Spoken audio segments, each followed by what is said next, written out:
national selectors.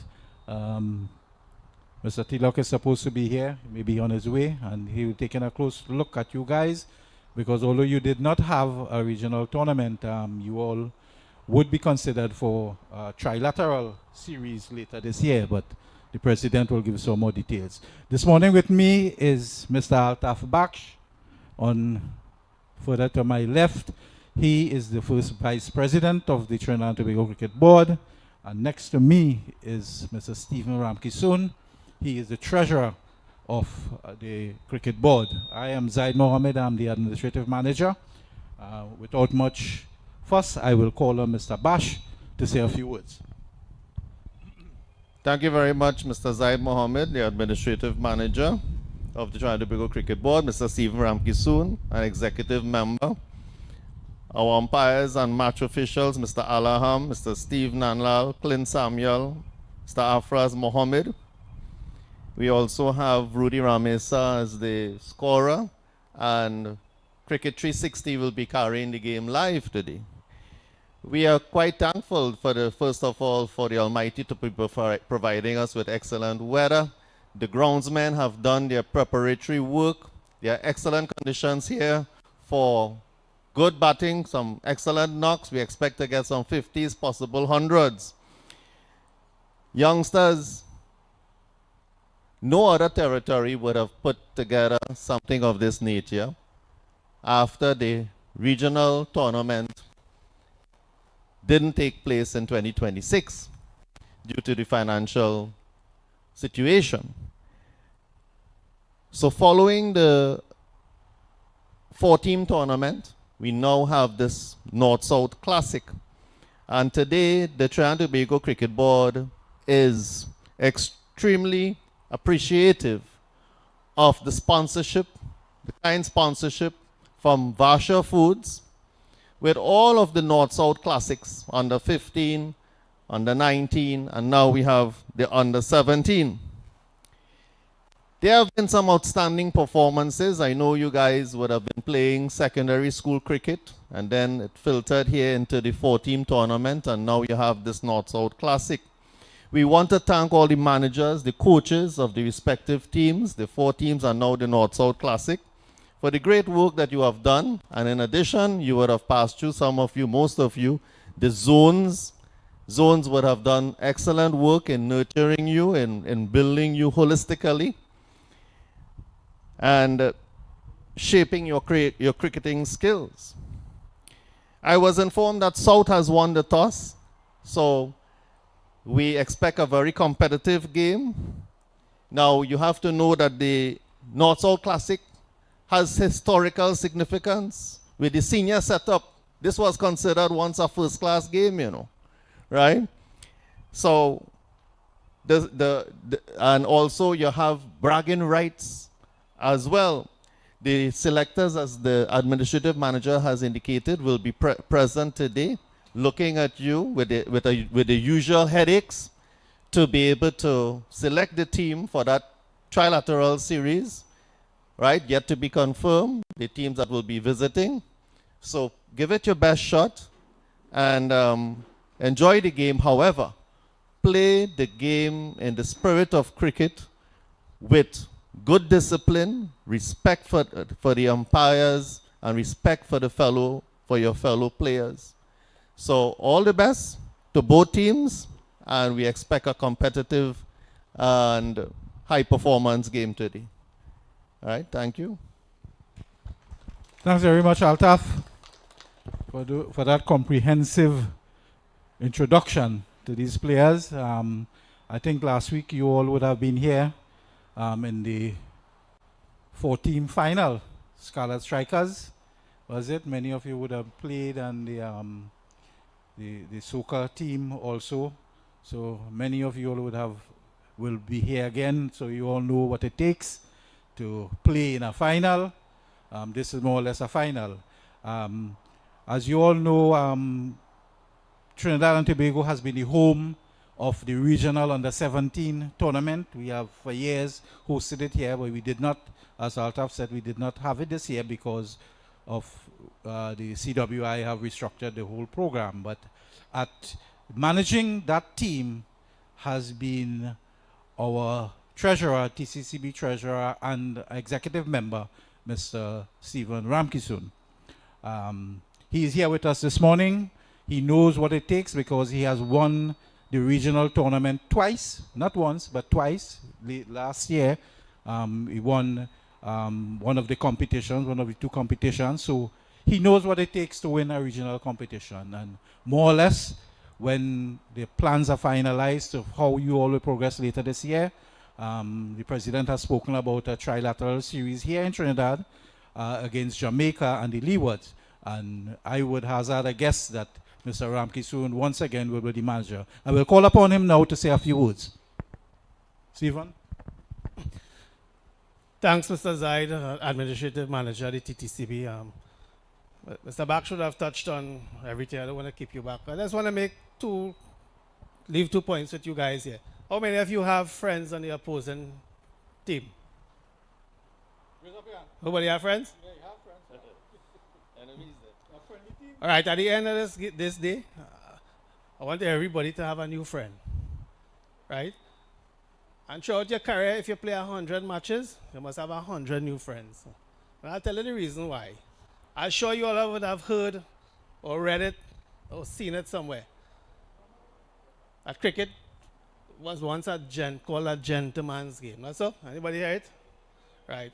So we want to restore cricket in its original form. That's how the game was played. The game was played, you had passion in the game, you had love in the game, you had friendship in the game. Your careers would have now started. You haven't achieved anything yet. You have a clean page. Start on the right foot, stay grounded. After every game, you must aim to do better. When you have 2 minutes of your time, reflect back on what you didn't do, what you could have done differently. All right? So I urge you to go out there, give it your best. Not every game you'll make 100, not every game you'll get 5 wickets, but you must aim to do better each time. Every single cricketing year of your life, you should aim to do better, and you must improve. That's the only way you can move from point A to point B. And not everything you see on TV, it comes naturally. Yeah? It takes days and weeks and months and years of practice. Good? To master the art. So all in all, have fun. Thank the umpires for coming out here and making this happen, the ground staff and everybody else. Right? And we're looking forward for a competitive game, as Mr. Bach said. This game, the senior and outside was once considered a first-class game. So at the end of the day, you want to come out, you want to get a knock, you want to get a sweat, as you young fellas normally say. So have fun. Go out and have fun. Give it your best foot forward. And at the end of the day, make your friend. So thanks, Mr. Mr. Mohammed, sorry. I'll take that as a compliment. Thanks very much, Stephen. And without keeping you all in the sun again, I'll ask Mr. Bash and Mr. Ramkissoon to meet the players. With the captain as the top of following which, you will just for a minute gather for a team photo so that we can have something for the records. I'm sure the parents and so who are here would like to get a photo of the team, something to keep for posterity.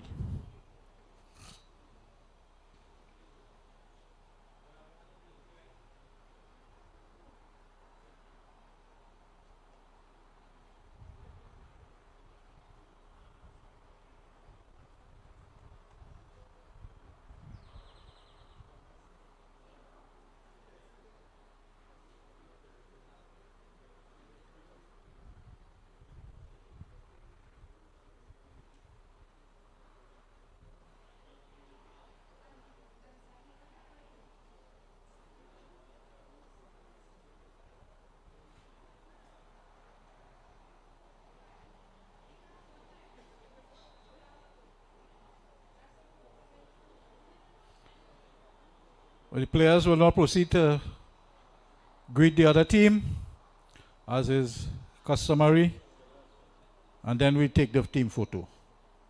You'll get out of the sun as soon as you all could complete those cordialities.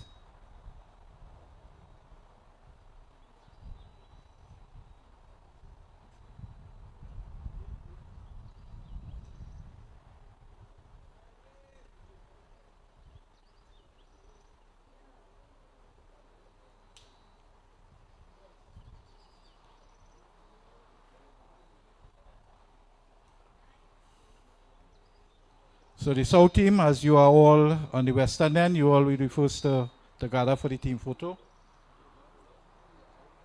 The guys are requested to take off their caps. The taller guys at the back and the less taller at the front. Okay, as soon as you all could,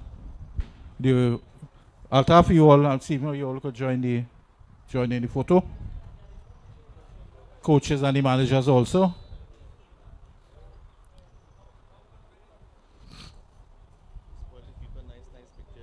Eh? Oh, I hear is a photo.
A very good morning to one and all. As welcome you here to the National Cricket Centre. We're about to get the first ball of this North-South Under-17 Classic. And, of course, Alex Nicholas with the first delivery going away outside that off-stump. Adrian Singh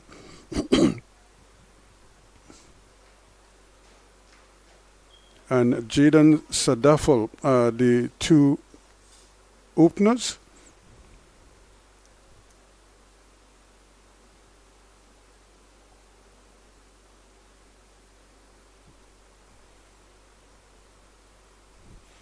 And again, Nicholas is right on target. The South team, they won the toss and opted to bat first this morning. This, of course, is the Vasha Foods Ttcb Under-17 North-South Classic. We've had, the under-15s, we had the under-19s, and now we have the under-17s taking center stage. The seniors also had their North-South Classic. Here's a big drive, and Sadafal just missing out there.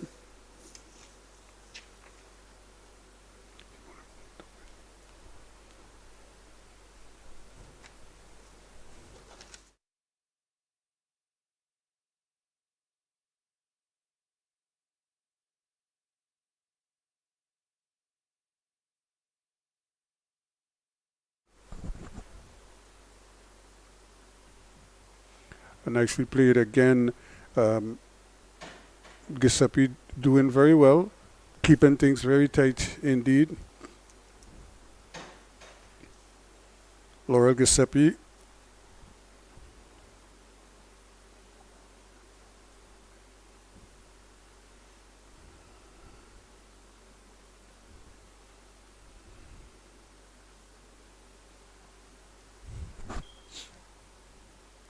And again, Jaden Sadafal just shoulder in arms. He flirted early on with one outside the off stump and almost got a touch.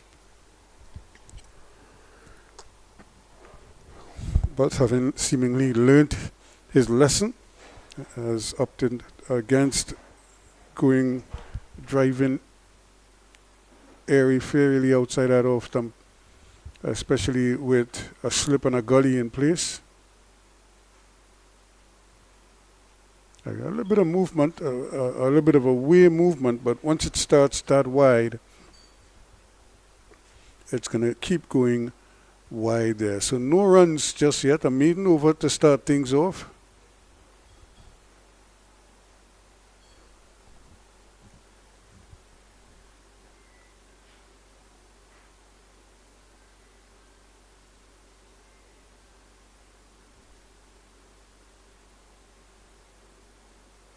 Remember, a game like this obviously is a big game for these youngsters. They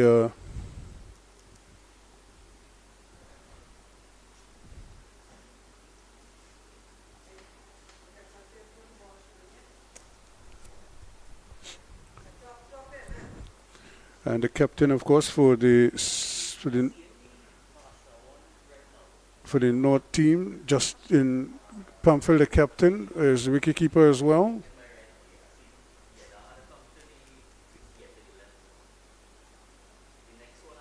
So he has dual responsibilities, but we've seen that already with so many players who assume double duty.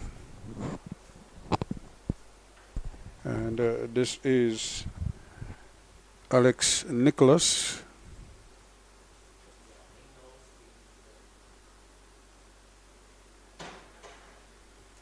Taking up proceedings from that top end. I think they initially had him bowling from the bottom end, but he starts at the top end and driven nicely, but again, Adrian Singh unable to get the South team off the mark.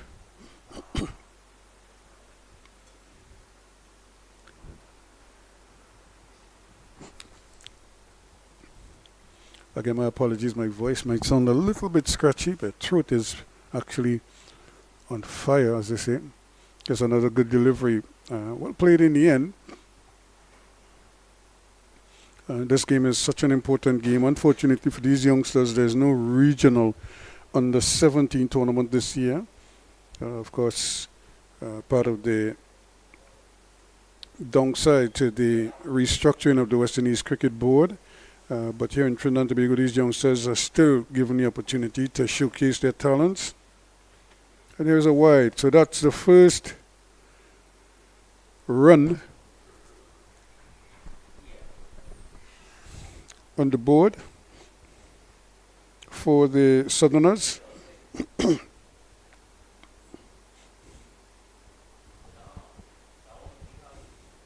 Initially, he had a third man, and now he has opted to put him to fine leg, which probably is a better option, although the bowlers have been operating predominantly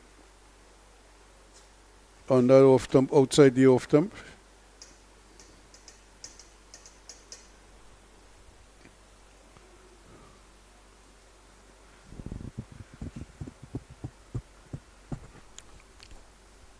So still no run off the bat as yet, but and this game again is almost like a final opportunity for some of these youngsters to address the selectors or to present themselves to the selectors one more time. They've done so in their own 4-team tournament recently. Here's another one that is a little too wide for the umpire's liking. And of course, Shahid Alaham and Steve Samuel are the two men out in the middle. And they are being backed up by Steve Nandlal, who, if I was him, would have been seated nice and comfortably in the shade, hoping not to have to go there because it's very hot and humid. It's really a beautiful day for cricket. The ground here, has to be said, looks so good compared to how we've seen it at other times, where it's been predominantly parched, but there is quite a bit of grass on the outfield. That's an even better line, and still the batsman can't get anything by way of runs off the bat. 2 wides, those are the only runs credited to the scorecard so far. So South, we're in the second over. South yet to get off the mark, if you know what I mean, from the bat. They have 2 wides as a shorter delivery and mixing it up nicely there. Not lightning pace, but certainly interesting enough to keep the batsmen honest. At the end of the over, 2 overs completed. It's 2 without loss.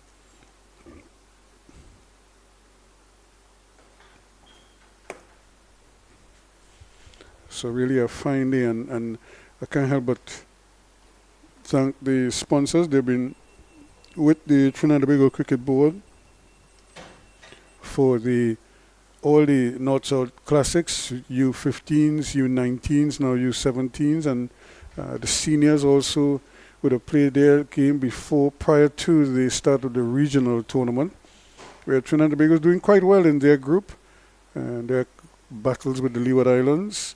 It is the final day, and they're hoping that they could somehow conjure up a victory. But I think the Leewards are 160 for 4, so they have a slight lead. But I'm sure Trinidad and Tobago will be hoping that they can maybe get them out possibly by lunchtime, maybe just mid-afternoon, and give themselves a chance to probably secure a victory in the 4th innings. That's another good delivery, right on target.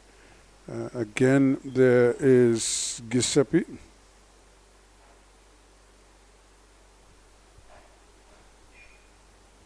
Keeping the ball at a good length as well. So the batsman not able, Sadafal not able to get over or get it through the gap, although he made good contact on that occasion.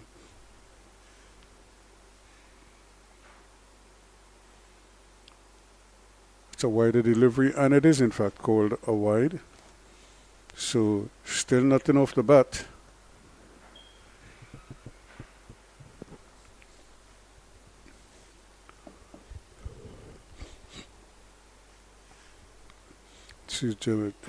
Ruston Chase also had a good outing in their clash with Jamaica.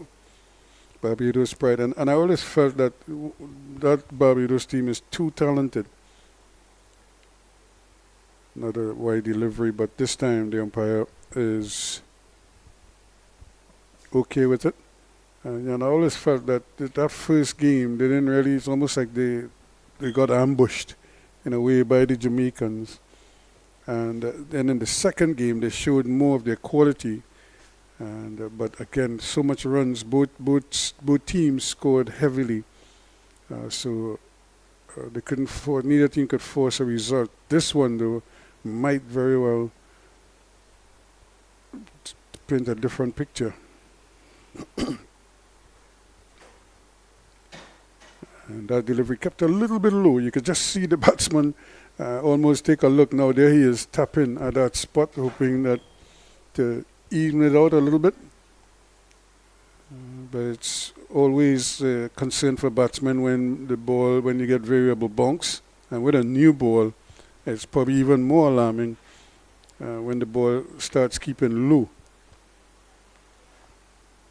So when it does that, it shoots.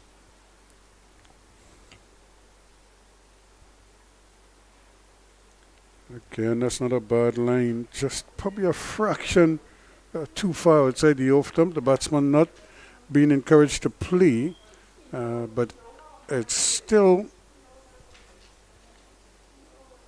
getting his attention because you could see him going and then making a late decision to withdraw the bat.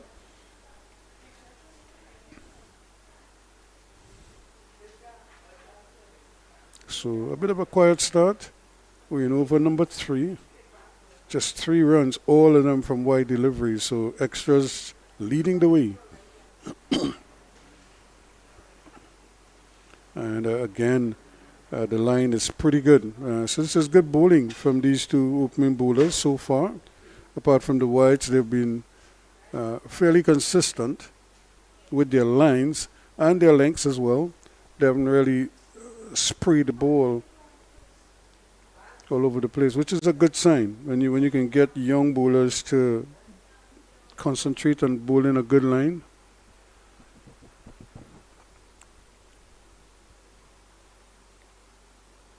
Playing a big drive, and he's out caught. What a good catch it is at that backward point position. Driving outside the off-stump, he was pitching up on that occasion, Giuseppe, and Sadafal went for the drive and paid the ultimate prize. He goes without scoring, and South find themselves 3 for 1 after they won the toss and opted to bat first.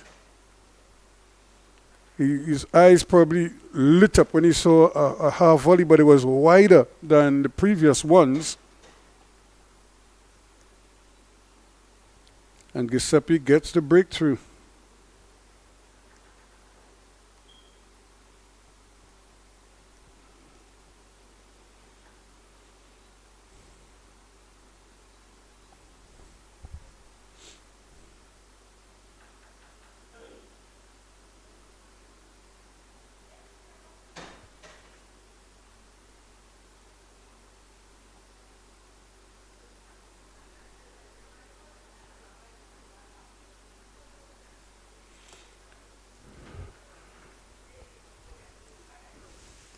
So again, a good breakthrough for the Northerners. South would have been hoping that they could have kept things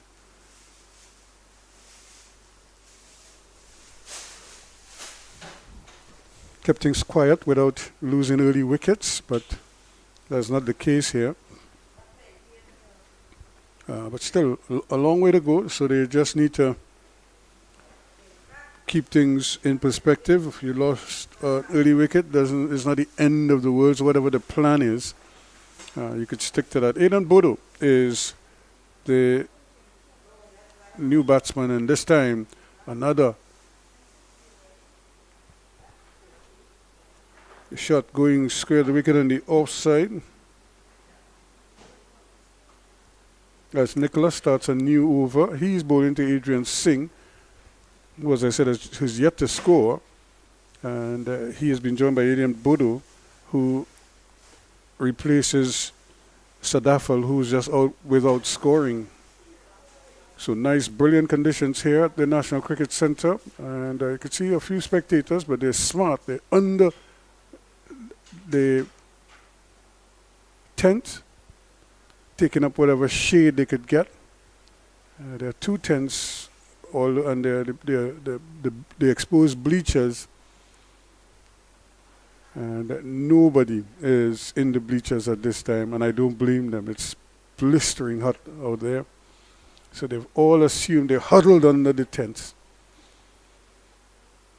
And I would imagine parents supporting the various youngsters. That's another good delivery that just almost yoked him on that occasion. So a really big ask here for these 2 openers.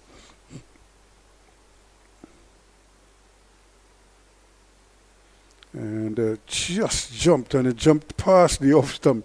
It beat the outside edge. Well, actually played over the ball. Like I said, he yoked himself there.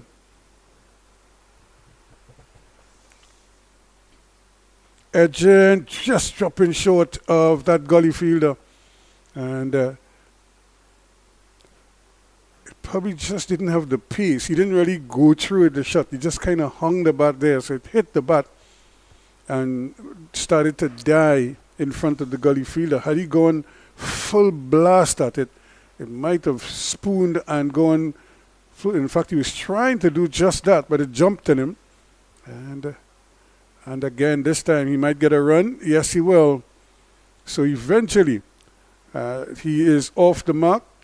Adrian Singh.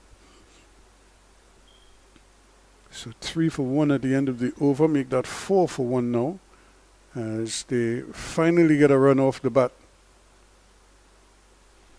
So a little bit of a sedate start for the Southerners, but that could change. Maybe with a change of bowling, or with the arrival of this young man, Aidan Bodo. Remember, these are under 17 youngsters. A couple of them are probably just 15 at the moment. Some are probably not quite 16 or just turned 16.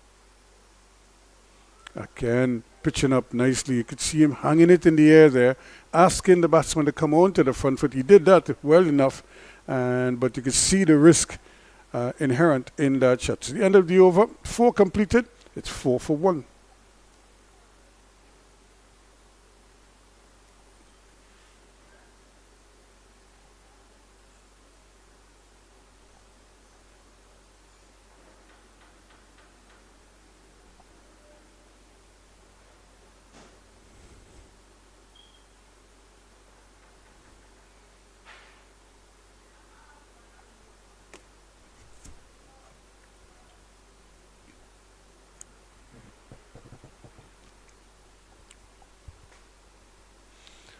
So here's the wicket taker. Got a wicket off the last ball of his previous over.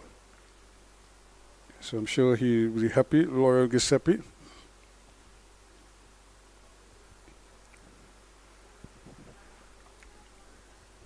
On your screen you'll see Loyal G. Sound like a rapper.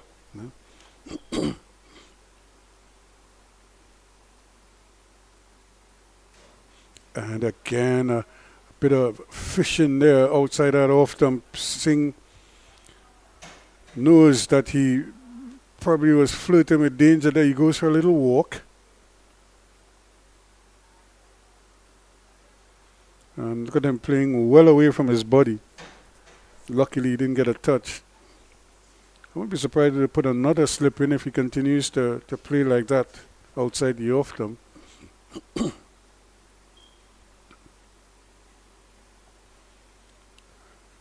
Again, this is good bowling because I can't think of one ball in this entire innings so far that has been down the leg side or even at the leg stump. I think both bowlers have done a good job bowling on one side of the wicket, allowing the captain to have just 2 men on the onside and everybody else on the offside.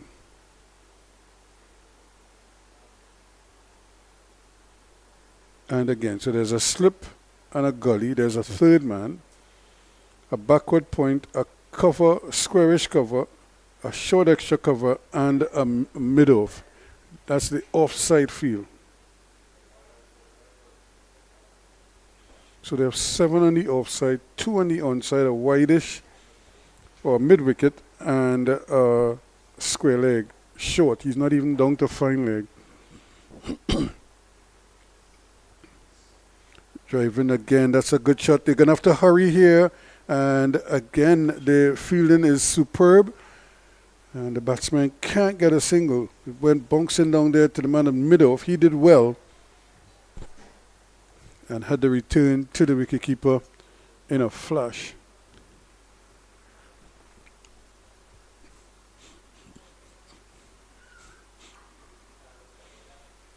So again, this is the Under-17 North-South Classic, sponsored by Vasha Foods. Finally, one is on the pads, and he's able to pick him off quite comfortably for a single. So Singh doubles his score.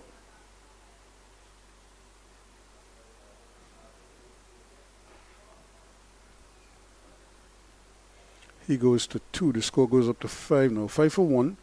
The man to go was Jaden Sadafel, caught at backward point of the bowling of Giuseppe without scoring. 3 for 1. Really nice conditions here at the National Cricket Centre. A little bit of breeze blowing across the ground. The ground really looks a picture. We've had some rain, so that helps. Short ball, banged away nicely. That's going to run to the boundary for 4. There is no need to chase it because that one sat up there, and Bodo wasted no time getting on top of it and smashing it down behind point for 4. You look at it again, short ball, and he was quickly into it, and you could see the transfer of the weight. And he just stayed on top of it and smacked it down behind point for 4. That ends the over, the 5th over completed. And at the end of over number 5, it's 9 for 1.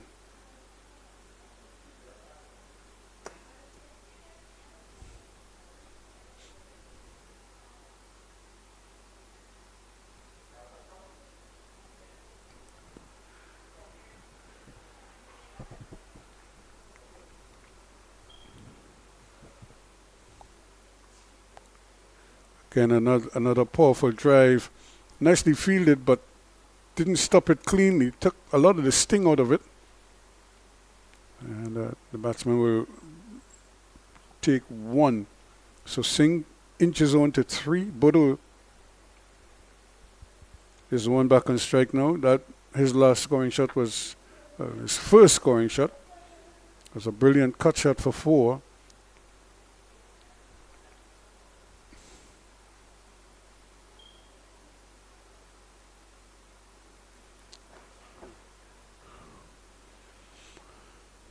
So Alex Nicholas continues to probe just outside that off stump, trying to entice the batsman to play at all times. And again, the captain has decided he's going to bring the fine leg on the offside. So now he has 8 on the offside and 1 on the onside. Driven beautifully into the gap it goes. This 2 is going to run very close to the boundary. It's going to get there now. So, again, that cut shot, he loves to play that shot square the wicket. And there he was again, getting one just outside that off stump.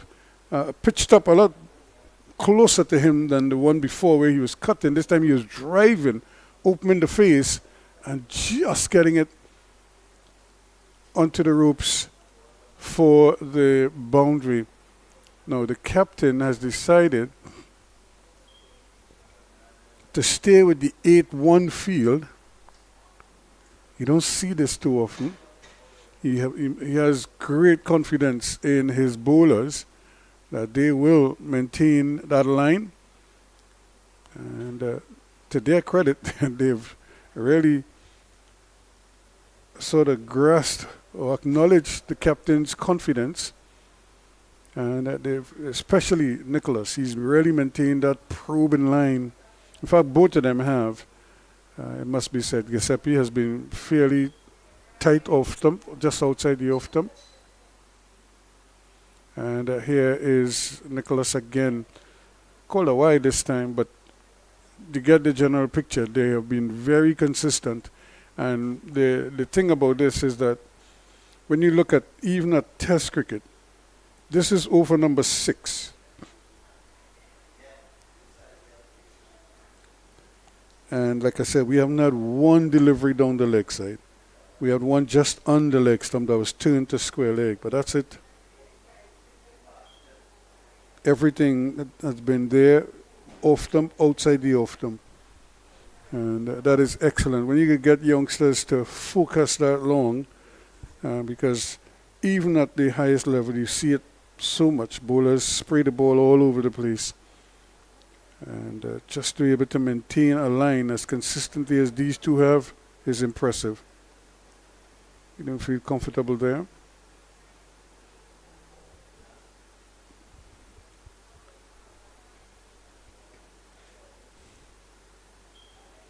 Now, what it also suggests is that the coaches might have done quite a bit of work with these youngsters. Just encourage them to just bowl the line, keep things tight, and don't try to do too much. So the end of an over, another decent over, although he was struck for 4, it doesn't matter. So the end of over number 6 is 15 for 1.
All right. So we just had a little delay there, but I think the batsmen are okay, so we're going to continue. And you can just see the breeze just blowing the shirts around, so they're not feeling the extreme heat. And that breeze probably welcomed by all. And again, he's outside the off stump and playing it quite nicely this time, Singh. So he inches on by 1 more to 4 now. Score goes on to 16 for 1. Giuseppe in his 4th over. 16 dot balls already. 1 for 7.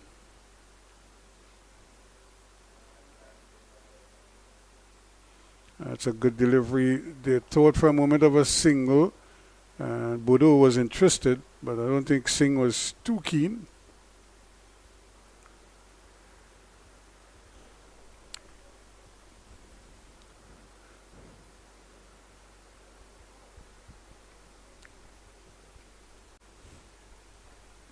So it's good. I remember when I played, we never had an under 17 competition. We did have an under 16, but these youngsters are benefiting from under 15, and they're gonna have to hurry here. The throw is a little bit late, but it's backed up well in the end. Good cricket all around. Good single. Might have had a little hesitation at the start, but in the end they made it quite comfortably. So as I was saying, we didn't have an under 17, we didn't have an under 15 either. Yes, we had an under 16 and we had an under 19, or what was then eventually under 20. We didn't have an under 23 program either. There's one striking him on the pad, a little bit stifled appeal. So again, these are great opportunities, because if you could get into a national under 13 team, then you have a national under 15 team.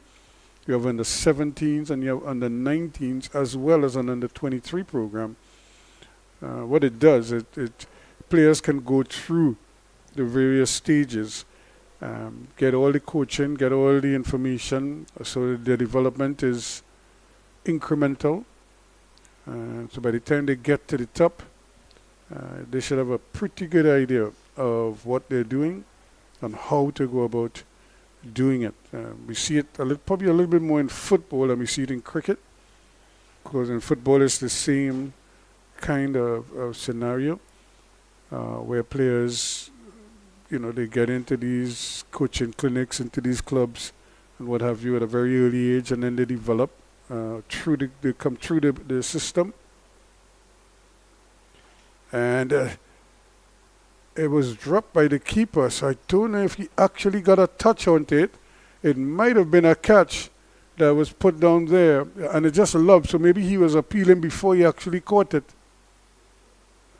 Yes, it actually took a look at how he just closed the glove before, and probably was so busy, ready to appeal, that he grasped it. And I think the captain would be very annoyed there, Mr. Pamphil, Justin Pamphil.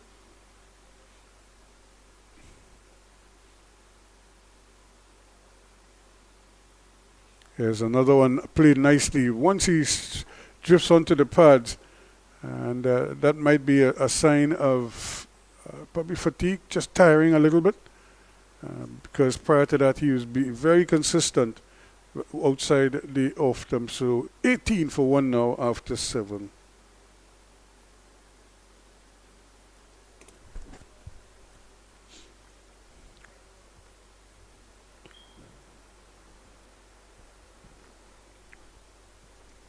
And I have to kind of pinch myself now when I say he's tiring. As a 17-year-old, fatigue never factors in. You just want to keep playing.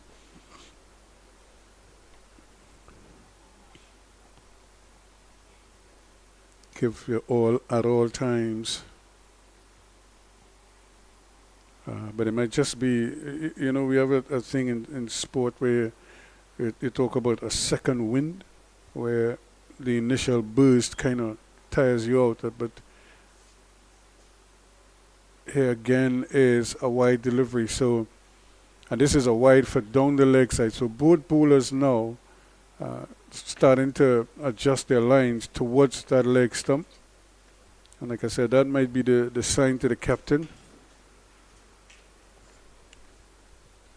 that they're just beginning to tire a little bit.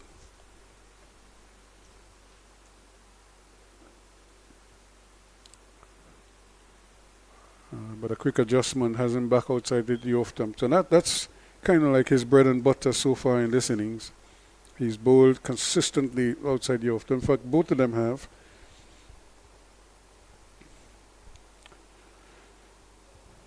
But you could just see, maybe with the fatigue, they're starting to stray. This is another good delivery. Not the ideal shot.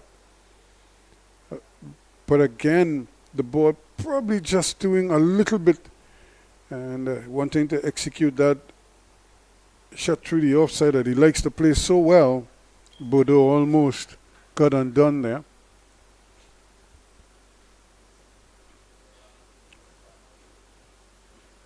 Nicholas is a little bit deceptive. He's quicker than he looks. And again, that's a good shot, but this heavily packed field. And again, you only have one fielder on the leg side. Everybody else is on the outside. The keeper, the slip, the gully, the third man, the backward point, a cover point, a deeper cover, an extra cover, and the mid-off. All on the offside.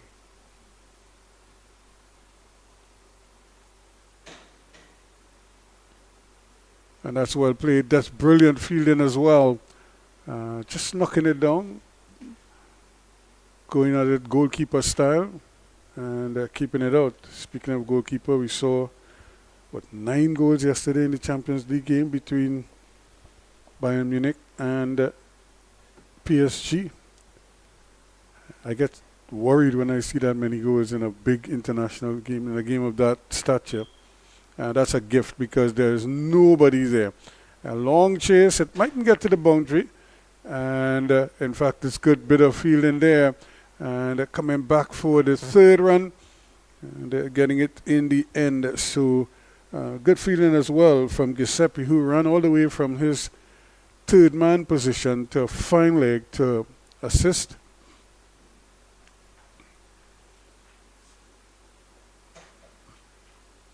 They're able to complete 3. 23 now for 1.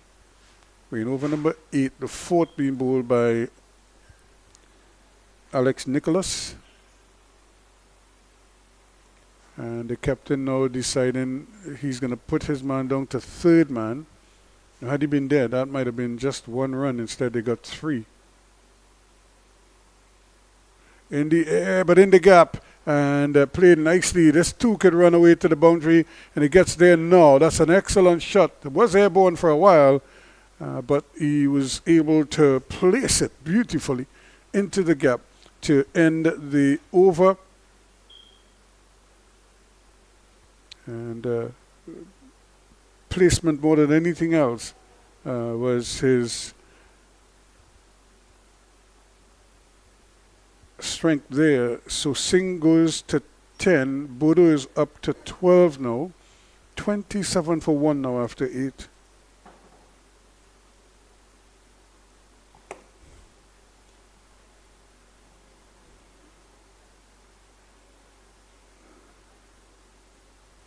So that would constitute the most expensive over that we've had so far.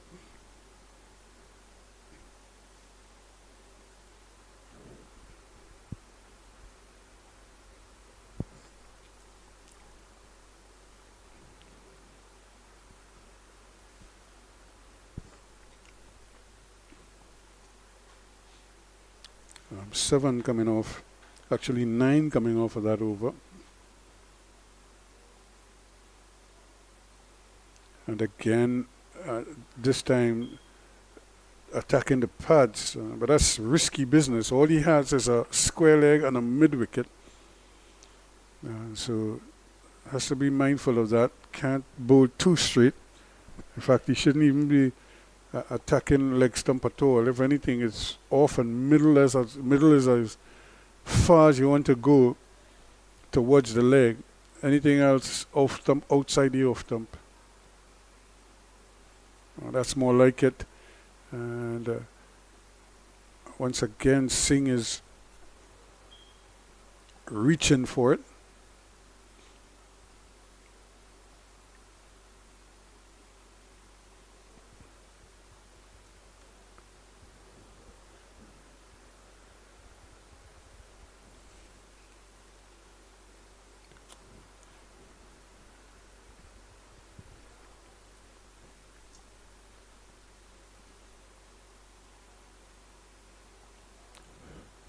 So he's back to the old track there.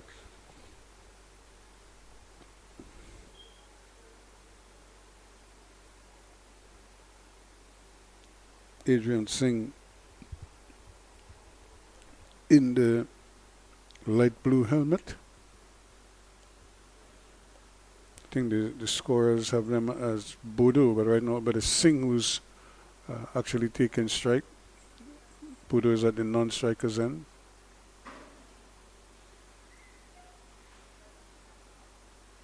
Again, a little bit of bounce there. You could just see, I don't know if it's hit the awkward part of the bat, but you could see the batsman just flexing that right arm. Sometimes the ball hits the bat, it shocks the whole system.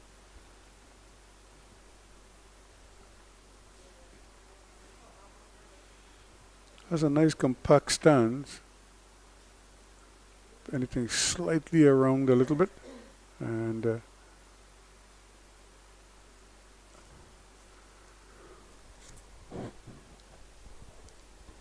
has a good pickup and follow through.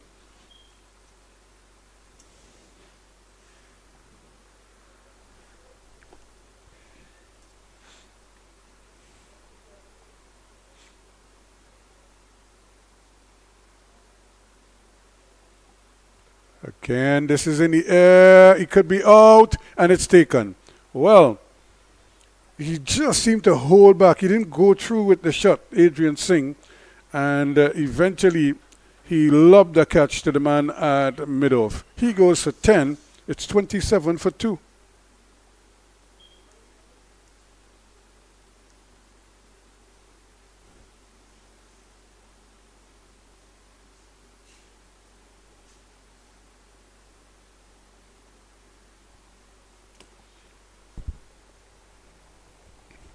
So again, that is the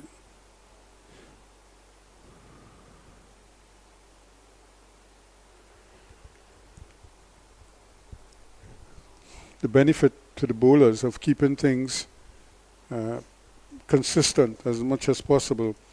Just for a moment, he started to kind of flag into the pads, but generally his line has been consistent off stump, just outside that off stump, and it probably was playing on the batsman's mind. He wasn't getting too many loose balls to play with.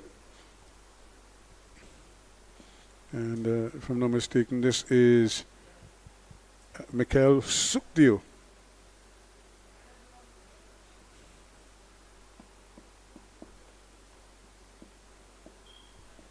The captain of the South team.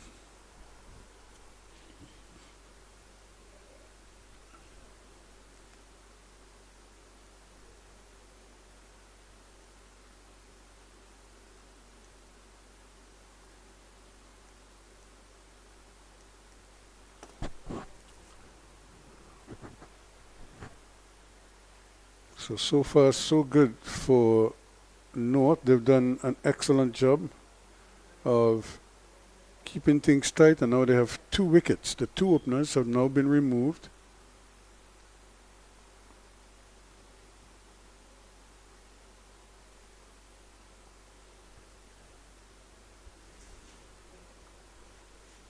We also have a new bowler coming into the attack for North.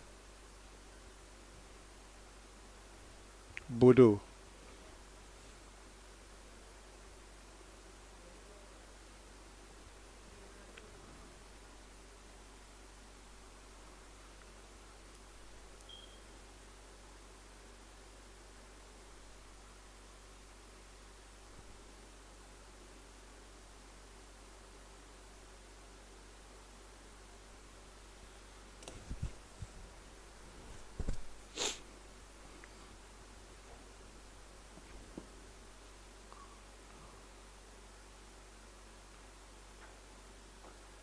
Again, the bowlers are just keeping everything in front of the, but they're not trying to do too much.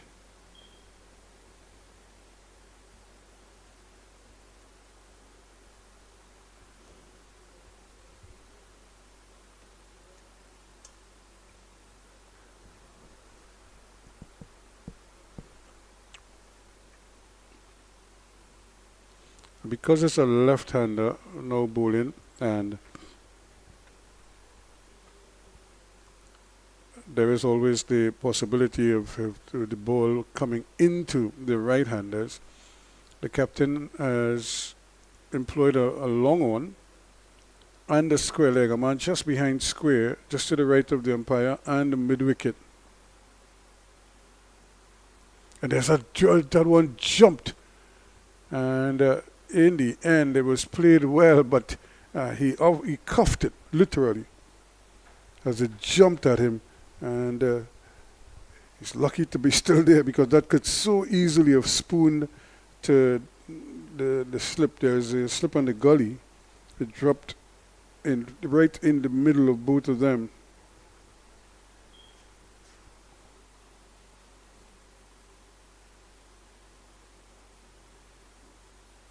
Again, driving, trying to.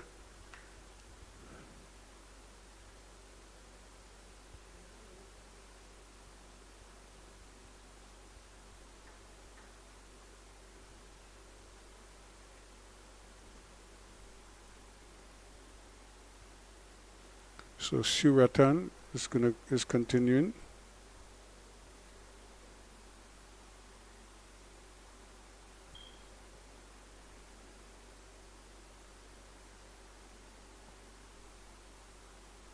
So he completes a pretty good over, and at the end of it, it remains 27 for 2.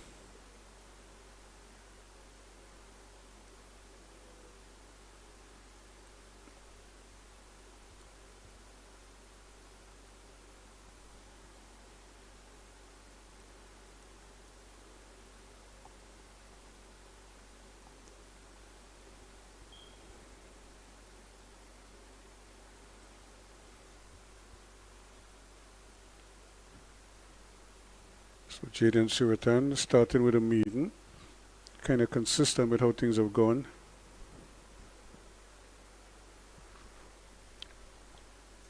The new batsman is Ver Arjun.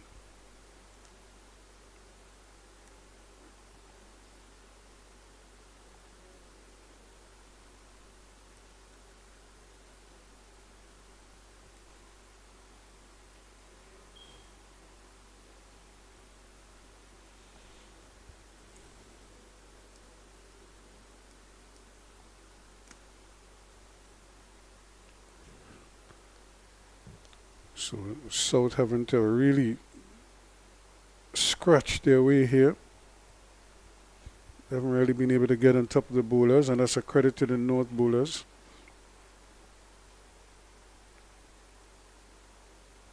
Driving again without much success, I would have to say. So Bodo is on 14. He's played well, executed a couple spanking shots through the outside, one a vicious cut shot to get off the mark. Then he followed that up with a brilliant square drive, and looks to score in that general area quite a lot.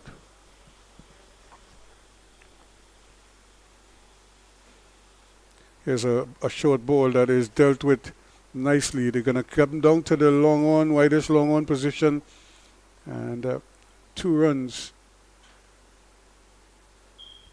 comfortably to Arjun.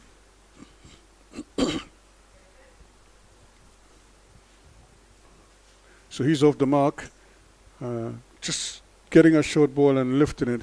Hit it high in the air, well away from the mid-wicket fielder.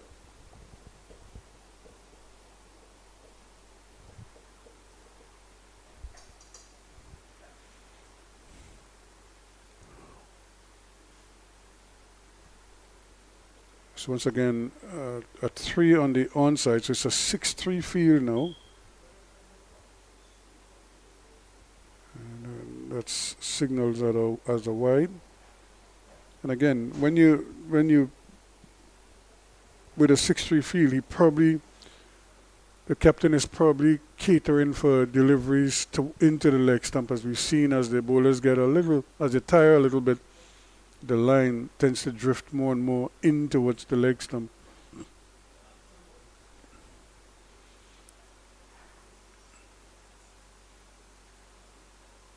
And here he is again, just a little bit of movement. You could see he's getting the ball to deviate off the pitch. Just a little bit there, Giuseppe.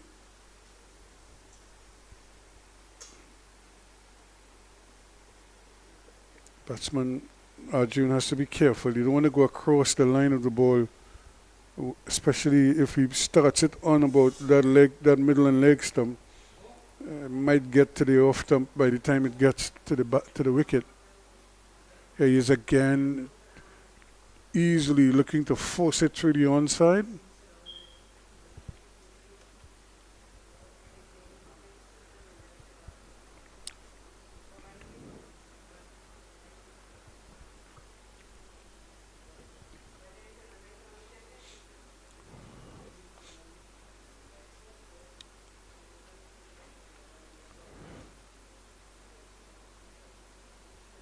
They decided that they're going to push the man at square leg back.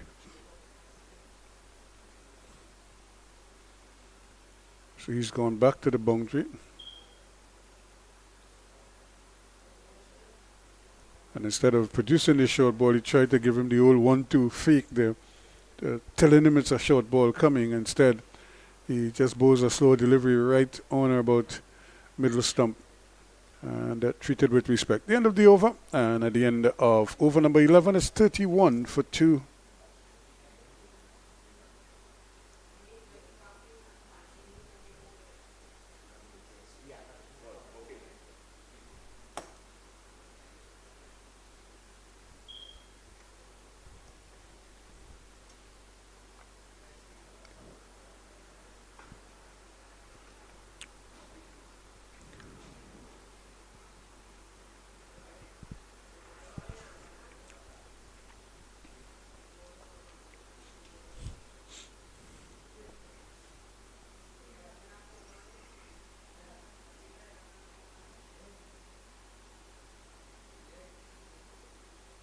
So we see the youngster Giuseppe just coming off the field just for a moment. I would imagine he's probably maybe getting a change of boots or something.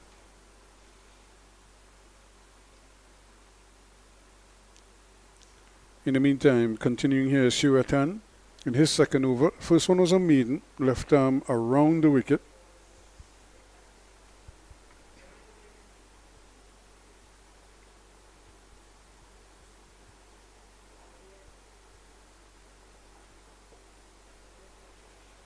Once again, we really wish to thank Vasha Foods for being the main sponsor for all of these North-South Classics. It's a good shot, well fielded again.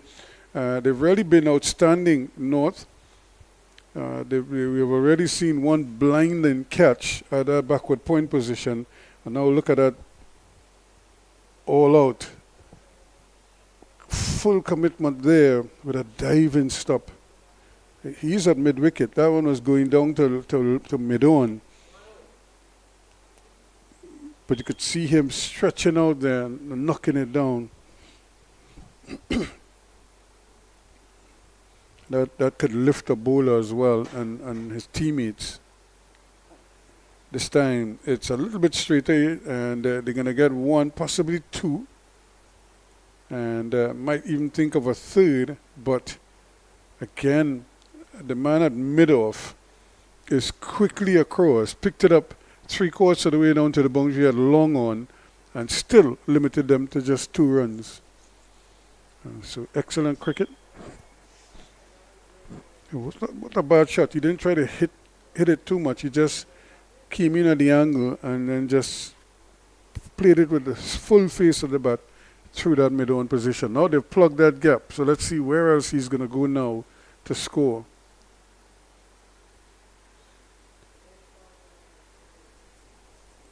Can't get anything there. Now they moved the gully and they're taking the slip from first slip to what would be a third slip. So he's neither a gully nor a first slip. He's really the only slip, but he's so wide. He's more like a third slip. Slower delivery, well bowled, but well played in the end. I haven't come down on it, Arjun.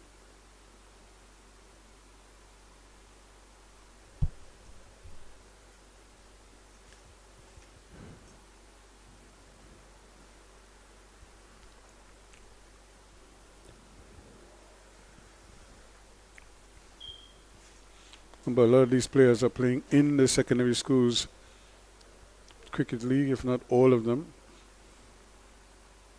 That's another good delivery. And again, the batsman just kind of stands up and plays it, but plays it in a sort of an awkward position, half cocked.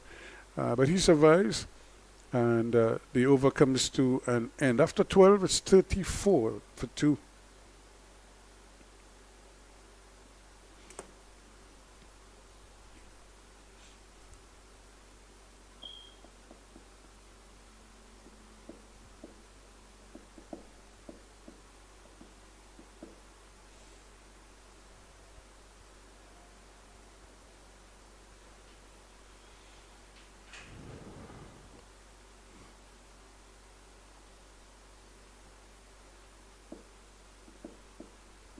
So we have a change in the bowling from the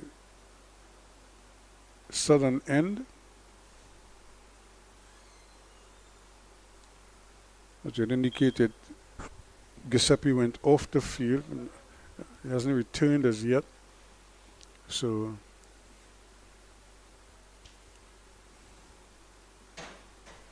we're going to have somebody replace him.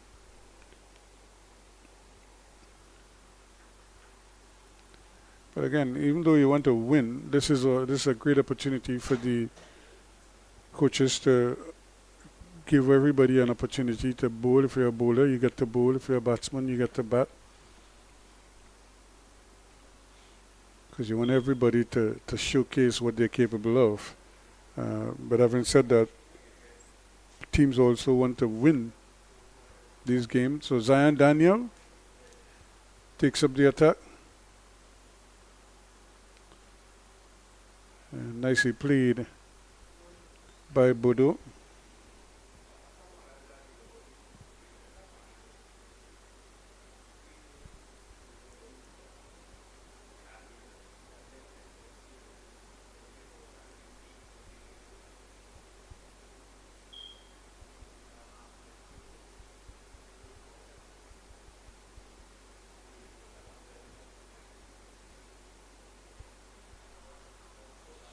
And again, so Daniel coming in here, and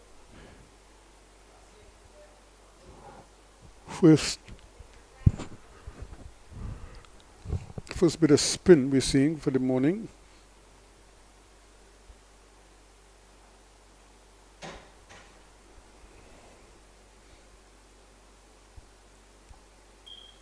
Bowling his little off spinners.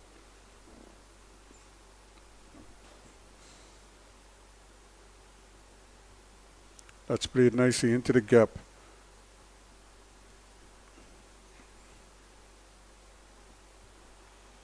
And they'll get a comfortable 2. But again, not trying to overhit it. But instead just waiting for it to turn and then just kind of clipping it through the onside. Big gap there. There's a deep mid-wicket, short square leg, straightish mid-wicket and a mid-on. Those are the onside fielders. And on the offside, there is a mid-off. He's come into play here. And Jagannath does well. He already has 1 catch for the morning. Took a good catch over his head at mid-off. For a moment, it looked like he was in the wrong position, but he adjusted well late. And was able to hold in the catch. Made it look easy in the end. But given where his position was initially, I thought for a moment it might have just gone over his head, but he adjusted well. End of the over, the second, or rather the first by Daniel. And at the end of 13, it's 38-2.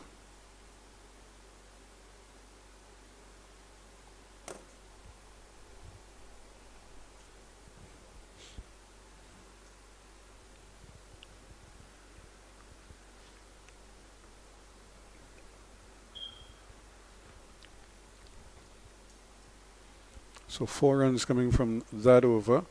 It's not like they're setting the place alight here, but at least they're trying to pick up the tempo just a little bit.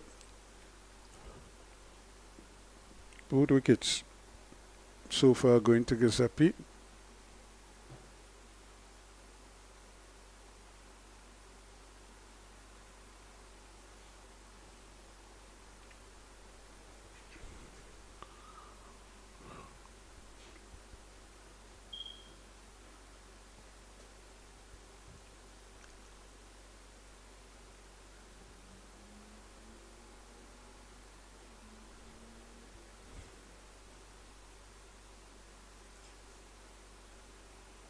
Again, Daniel keeping it off stump just outside the off. So the batsman doesn't have too far to go.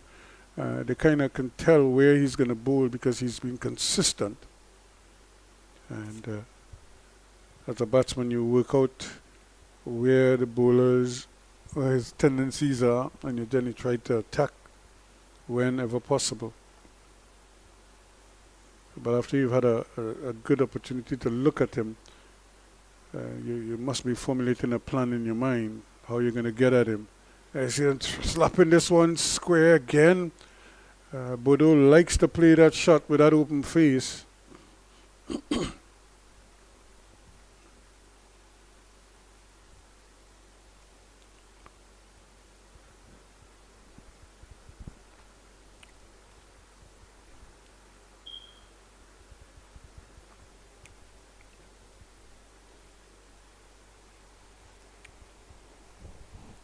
It's a shot you may have to be mindful of.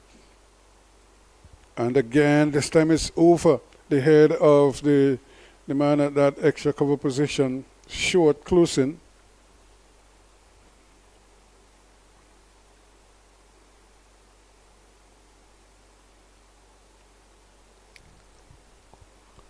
Just wondering if he got a touch onto that, because the ball seemed to deflect down to the man at mid-off.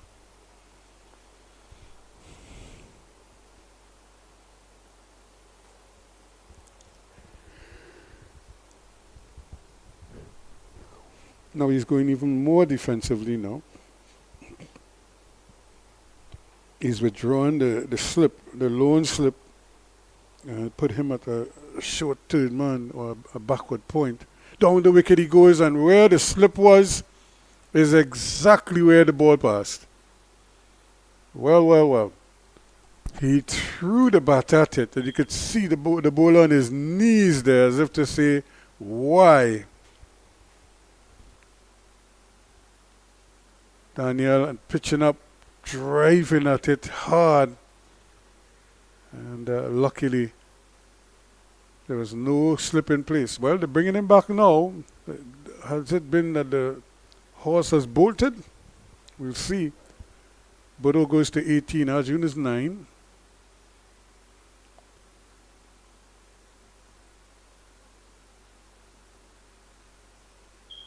Make that 10 to Arjun now.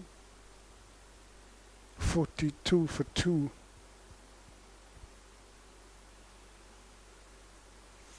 But it just shows you sometimes when they're trying to think of things, sometimes you just need to keep it simple.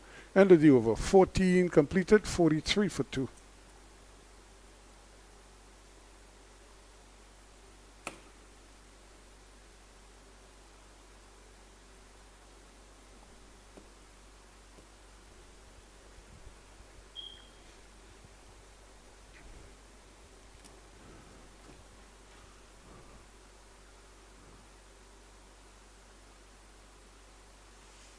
So Zion Daniel is going to continue. His first over cost him 4 runs.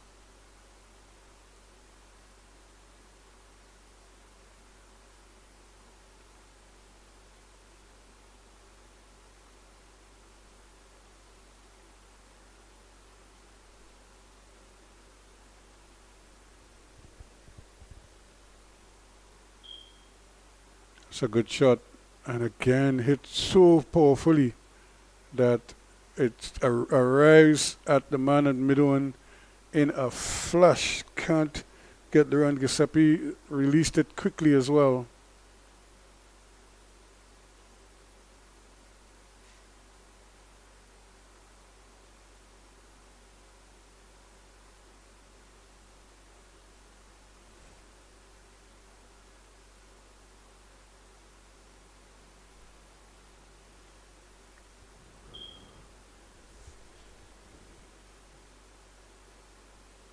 Shorter delivery this time, and there is a man out there in the deep. So again, you could just see getting into the wicket quickly and trying to score.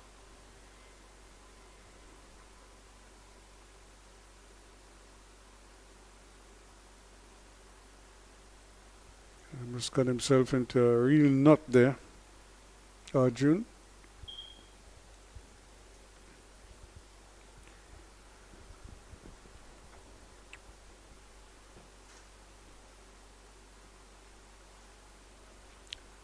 late decision to try to go for a single there. If they'd stepped off immediately, might have been a possibility, but they decided against it.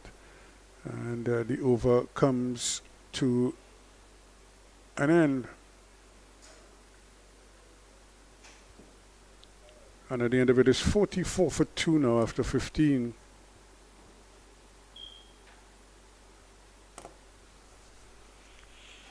And it looks like the players are going to get a breather. So after 15 overs, 44 for 2 South after they won the toss and opted to bat first.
Welcome back. Well, the players have had a little refreshment, and of course, the North team would have been spoken to by their coaches, and a similar thing, I would imagine.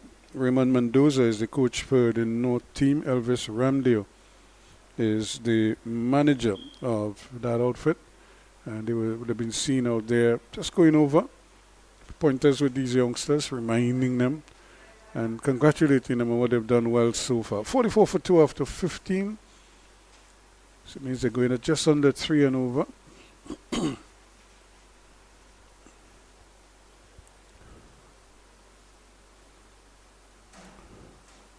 Jaden Suatan continuing from around the wicket, left arm.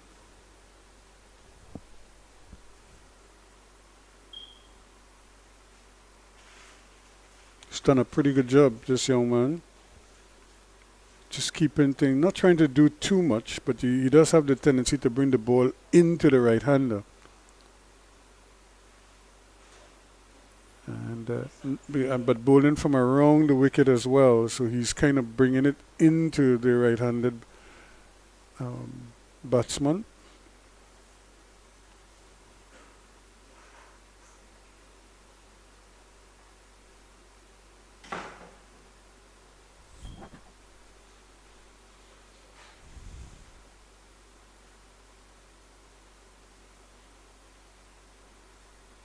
And every so often you could see him trying to push it, which is probably a little more difficult to do from around the wicket, because his body angle is trying to get him to bring it into the left-hander, but then when he tries to take it away, it means he has to either bowl a left-arm orthodox, quick left-arm orthodox, or push it away from the right-hander. Like that one. That's played well though. He got under it and lofted it beautifully for 4, straight over the bowler's head. So Arjun taking advantage.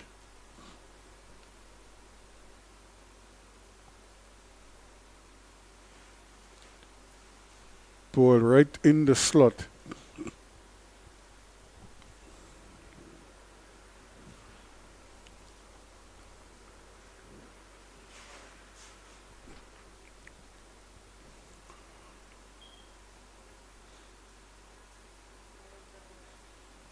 And that one kept a little bit lower. Once again, he was trying to drive.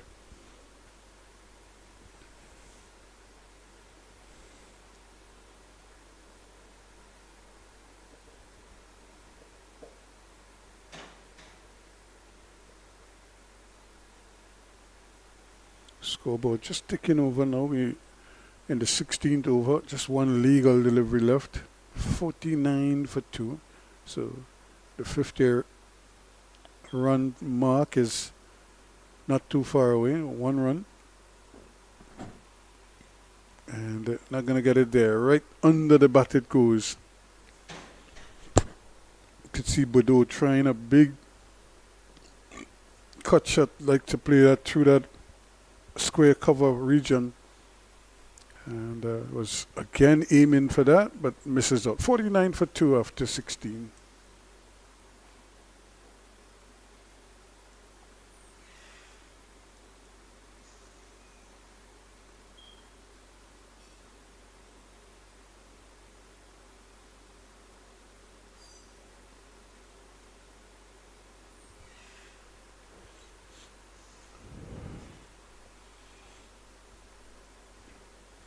So Zion Daniel is going to continue. He's done a pretty decent job. Now they have to figure out how they're going to set the onside field, because Arjun does have the ability to play the ball on the onside.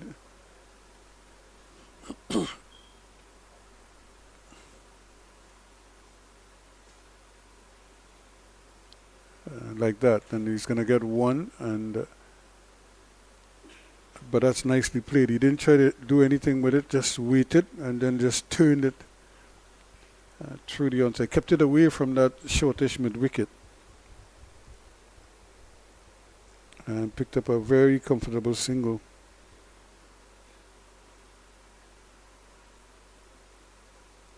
And again, easy decision for the umpire, wide.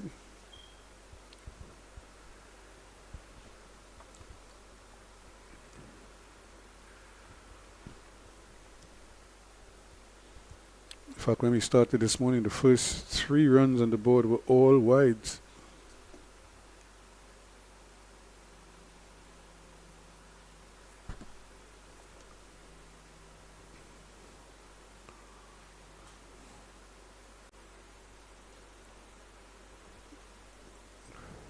So South, after a very patient start, in fact, they're still very patient. They haven't really gone after the bowling in any significant way.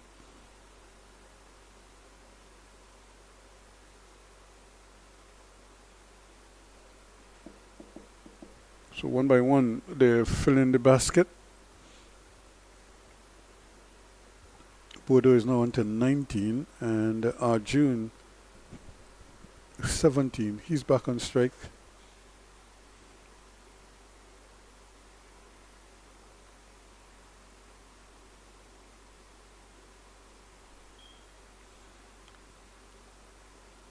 And again, they're going to have to hurry, but this time the pickup wasn't there. He was hoping to attack it. It was a bit of a risky single there, because the man at square leg was probably anticipating this one. He attacked the ball nicely, but the cardinal sin was not to pick up the ball and effect the run out. Kind of like a relay team without a batter. Cut in and cut in well once again. And Bodo lives for that shot through that point position and didn't miss out yet again.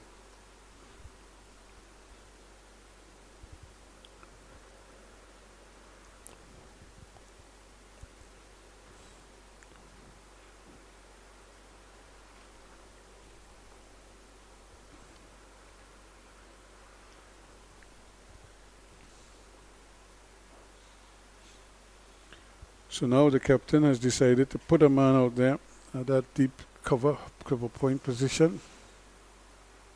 And immediately he's called into play.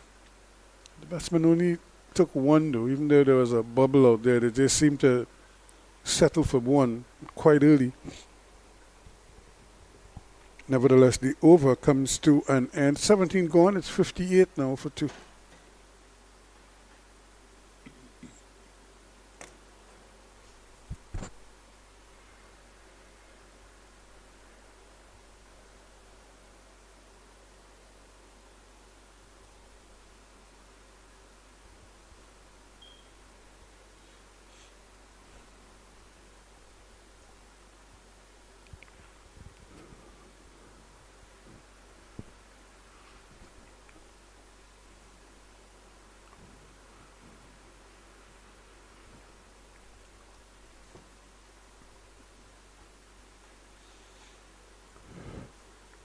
So I think now U17 is going to get a bit of a breather from that top end.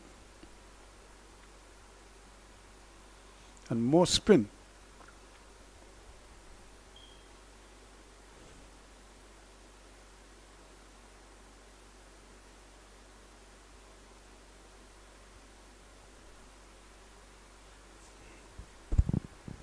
So after U17 did his part, Zaim Ali is coming into the attack now.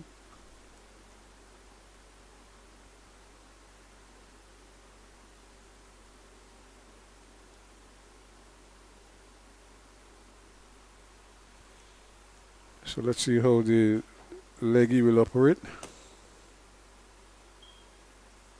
And immediately pulling this one down through mid-wicket. That's gone for 4.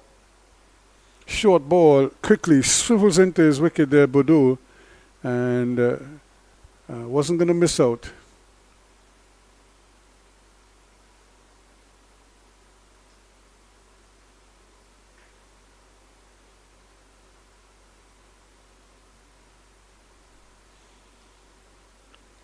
So, again, not the perfect start, but unlike what we had from some of the other bowlers who all started with either maidens or very tidy overs, Ali with a long hop early up, first ball actually, and was put away for a boundary.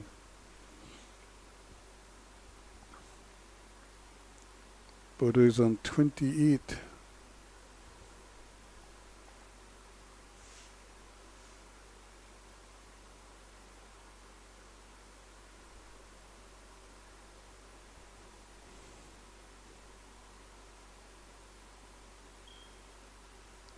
Once again, there is that short square leg, then a deep man on the boundary, that square leg, deep square, just to the left of the umpire, but on the boundary, on the ropes, in front of the Safan Quarrel Center.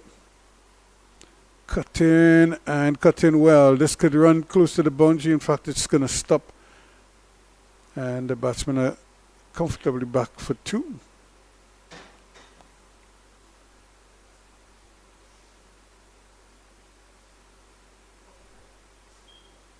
So they've done very well. They've picked up the tempo and kept things going. Bodo is up to 30 now.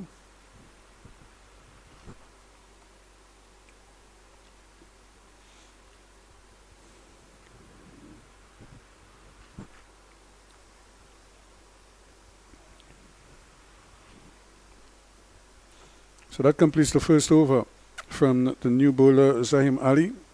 And at the end of it, 65 for 2.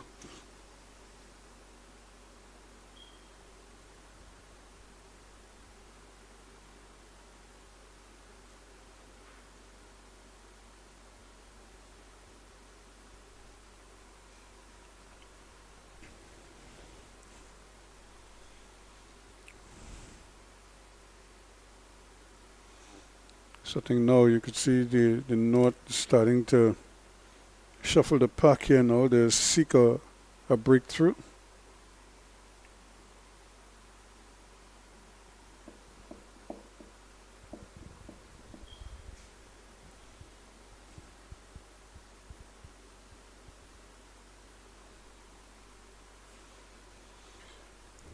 The last wicket fell at 27, and the score now quickly goes up to 65 for 2.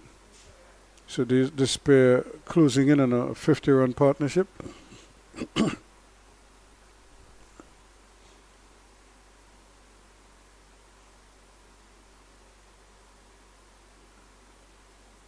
They're going quickly. The return has to be a good one, but again, it was way off target. They're going to get a couple extra runs maybe. Oh no, just one.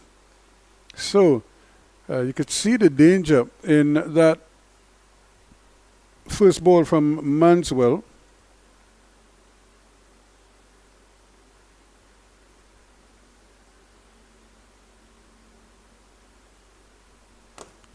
A little bit of indecision, almost resulting in a run out. But this one is talking about a run. This one is going to run close to the boundary, and it does get to the third man boundary for 4.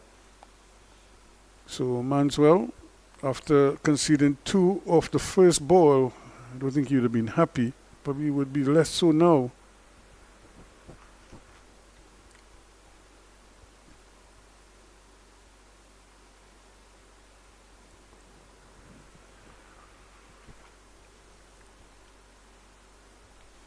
Big chase there for Daniel, but he couldn't hold it in.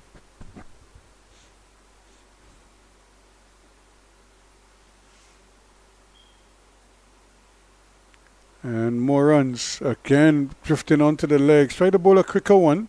Remember, he doesn't have cover down on the boundary. The man just behind square, almost just to the right of the umpire, in the circle. So, big acreage out there. So another couple picked up quite comfortably.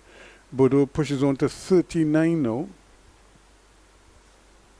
Arjun, his partner, the other end is 18. This one again is just running past slip. It goes down to third man and it's unmanned, so that's 4 more.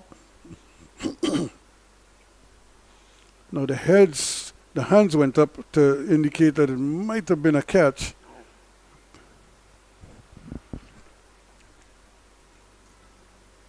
So you see Manswell not happy. But which bowler do you think would be happy? 12 off his first over?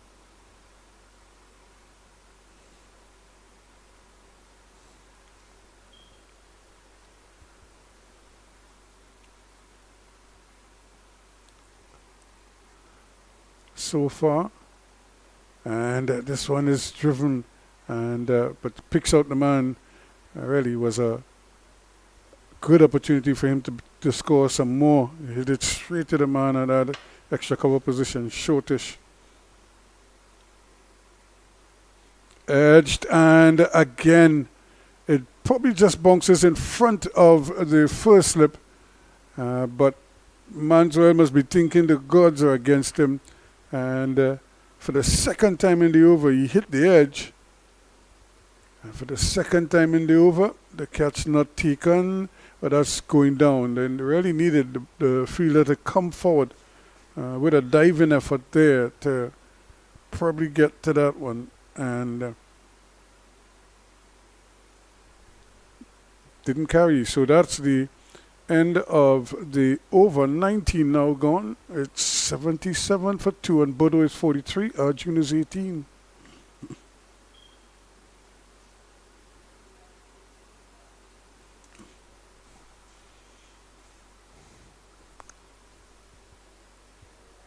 Fairly eventful over from Manswell. His first. Here's Ali with his second.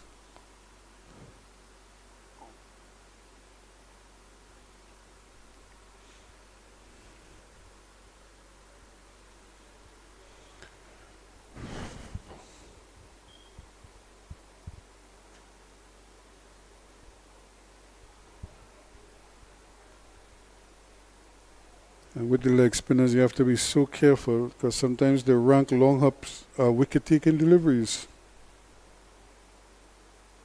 And speaking about wicket-taking, that one kind of shot through a little bit low, and Arjun had to hurriedly come down on it. But he kept his eyes on it, which is the important thing. Now he's going to get another boundary. That one was played nicely out into the mid-wicket region. And as I said, with the leg spinner, sometimes it's very difficult for them to get control. And he picked this one up on the full, stroked it past mid-wicket.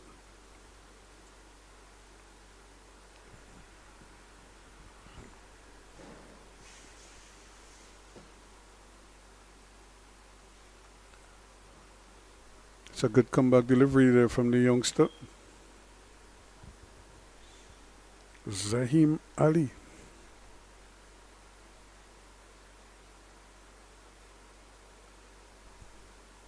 And again, not able to really maintain or to contain the batsmen. As they continue to flourish here, getting run, picking up runs fairly easily from Ali's bowling. And 20 overs now completed, and at the end of 20, it's 82 for 2.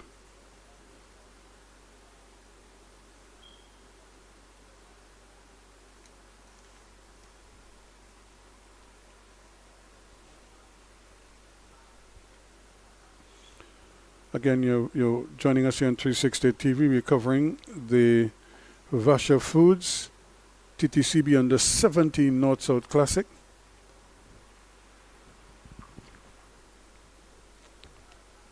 As I said, back in the day, we didn't have a under 17s. We had the 19s, which I was actually a captain of a North team at the under 19s. Here's another wide delivery from Manswell. Yes, I played in the North-South, then I captained the North-South. Captain the North-South Secondary Schools encounter as well. And of course I played in the North-South Senior encounter. Ironically, I never played under 16 cricket. Even though there was a national under 16 team, but even though I was 14 and was playing like above my levels. That's a good shot. I was never considered for the under 16 team, but yet still I was playing for the under 19s. So you go figure that one out. I never could figure it out, so, and I stopped trying because it was like short, punched away in the air, diving effort, but it's going to run down to the boundary for 4. He threw everything at it. Again, Bodo lives for that square cut. And he got an opportunity there. He threw the kitchen sink at it. And flashing hard. But a good diving effort there. Just not able to get a hand on it. But 4 runs. So Bodo pushes on to 47 now, so he's 3 away from a half century. A deserved one of that, even though he's been riding his luck a bit. 88 for 2 now. We're in the 21st over. Sun blazing now. As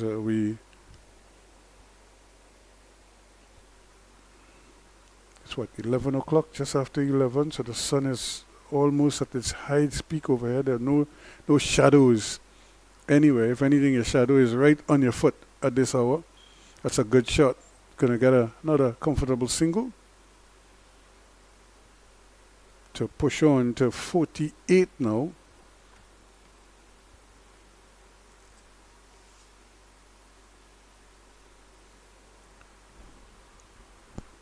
As the over comes to an end, and it's 89 for 2 now after 21 overs.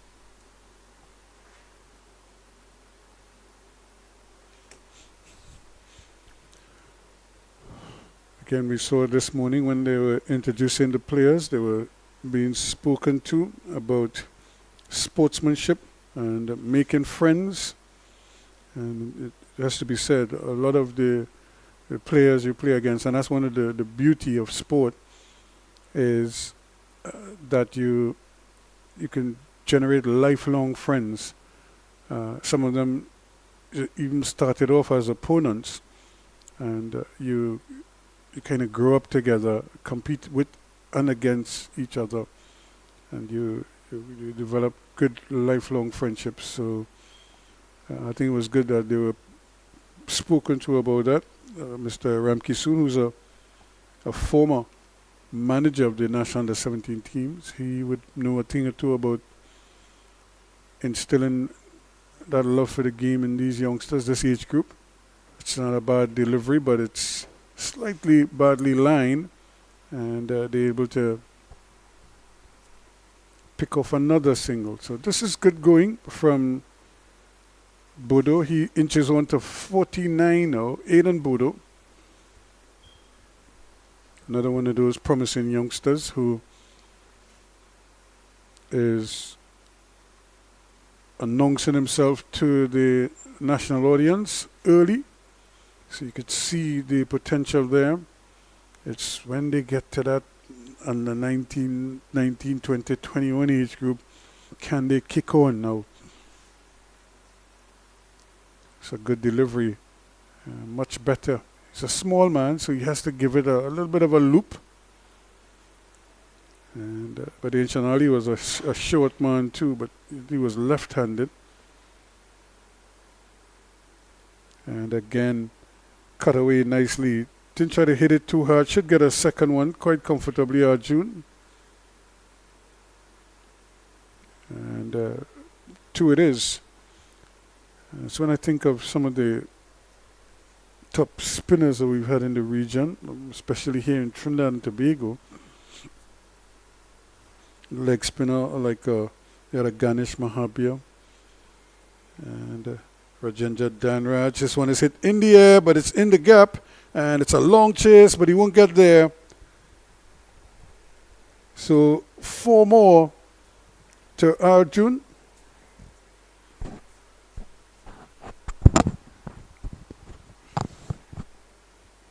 On the pads, he just opens up nicely.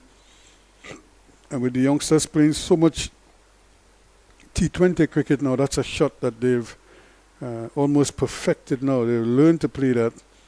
And anything pitched up to them, they will go through the line, as we say, put back to ball. It was aerial, but it was also away from the long on fielder.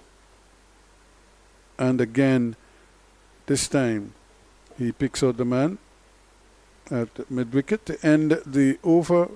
Another good one for South. 96 for 2 now after 22.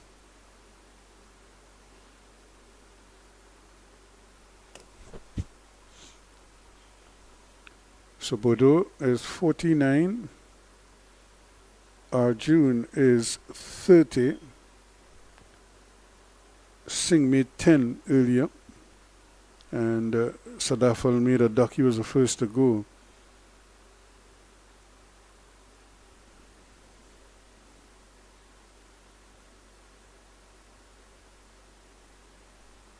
Caught by Zahim Ali off the bowling of Giuseppe, and then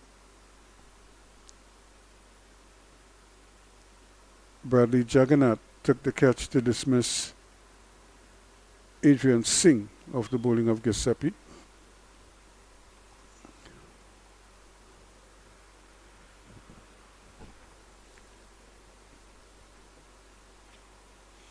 So we have another change of bowling. And this time it looks like it's Nicolas Castillo, or Nicolai Castillo.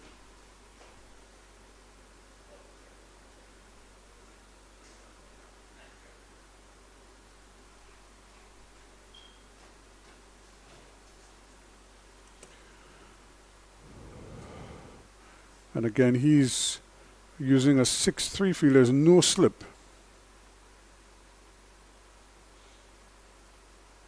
And it's a wide signal by the umpire. Captain and wicketkeeper Justin Pamphil preventing that one from going. Could have been so much worse. So just the one extra. We've had quite a few of those.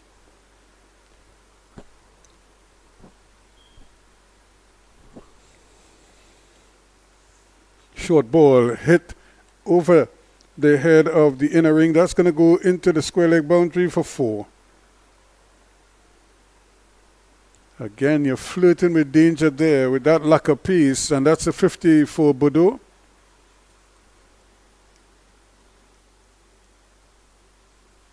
So 50 from 54 balls with 8 fours.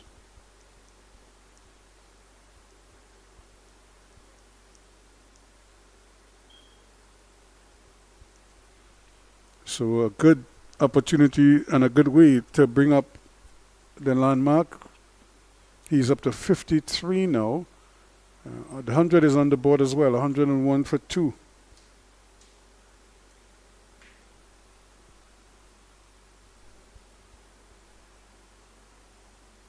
And again, brilliant.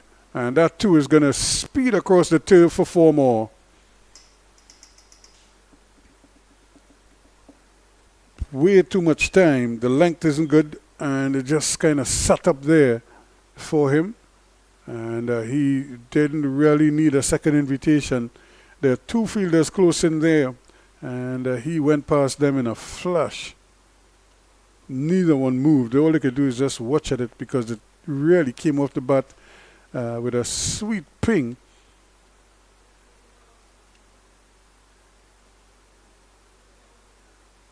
Short again. This time he's pulling it through the onside and doesn't get hold of it as well as if anything, it kept a little bit low, so it threw off his timing. But again, he was aiming for the fences there. He's looking to deposit that one over mid-wicket. Came off the bottom of the bat. So Bordeaux quickly moves up to 58 now. Arjun, who's 30, is on strike. And he too is going to keep the scoreboard ticking over. So this pair, they've done a beautiful job. And have really given South something to shout about here.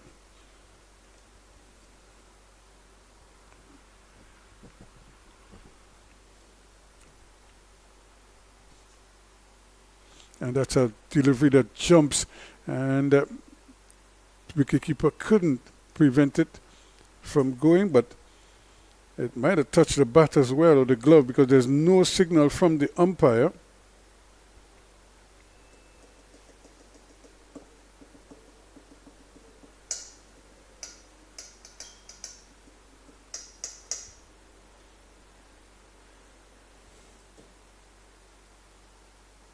Short again, and really asking to be hit, but he hits it straight down the throat of the man. Is that Juggernaut down there again to take the catch? And what a disappointment there for Arjun.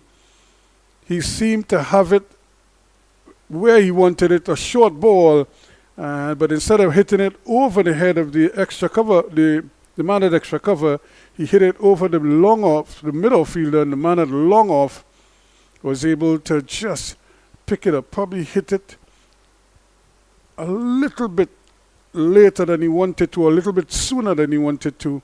Probably should have just waited a little bit more and hit it a little bit squarer. But that is the end of his innings.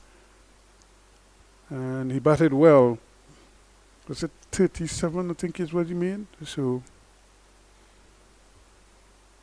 he would be very disappointed. 31. A good catch again out in the deep, and probably the most unlikely of bowlers. Nikolai Castillo gets the breakthrough.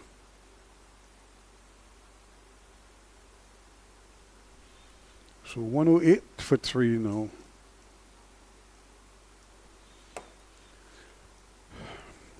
And that over cost him 12 runs, but he got a wicket, so I'm sure Pamphil was just saying, well, good change. Although prior to that, he probably would have been worried that his bowler was leaking so many runs.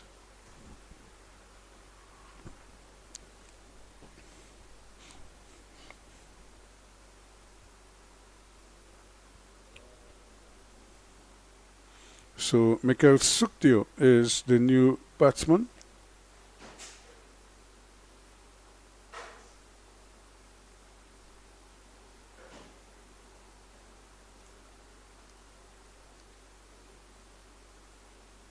The captain of the South team.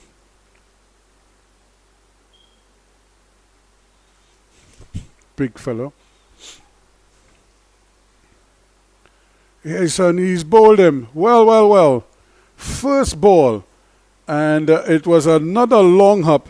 But there was Bodo trying to swing it through the onside. And he was bowled neck and crop for a very well played 59 and 108 for 4 now. And really a gift there because it was so short, but it was so slow. And the ball took forever to get there. And he just seemed to hit over it, missed it. If anything, it probably brushed the under edge and probably onto his pad and onto the stump. So real disappointment there for the young man. But what a turn of events here, because they were going along so nicely, cruising literally. And then all of a sudden, they've lost 2 wickets without any addition to the score. Now Curtis Nanan makes his way out.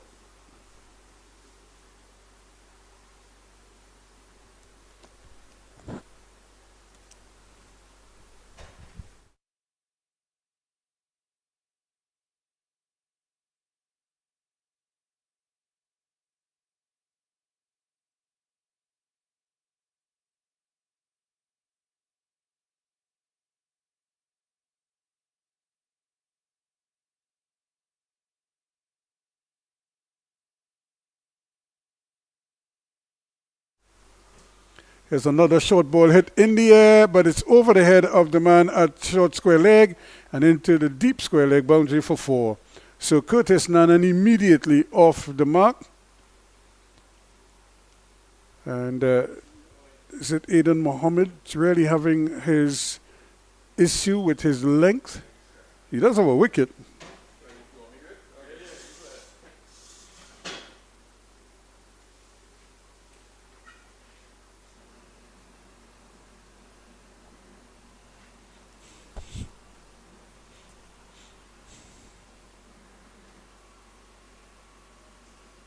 It's another beauty, and that one just zipped past. That's the best ball he's bowled so far in the over, and he almost got a wicket for it. That was better than the one that actually got him the wicket first ball.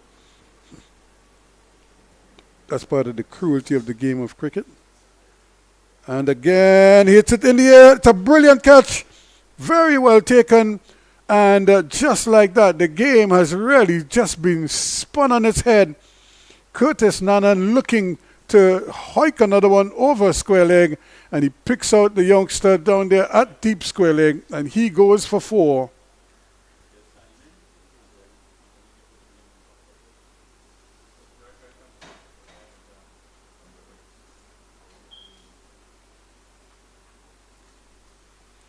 When you look at it again, it was a very good catch because he had to go running forward and took the catch. And Aidan Mohammed has 4 for 2, has 2 for 4, I should say, in double quick time. And all of a sudden, it's now 112 for 5. When they were 107 for 3, already 107 for 2 at one stage. They were 108 for 2, 108 for 3. 108 for 4. Now 112 for 5. Skipper Sukhdev, who is yet to face a ball, has seen 2 batsmen perish at the other end. So he must be thinking, guys, just stick around. So the new batsman is Samuel Stewart.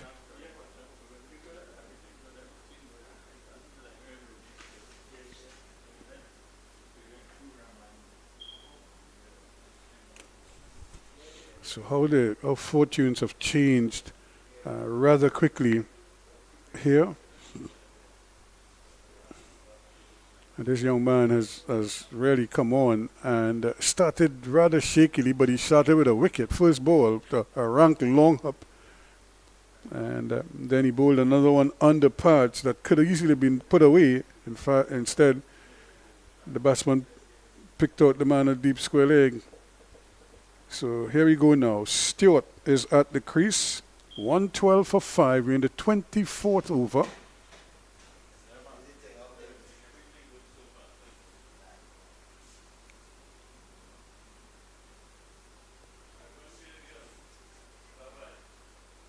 And again, all of a sudden, the ball is coming out a little bit better now for Mohammed, and that's what wickets will do. The bowler now feels a little more confident, a little more relaxed, and so he's thinking, I haven't really bowled my best and I have 2 wickets. What happens if I really bowl better now? Could quickly get a fifer. There's another one coming back in, and they will get a single. Stewart is off the mark.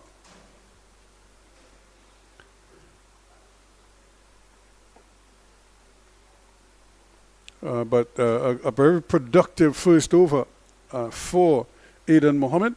And at the end of it, 113 for 5 South after they won the toss and opted to bat.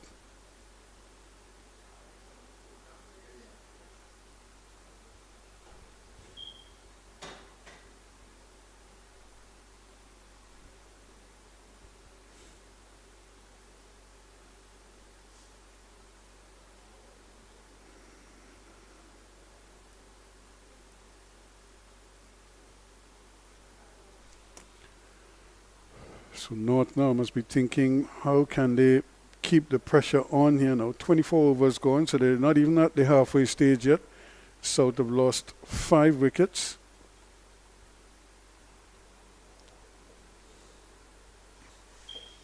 And their captain is yet to face a delivery. He watched from the top end and could do nothing about the 2 wickets to go down in that over, that first over there from Mohammed. Castillo again, who got that wicket, didn't really look like he could buy a wicket. His length was off, and then all of a sudden he got one that just kind of stopped on him and picked up the important wicket of Arjun. And things started to happen after that. Another short ball, punched away.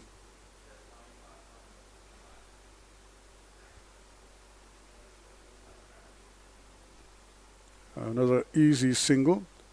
So finally, skipper Mikhail Sukhdev is going to get a chance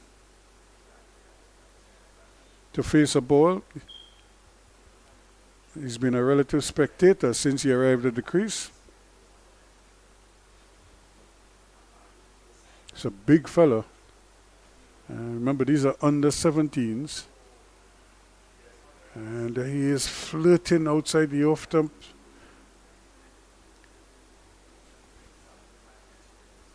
One 4 for 5. If they should lose another wicket here, that would have really set South back tremendously. You don't want to keep losing wickets. Try your best to keep everything in perspective. That's one again, slower delivery, but played well in the end, although the lack of pace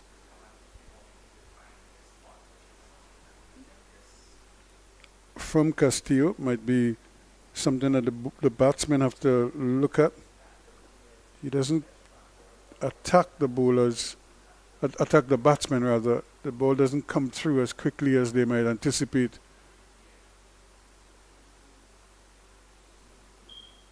And this is a much better over for him than the first one. Even though he got the wicket.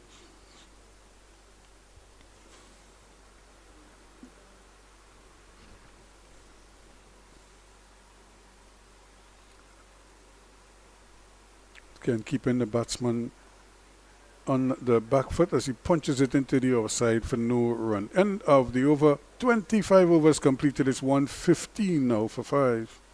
So a lot of 5s all over the place.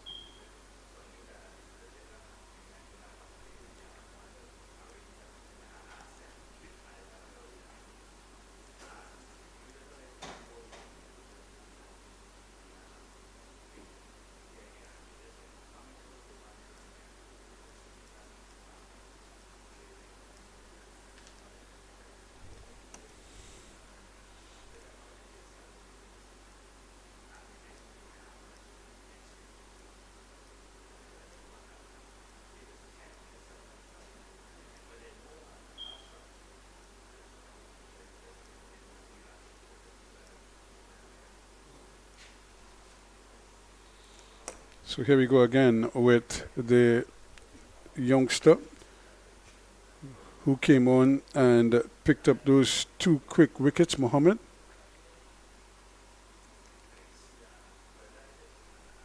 And a nice drive. They a little bit lazily runs the first run and miss out on a chance of a possible 2 because the man at long off had to come a long way to his left. But the batsman seemed very content with the 1. So Aidan Mohammed.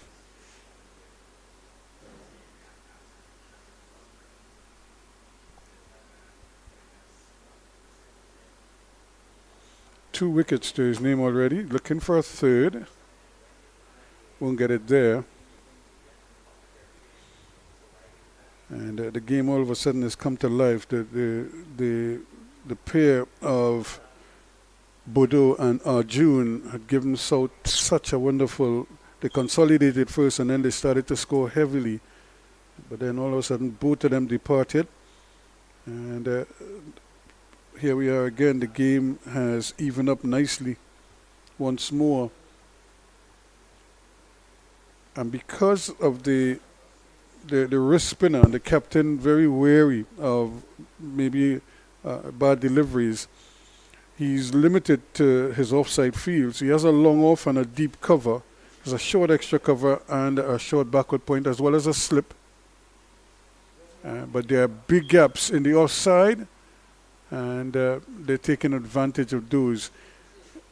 Now he could possibly bring one of the fielders on the onside, but again it's where he's probably just not, how should I say, he's probably not happy or brave enough to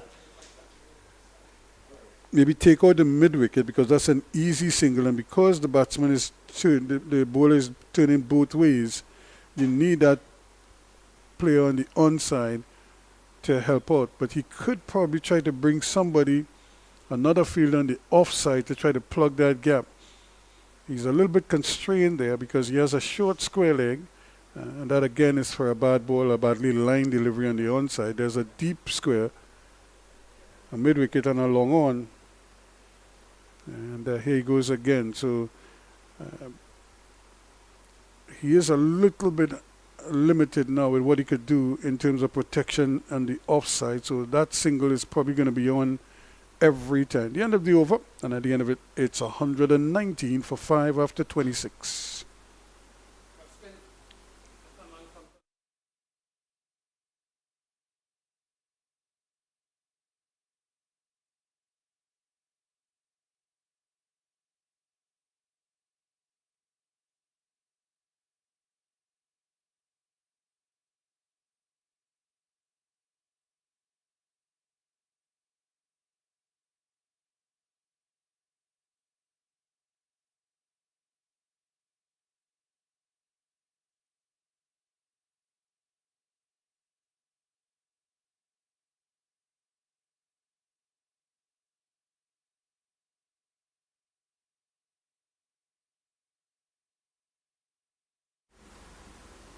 There's another short ball that can't take full advantage of.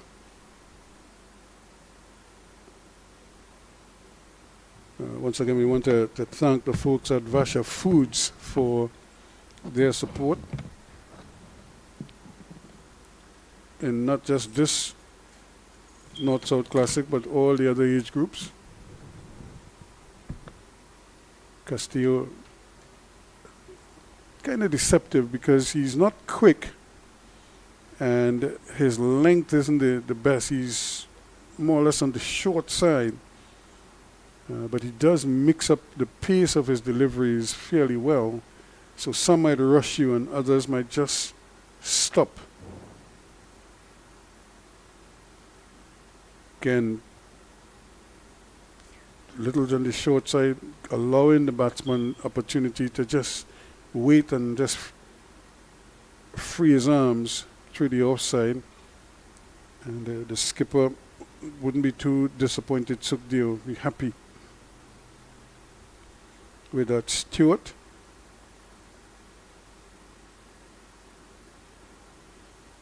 Similarly, just kind of stands there and just pushes it. He's the type of bowler that, as we say, you could drown in honey. And you might just probably want to go hard at him. But you still have to respect him as a bowler. Because every so often he produces something that could give you problems, and this one flicked away. And just as I was saying, it wasn't the best delivery outside the legs, but again, trying to turn it, the lack of pace probably, turning the bat too soon, Sukhdev almost spooned a catch to mid-wicket. So it happens every time, and he almost picked up a second wicket.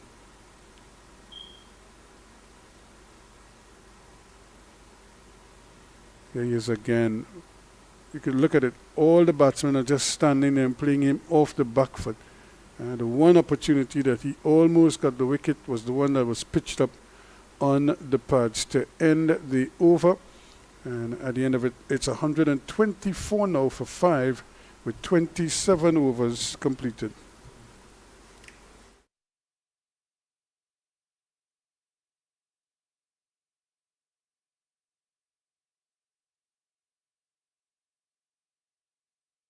A very good afternoon to Mr. Bagaloo. And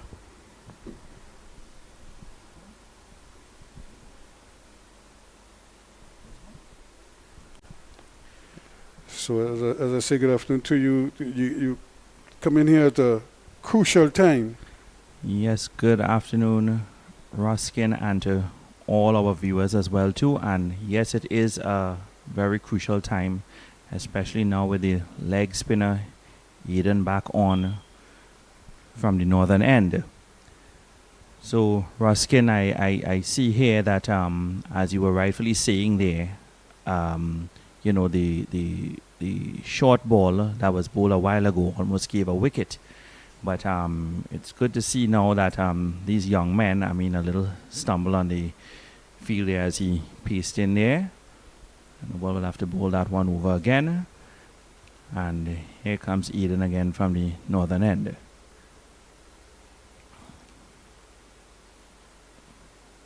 This one's hit in this the air one again. Yeah. falls short of the fielders there, but Mikel has to be careful there because the slower leg spin bowler there, you know, may have taken the pace off the ball a bit as he delivered, and he mistimed. That's better. That's a much better shot. Played it well, stayed on top of it, and punched it away nicely. So Stewart is not afraid to put bat to ball. Look at how quickly he was in position. And nicely timed, very nicely timed. That takes it away for 4, all the way to the boundary for 4. You know, I was saying earlier about the importance of these games and the importance of having sponsorship for these games. That when I played, we didn't have an under 17 tournament. We had an under 16 tournament, but we didn't have like U15s, under 13s. We had under 16 and under 19, well, under 20, as the case may be. Now Right. these youngsters have, some of them are under 13s, they have under 15s, they have under 17s, under 19s, and even under 23s. So they have a great opportunity. There is a pathway for them. Oh yes, it's correct. And even back from primary school, when I was involved, as you said, you only had a certain age group there, and by the time you reached the secondary school, as we spoke about sponsorship there, that was an issue back then. You didn't have much people to sponsor and so on. And now when you look out on the field there, Ruskin, you're seeing that these young men have so much talent. They have so much potential in doing well in this sport and taking it to heights beyond for Trinidad and Tobago. But it is very important that they get in support, whether it be the public sector, the private sector. It's something that has potential. And this particular sport, cricket, yourself, myself, others, they would have had passion for this, and these young men do. It's just that it keeps them occupied as well. And back to the game with Aiden again from the northern end. And again, he's the batsman on the back foot, and that's where the bowlers have to be mindful. You don't want to bowl half volleys and just allow them to just step out and hit you. But you have to keep it up a little bit more in that sort of in-between length where they're not sure if they go back or if they come onto the front foot. Right now, they're just comfortably on the back foot. Here comes Aiden again. In the air again, and once again, Sukti is somehow he's getting away with it, but he just seemed to just throw the bat at the ball, and it just seems to spoon off the bat. This is like the third time he's done it, and he's gotten away with it so far. Very nice delivery from Aiden. One that was pitched up as opposed to the short balls. That's right. And here he goes again. Another short one. Another short one, and just get a single at the moment. But as we were saying there, Ruskin, the game it helps these youths with growth and so on there, and it puts them in line and keeps you occupied. Back in my times, even your times perhaps, maybe that you might be, not that I'm saying that you're old, but you might be a little older than I am, but I'm not far behind. But if you look at it there, when we were involved in these things, the older folks might have told you that, look, you're spending a lot of time in this game, and that game might not doing your work and that sort of thing there. But I always maintain that as a lecturer as well myself, academics is not the only thing, and this helps you academically somewhat there, especially when you have a passion for it. And the potential that these young men have they're displaying today is extremely marvelous. Well, a lot of them are playing in the secondary schools league, so it means they're in school, and they're benefiting from that. There's an appeal. Yep. From Nikolai, off the ball of Nikolai, who is from the southern end.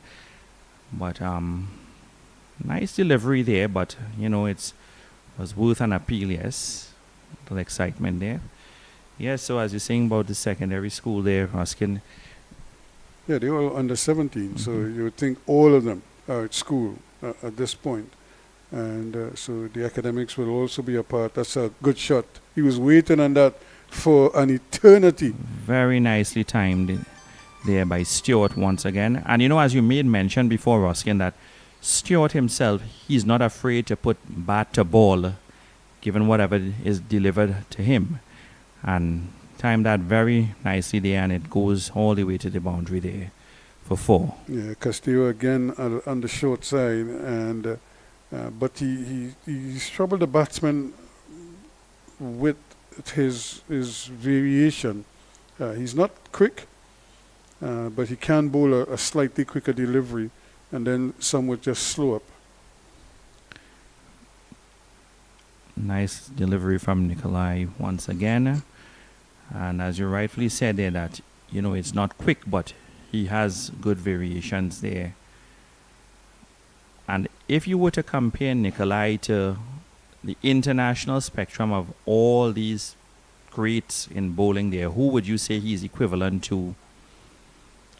Whatever team, wherever in the world. Well, it's difficult now because you see so many of these youngsters, let's say, playing in the IPL, for example, who what we call bits and pieces bowlers.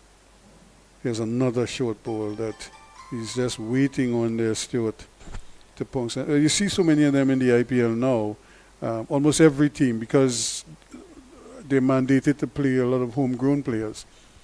Not all of them would be batsmen, so a lot of them would be bowlers. And so some of them are now learning the craft. That's right. Like just like he Correct. is. Nicely explained there. And here comes Nikolai again. That ball there will get a single off of that. Yeah, that's better from Sukhdev because he has been, I don't know if he's a little bit impatient because he hasn't seen too much of the strike. Remember when he first arrived at the crease, he was at the non-strikers and 2 wickets fell at this end. And he probably had no say in it at all. So he had to wait until the next over to face his first delivery.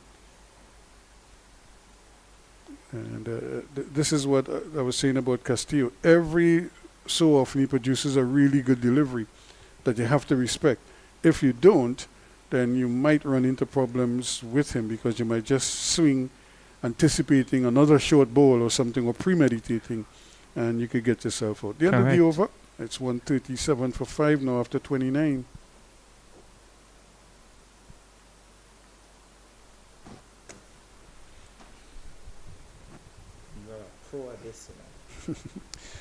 So again, you're just seeing, like I said, you can't overemphasize how important these opportunities are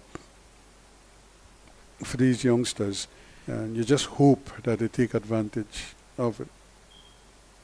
Yes, and it is a great opportunity there, and with the potential that they have, you can see that they have the passion for the game. And, you know, you would hope that where sponsorship and so on as well too, you know, it comes forward to assist them. Because back, as you said, when maybe your times and I times, you didn't have all of these leagues. That's a good delivery. That's so well bowled. And again, he pitched it up, but the batsman again stayed on the back foot. And that's part of what we've noticed here. Is that Sukhdev just stayed where he was in his stance almost and played from the crease. But look at how well up that delivery was to him. It just missed. He didn't play. It came right through the gate and it jumped over the leg stump. Yeah, that's a really, really well bowled delivery. That's the Chinaman spinning back into the right-hander as opposed to the googly from the left-hander that goes across him. Here comes Mohammed again. Another short one. Another short one.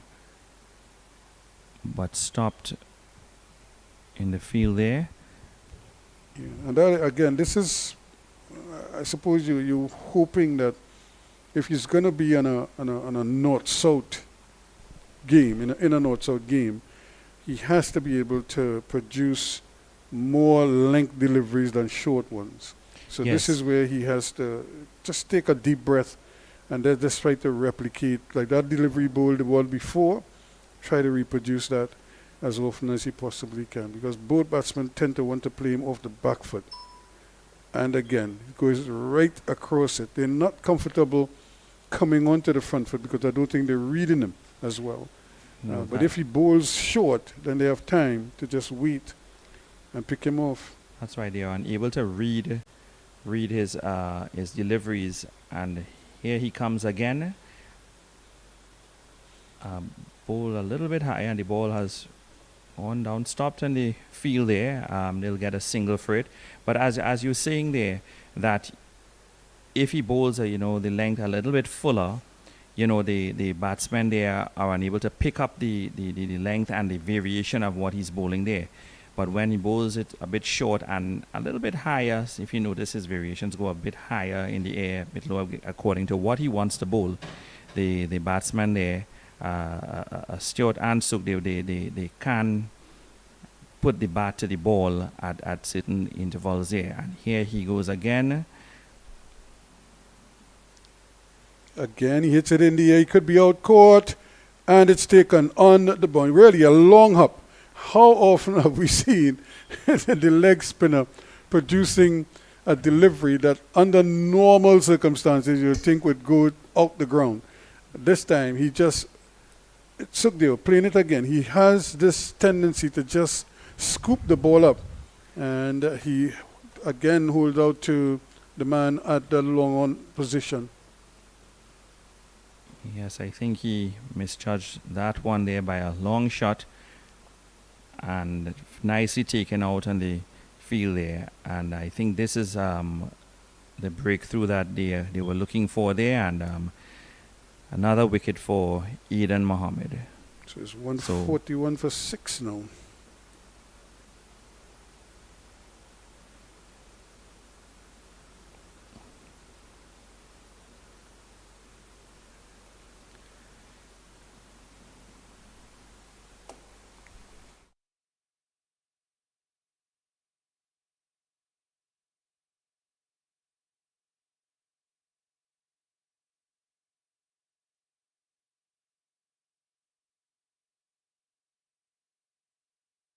When he got to 8, but he really struggled a little bit to get on top of the bowling. And I think the spin was a bit of a worry for him because, again, it's each way spin. It's turning away from, not as much, so he's not bowling the googly as much. But even with the Chinaman, because it's turning, he's finding himself in not in the best positions to take advantage. Yes, he did struggle a bit there, and as you're saying, with the variation of the Chinaman here, and here comes Mohammed again. That's a quicker delivery, very well bowled. Very nicely bowled there. And that's going to be the end of the over. A successful one of that because at the end of 30, it's now 141 for 6. 141 for 6, and the new batsman into the crease there is Asa Ramkisoon, who would be on strike. Samuel Stewart is on 19 off of 25, which is not too bad at the moment there. And you know, Stewart, when he gets going there, he's not afraid to put bat to the ball. And with the new batsman in there, Asa Ramkisoon, it's interesting to see how he's going to approach this, especially with the variation of Eden Mohammed and having taken the last wicket. But now have a change in bowling again there. And that one peels off a thick outside edge. And does he fumbles it, but does he prevent it from going over the line? I think he did. Oh, he has his hands on his hips. Did it actually cross the line? He didn't signal. And I thought he was standing there almost in disappointment that it eluded him. And I thought he was probably going to signal 4, but he didn't. So it meant he kept it from going over the line. Fabrice Lynch is into the attack.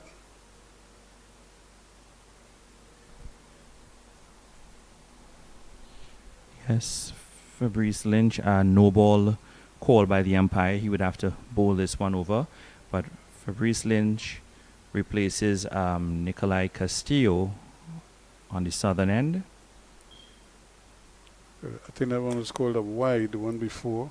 So he doesn't get a free hit for it. It's just another delivery that he'll have to bowl, an additional delivery.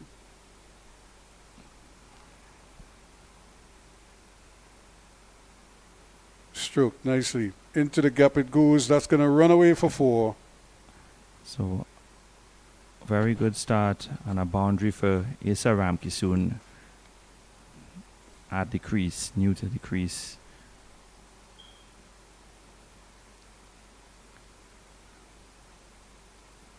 That's a nice full pitch delivery to work with.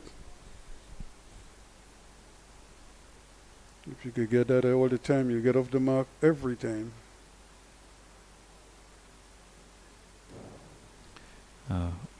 Better delivery, a little bit fuller by Fabrice Lynch.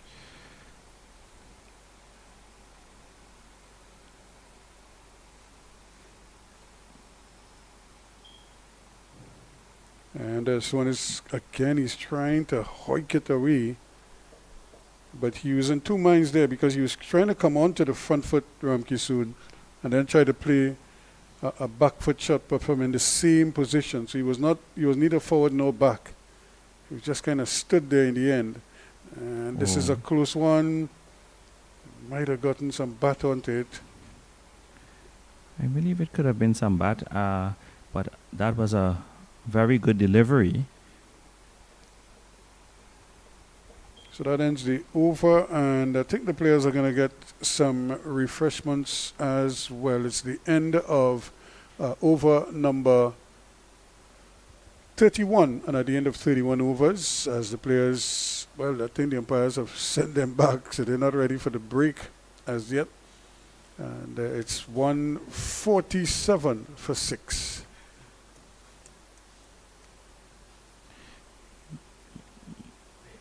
I see the umpires have called them Well, back yeah, onto they- the field, Ruskin. So They they, say, okay, let's take the break now. yes, I believe that they decided, well, okay, let's take it now then. So 147 for 6 after 31 overs.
So as we welcome you back here, we are getting ready to start over number 32. Remember, it's 147 for 6. South winning the toss and batting. And there's another short ball that is tugged away. Now, if you notice, the captain has dispensed with the short mid wicket. He does have a deep mid wicket. He has a long on, deep mid wicket, and a square leg. Well, just forward a square plus a long off. It's like he's setting a field for bad bowling. And you want to give another ball scooped up in the air. You want to give your bowler every opportunity to take wickets. You know, he might have been better advised to keep the mid wicket in place, because that cross-batted shot that they're playing is probably going to go, either it's going to go flat or it might just spoon up in the air right in that make. Now, he had the mid wicket there for a while. Now he's decided he's going to push him back on the boundary. Yes, and as you said there, There's a gap again. goes into the gap again and pick it up on the boundary. There's two guys are down there, but as you rightfully said about, you know, spooning up in the air, and we've been seeing a lot of that thus far. So it's interesting to see how he sets the field back, and how you know, if he makes a change, as you said there. But Eden has some very good figures for the period there, 22 for 3, and here he goes again. Yeah, you really, because he's a spinner that turns the ball into the right-hander. Again, he could probably even take the man at backward point out, or bring the cover square and push this man into mid-wicket, even if he wants to keep the boundary riders there.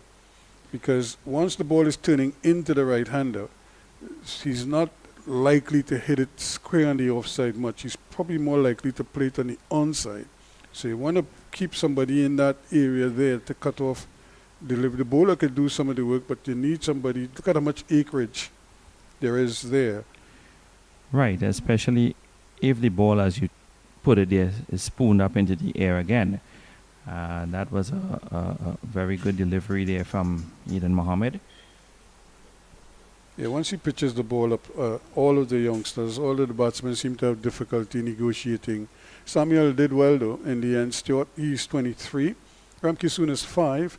It's 32 overs now completed. It's 151 for 6.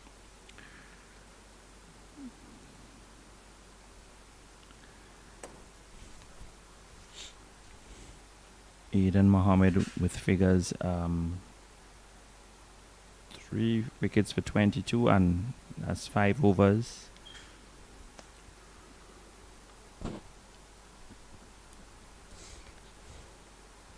And this is, like I said, this is sport for you, because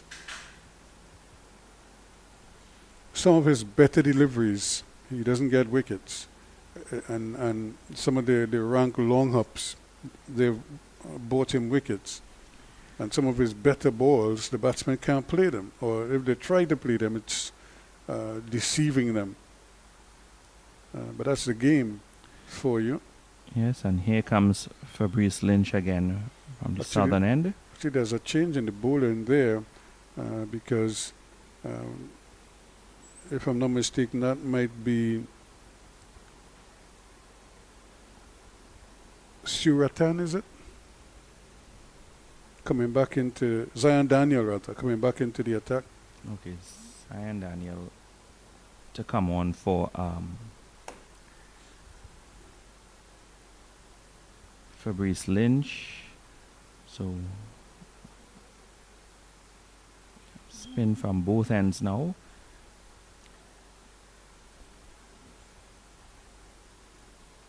Yeah, Lynch just bowled the 1 over and didn't seem to trouble the batsman too much.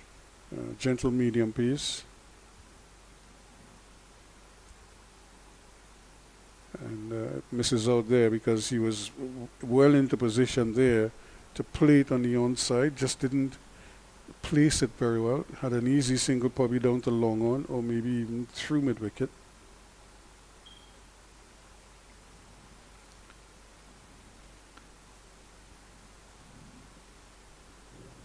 But the weather has been very, very good today. We've had some rain in recent days, but today we have a scorcher. Flighted, and it's a no ball. It's delivered there by the spinner. How often have we seen that now in the modern game? Yes, Zion Daniel started off very well thus far, and now his bowler, no ball will have to bowl that over. But as you're speaking about the weather, the weather has been good thus far. Very, very hot, extremely hot today. We had some rain, yes, but it is extra hot today. And there goes Zion Daniel, another good delivery again.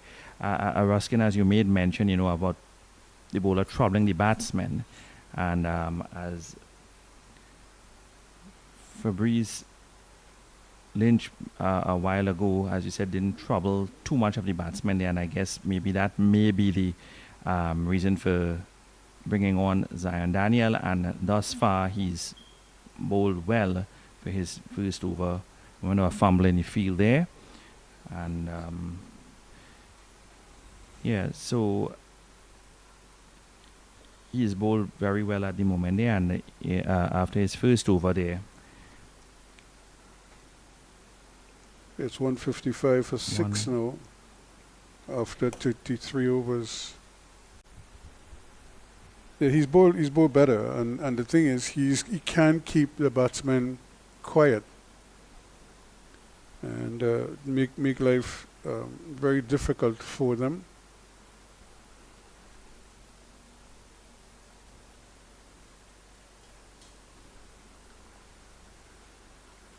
So it's not an easy. About 2 overs or so ago, Samuel Stewart was on 19 for 25. Now, with the change in bowling, he's now at 23 off of 34, and he is to face the ball now.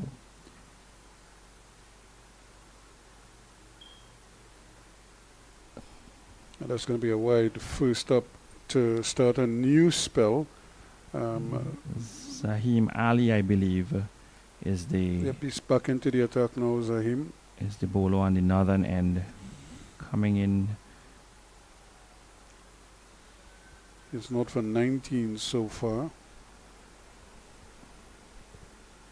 He too bowled, but he bowled a fair amount of short balls, so the batsmen were able to just pick him off. And that's more like it in terms of the length. He just lined that one badly off down the leg side. And wide signal. So they ran 2, so that will be 3 more to the score.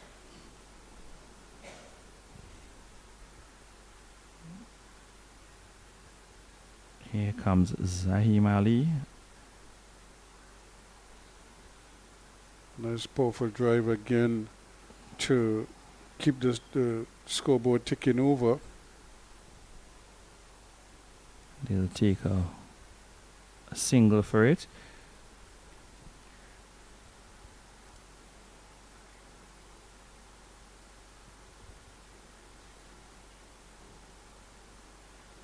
Stewart again gets one into the gap. That too can run to the boundary, and it will. So again, he didn't really have much to work with there. It kept a little bit low, but he was in position. And again, just allowed to free his arms. The length just a little bit behind, short of a good length, and he's right in position. Didn't miss out.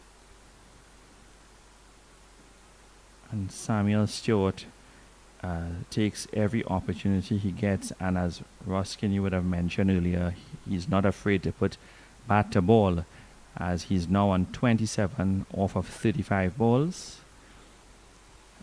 Yeah, he's of all the batsmen, he has looked probably the most positive of all. He's been very aggressive when he has to be, and he's respected the good deliveries. But because he like most of the other batsmen, he's predominantly a back foot player, and I think he's been forced into that because of the length that the bowlers have been bowling at him. A lot of the bowlers have tended to bowl short of a good length to him, so he's been predominantly on the back foot, and we've seen a couple of those pulls through the onside. And here we have one of the vagaries of playing here at the National Cricket Centre. The ball goes into the bushes there, and you have to go and search for it. Yes, and with the potential that these young men have on the field, as we clearly see there, if they do, fellas like Samuel Stewart and so on, they do put bat to the ball, as you put it, and it goes straight into the bush. Ruskin, maybe you and I might have to run into the bushes to go and help them look for the ball, if that's the case sometimes there, because they have so much of potential there. But we always have fun with them because almost every time you play here, this happens, where the ball goes into the whatever is the bamboo patch, whatever they have there, and it becomes an adventure to get it back. Now all of a sudden you might just see somebody come rushing out, and there we go. It means that they found the ball, or they give up the search and they get a replacement ball from the third umpire. But I think they've been able to retrieve this ball, so they And won't need the yes, replacement. They have retrieved it there under the trees or bushes or wherever down there, and they've gotten the ball back. You know, when we look at the international line of the tournaments there, when you have men like the famous Chris Gale, and they would hit the ball out of the stadium and you can't even find it back there. And these young men are showing that they have that same acumen as well too with the bat. Here comes Zaim Ali again. And another wide delivery. So it's been a mixed bag from the young man. And you can see the disappointment. He's just not able to line up the deliveries as well as he would like to. And Stewart is looking to punish him. Again, on the back foot, just standing there, not really being encouraged to come on to the front foot much. So this is where Ali has to be a little bit more strategic in his bowling, his length. That's better. And that, again, you could see. Oh, there was a misfield there, but you get the single for it there. But as you said there, with the length and line that he's bowling there, the last delivery was a better one. And the batsmen there are, taking every opportunity they get to hit the ball. And here comes Zaim Ali. That's another pitch of a delivery. And that is more like it. Pitch it up and allow the batsmen to have a go at it. They're not constrained right now because so much of what they're facing is off the back foot. But one is on the front foot. That's like new to them. And you could have opportunities like that. A big drive, but he missed it. Could so easily have gotten in it. 166 for 6 now after 34. So it's 166 for 6 after 34 overs. So as we were saying there, with respect to the different variations of the ball to trouble the batsmen, the length and line makes a lot of difference here. And the batsmen are not, they are not rushing the ball, as you say there, but they are taking the opportunity to hit the ball and try to get it into the gap there. But now we have change in. This is Daniel continuing. This is Daniel from the southern end. Not too much of a bad delivery there, but it's just that it's quite noticeable that most of the batsmen, they just stand there and they play from the back foot, from the crease. So the bowler might be encouraged to pitch it up a little bit more. See, once it's short, that's their comfort zone. They will just stand there and swing. He didn't make contact here, but that was right where he wanted it. I think the umpire signaled wide as well. It was too wide, so he couldn't catch up with it. And that is where the batsmen will have their issues. Once he pushes the length up a little bit more, and they have to now think in terms of, do I go onto the front foot or do I stay on the back foot? And so you should be encouraged to keep it up. That's more like it. And let them make a decision. Don't just let them stand there and swing off the back foot.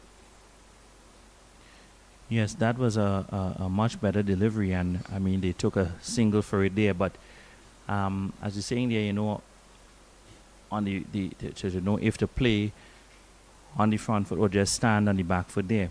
And here comes Zion Daniel again. Once a single that's not there, and the Stewart was not interested. So Ramkisoon is on 9 from 15. Stewart is 29 from 40 at the non-striker's end. And this one peels off a thick outside edge again. Just threw it up in the air there and asked him to come onto the front foot and have a go. He did. Unfortunately, it hit the edge, but it went wide of slip. And down to the third man region where they picked up a couple. But that's what he wants to do as an off spinner. Start it outside the off stump and encourage the batsman to come out there and play a shot out there. A much better length and line there, and much better ball pitched. And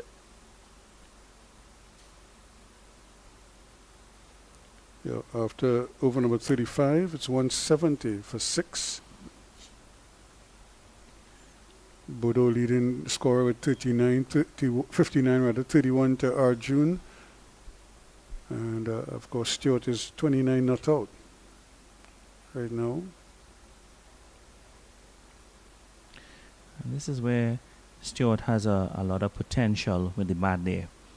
And as you were saying there, the bowler has to try with the line to get them to come forward, as you said there. But Samuel Stewart on 29 for 40, while Issa Ramkisoon, who will face Zaim Ali once again.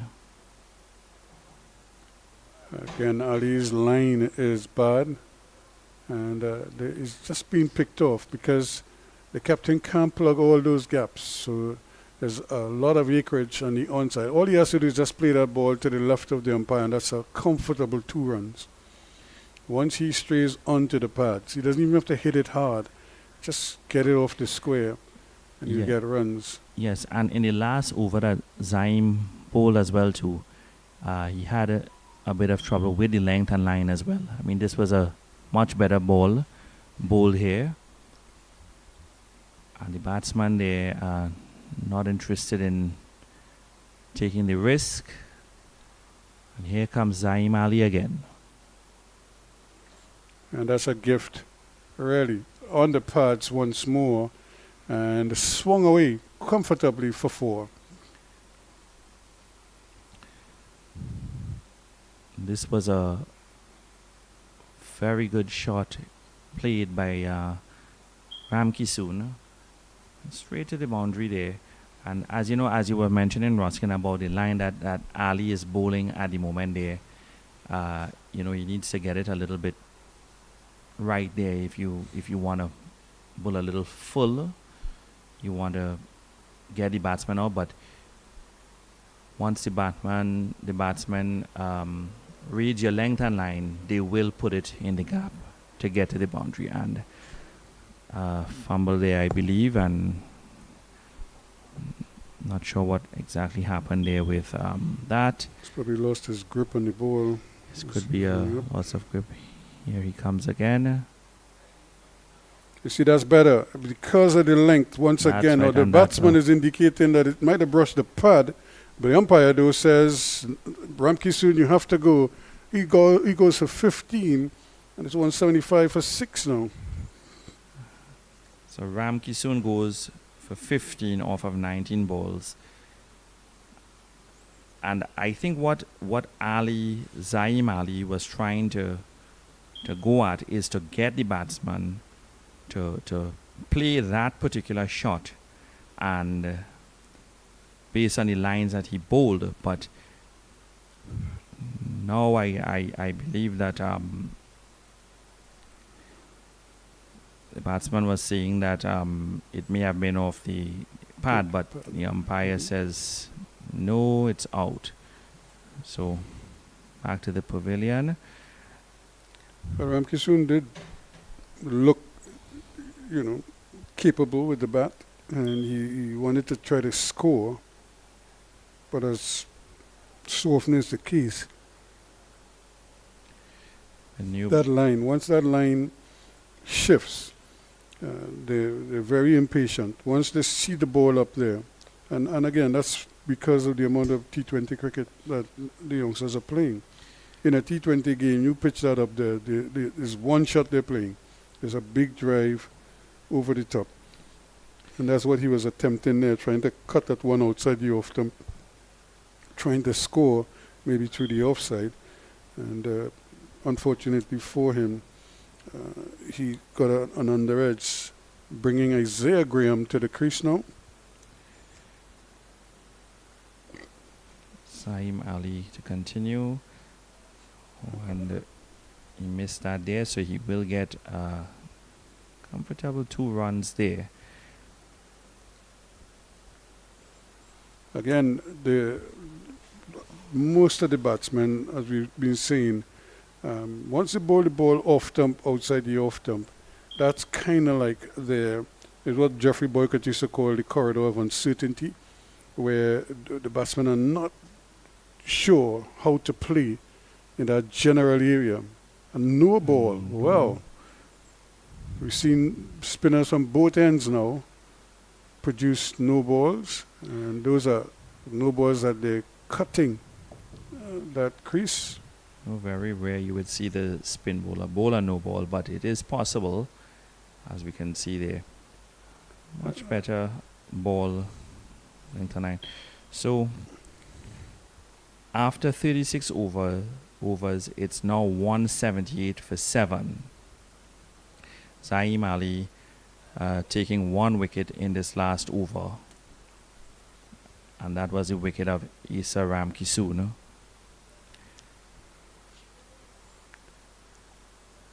Yeah, he bowled. He's not. I suppose that's what you kind of take from spinners, from wrist spinners. They're not always going to be tidy, and they're not always going to be consistent, but they do produce wicket-taking deliveries. That's why most teams now relish the opportunity to have a wrist spinner in their ranks. I mean, how often do you see now in a T20 game a wrist spinner bowling the final over in a T20 game? That was unheard of in the past, but because captains now see the potential for wicket-taking with their wrist spinners, sometimes they actually take the opportunity to do that. Zion Daniel to continue the That's overs well from played, the southern yeah. end. That's very well played. And they only go for 1. That's careless running there. You know, as you made mention of the last over and the wrist spinner bowling the last over there, and it was not unheard of. You are very correct, Ruskin. And, now it's interesting that the captains do use them now to finish the innings there because of the variation, as you said, to get that wicket or even keep the run rate down, especially in the T20s. Let's comfortably take a single off of the bowling of Zion Daniel. Isaiah Graham playing with a straight bat, which is good to see. And what he's doing too, he's rotating the strike, giving it back to Stewart. Because if anybody's going to take them past that 200, maybe even up to 250, it's probably going to be Stewart, given his propensity to put bat to ball. And here he goes again. That's well done once more. Swinging behind square for 4. There was a fielder there, but he's short. He's not on the boundary. And once the ball passes him... Yes, and you cannot afford to bowl to the batsmen like that because every opportunity they get, they will comfortably plug that ball into the gap and it goes straight down for 4. So it's going to be interesting now to see how Daniel bowls the rest of the over and what length and line he uses now, seeing that the batsman has gotten hold of him. And again, that's very well played. That could be four And more. again. Oh, and it goes straight to the boundary for 4 again. And you know, Ruskin, as you made mention there, that the batsman, they are just waiting for that opportunity to get that ball, to send it into the boundary there, and that was a comfortable shot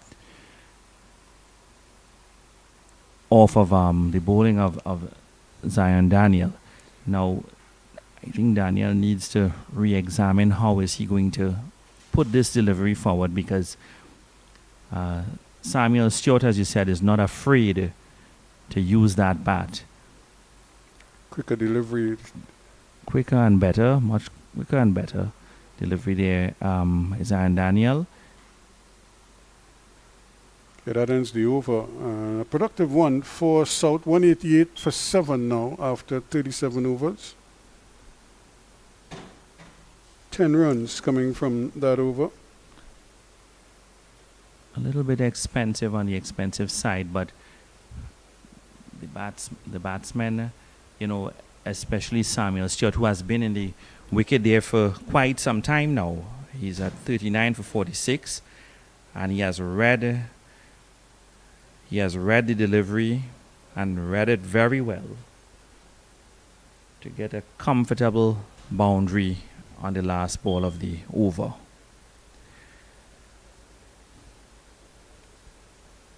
So now it's Zaim Ali to continue from the northern end. 1 wicket in the last over he bowled, and here comes Zaim Ali to Stewart.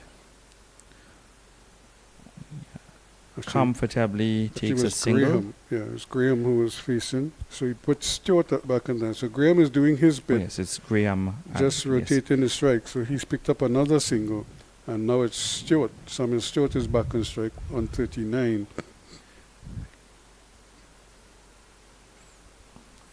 You know, Ruskin, it is That's very 4 more. important. Oh, it has gone straight into the boundary for 4. That's another good hit. Look at him on the back foot again. He's just standing there. And as it pitches, he waits on it. And he punches it back past the bowler. Umpire taking cover. Neither one, mid on, long on, or long off, could get across. And 4 good-looking runs to Sam. He goes up to 43 now. He takes a comfortable straight drive. But you know, Ruskin, as you made mention there about rotation of the strike, which is very important because it will take the patented pressure, well, which of the bowlers delivers that to the batsman off of Samuel Stewart.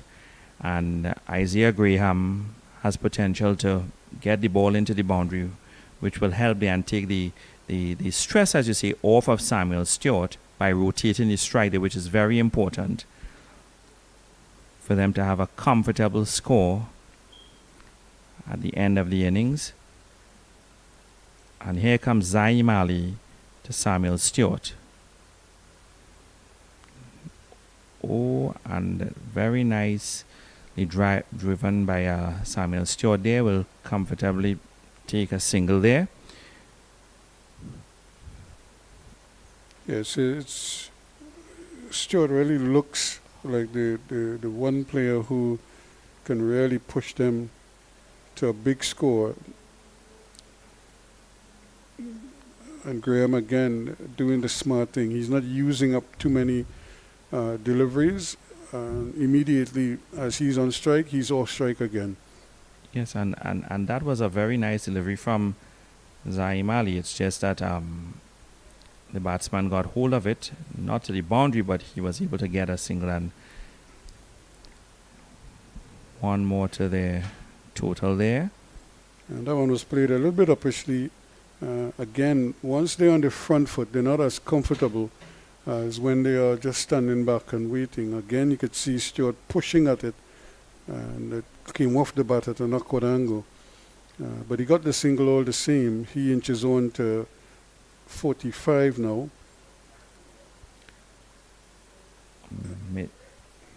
Very nice stop in the field there by the fielder of the bowling of Zaim Ali.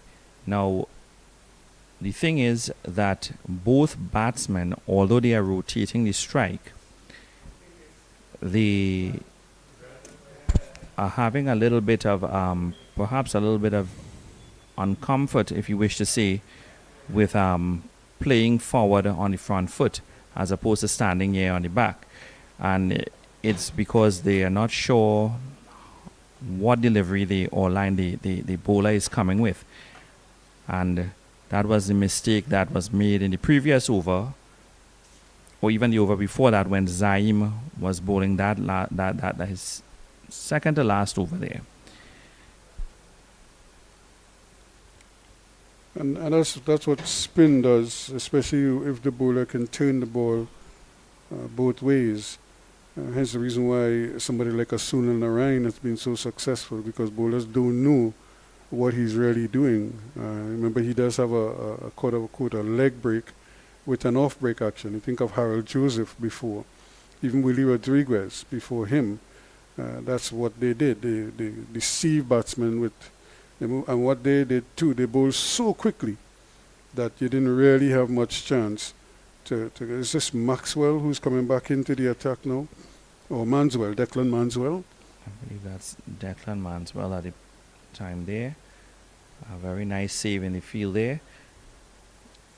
Yes, and as you were saying there, if you compare it to the great Sunil Narayan there, with the different variations there, you don't know which one is coming, and you can get the ball to go either way. So it's a bit difficult to make the pick, but he gets it to go left, right, or even straight. And this is where those bowlers can be very dangerous. So I played again. Samuel, he inches on by one more. I could tell you right now the Leeward Islands 284 for 5. So they've only lost the 1 wicket this morning, and that is Casey Carty, who made 100. That's another full toss that is hit hard. They should take one on the throw, but they decided against it. And that would have been a comfortable second had they gone. Casey Carty 147 from 212 balls, 16 fours and 2 sixes. And Justin Graves is not out 73. So they've blunted the Trinidad and Tobago attack to some degree. And they still have Jamal Hamilton, who made 100 in the first innings, and Rakeem Cornwall to come. The big rack. That was a... And that too is put away. That's a good shot. There is a man out there. He did very well in the end. And yet, for the second time in the over, they're limited to just the 1 run, even though the ball went very close to that deep extra cover boundary. And it was 199 for 7 now after 39.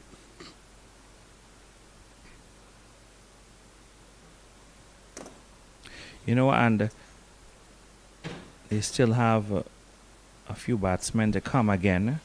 But I think what is happening outside there is that Samuel Stewart, at the moment, is trying to, tell Isaiah Graham as well to let us really try to rotate this strike to keep it going there. And the minute you get that opportunity to plug the ball into the gap, you go right ahead. I think the good thing for these two batsmen is they're so disciplined. They're taking what the bowlers give them, and they're just trying to keep the scoreboard ticking over. And they know they're getting down to the latter stages of the innings, but they don't need to hurry. They still have 10 overs, roughly 11 overs to work with.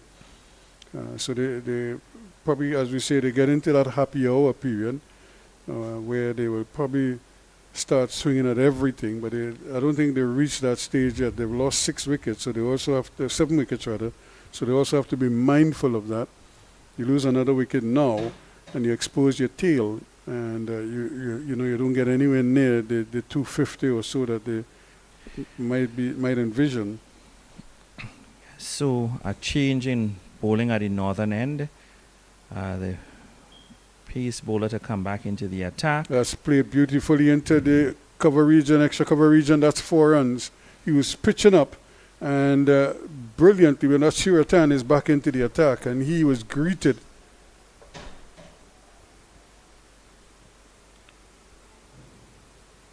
Excellent shot there, and that would be the 50 for Samuel Stewart, as he brings up his 50 from 55 balls with 7 fours. So Samuel Stewart has reached 51 off of 55 balls, and with the change in bowling, I think it was easy for him to grasp that delivery. Much better ball, but fielder would pick it up comfortably and take a single. You see Jaden Suratan, who has replaced Zaim Ali with the spin on the northern side. What is happening is that the batsmen, both Graham and Stewart, with the rotation of the strike, they were able to pick up that length and line that Suratan has bowled. I think he would want to re-examine how he's delivering to them, because as you rightfully said, Ruskin, that they will go after everything in these last couple of overs. And here comes the ball down to the boundary, but they stop by the fielder and gets one off of it. A much better length and line there, but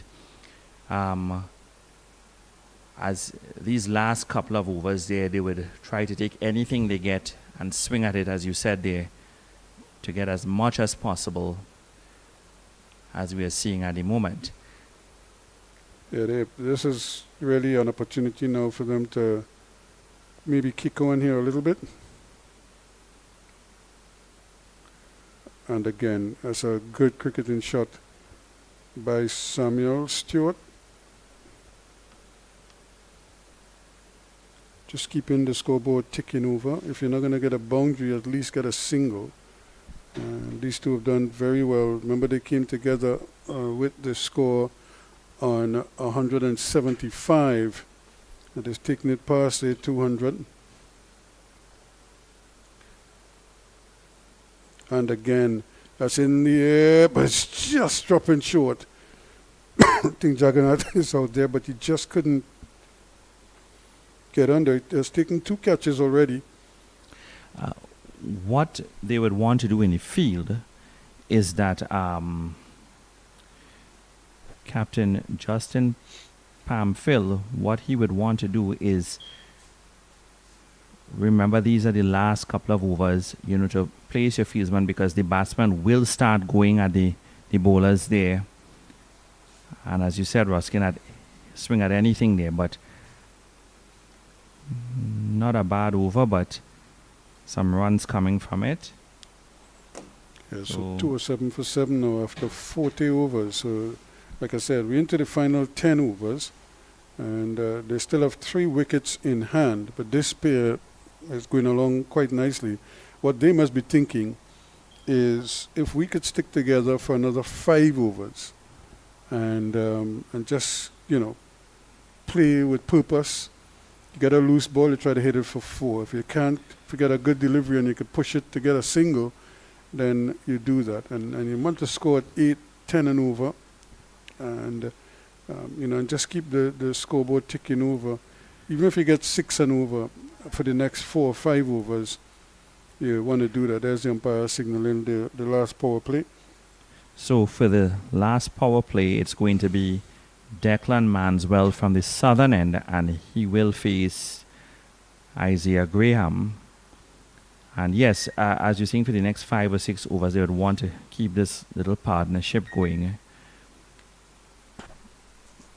Very nice shot to get a comfortable single, stopped in the boundary. Yes, for the next 5 or 6 overs to keep the partnership going, just to get as much as possible and for as long as possible is what they aim as, especially during this power play. And here comes Declan Manswell. Another short ball. That one is pulled away nicely into the gap, and it's only going to get them 1 run. And once again, I just think the cheating themselves here, because if they were a little more purposeful with the running, they could force the fielders into error with a little more purposeful running, and that way you could keep Stewart on strike. Yes, and at this stage of the game, that should be the aim of the batsmen there. And, as you said, the purposeful running there, if they use that as a strategy, they would have been able to perhaps cause the fielder to fumble in the field there by taking maybe a second run or so. I mean, we will Here see. again, they go for one, but there is no intention to go for a second one, even though the fielder fell down and was Yes. flat on his back. Yes, they could have maybe attempted a second one, seeing that the fielder did fumble a bit there, as we were just talking about fumbling in the field. That was Giuseppe. That's a no ball. That's a no ball. And signal by the umpire was well over the waist. Manswell will have to bowl this one over. Here, perhaps the ball may have slipped out of the grip. Here he goes again. Manswell to Graham. Cut and a miss there. Just to bring you up to speed here, the Windward Islands 103 for 3 at lunch against the Guyana Eagles, Happy Eagles, 242 and 299 Guyana. And Windward Islands 223, so they conceded first innings to the Guyanese, not by much. And now they have a chance here to see if they could come from behind, but they have to score quite a bit to get there. Guyana made 299, so they gave them a lead of just about 315 or so, and now they have 103 for 3. And we had lunch on the final day. So they have 2 sessions. Not impossible, but the Guyana bowling is so strong that I anticipate that that's going to be a bridge too far for the Windward Islands. And of course already the Barbados-Jamaica encounter has ended. The Bajans were firmly in control there, so they would have wrapped up proceedings already for today. And that would, as they say, put the cat among the pigeons there, because Jamaica won the first game, the second one was tied, and now Barbados dominated the third. I'll leave that up to the officials to figure out which of the two will be the group winners. Yes, the officials to determine that. I mean, it's going to be very interesting to see how it turns out. It'll be net run rate and whatever else was the formula they will use. But clearly, Barbados started slowly, improved in the second game, and then they dominated the third one. So Suratan from the northern end again.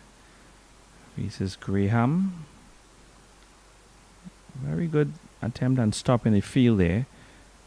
But and that was a very good length and line by Suratan, by Jaden Suratan from the northern end. Now, what Suratan is going to be thinking is that maybe he's getting the gist that, look, these batsmen in these last few overs will go at somebody. Will it be him? Will it be from the southern end? It was a good shot by Isaiah Graham.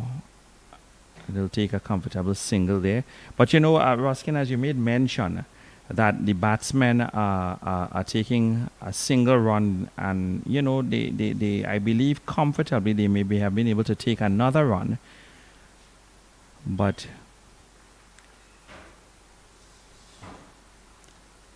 it's just the running isn't the best. Here's another opportunity for a boundary, and they will get it too, because again, once the bowlers continue to give them short balls or over pitch deliveries, and this young man is quite capable of taking advantage. Another short ball, and he just has to swing from the crease. Cannot afford to bowl short balls at this point to either batsman, both Stewart or Graham, especially as they are developing a small partnership coming to the end of these innings here. Here goes Suratan again. A much better delivery by Suratan. I was just telling you about Barbados. They beat the Jamaicans by an innings and 11 runs. So they've comprehensively beaten them. So don't be surprised if Barbados tops that group. And so it's the 3 group winners, and the best second place team or thereabouts might be the ones that they're looking at. Here he goes again, another delivery from outside the off stump. He's tugging it. But he would be disappointed. He didn't really make the contact he was seeking there. But he got a single, and he will go on to 61 now. And the score is up to 220 for 7. Or is it 219 for 7 at the end of the over? After 42 overs, it is 219 for 7. And this is what we were talking about a while ago. As they both batsmen, they develop a partnership and are able to rotate the strike, which they are doing comfortably. I think they should perhaps think about, adding an extra run or two while they can. And maybe, you can dazzle the spin bowlers can dazzle the batsman, but maybe the batsman can dazzle the fielder and change in bowling. This Giuseppe is coming back. He picked up the first 2 wickets earlier this morning. Hasn't bowled since. But he's back into the attack now. And what he and his opening partner, Alex Nicholas, did very well was bowl a line. They bowled off stump, outside the off stump. And they're going to need them to be just as clinical now at the death. And they're going to go for the single, a late decision, and overthrows if they want it. And they will get it as well. Yes, and as we were saying there with the batsmen there, that, with the overthrows and the fumble and stuff, they can afford to take that extra run or so as it comes. But as Laurel Giuseppe is back into the attack from the southern end, I would hope that, and expect that him to bowl a very good length and line, because the batsmen are going at him, and here comes the ball almost to the boundary, stops. You see, at this point in the game, these batsmen have settled themselves in there comfortably at the moment, and they would swing and hit at anything that comes their way that is feasible to do. And while they do that, that is welcome, but also an extra run or so is also welcome once the opportunity arises.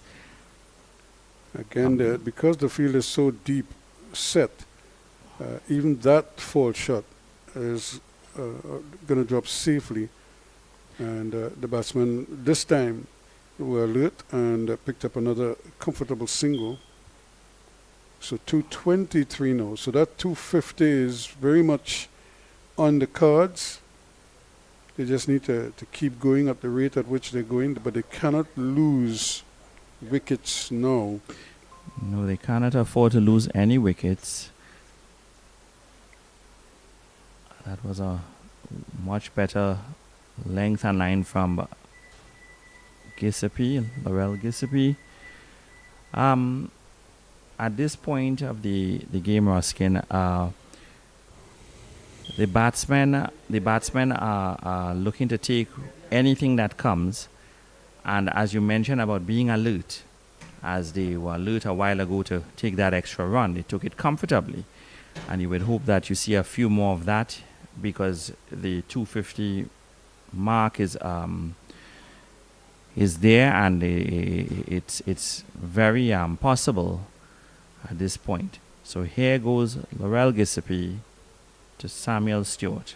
Slower delivery. Just trying to take some pace off of it, but that's good work again from Jagannath out in the deep limiting the batsman to just the one run. And he had to do a lot of work coming to his right from long off.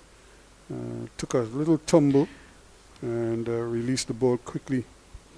Yes, and Bradley Jagannath, who is the vice captain, he is on the boundary there, and he seems to be a little bit alert. He did a tremendous job this ball and the last one there, saving the ball from reaching the ropes. That was a comfortable shot played, and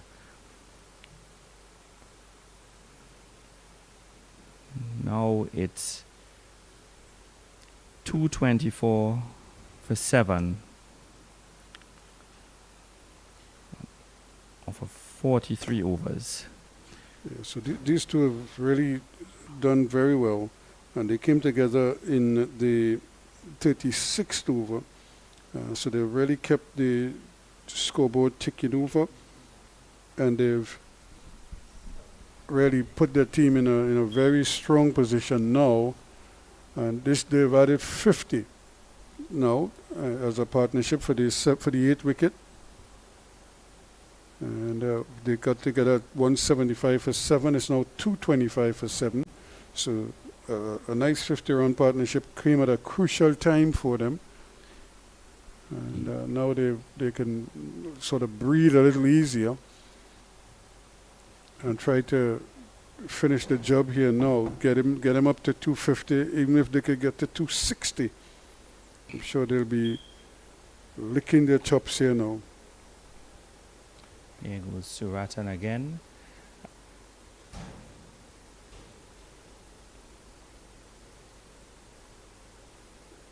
You know, with regards to both batsmen able to rotate the strike and having settled and, you know, creating this, as we would say, coming to the end of the innings partnership there.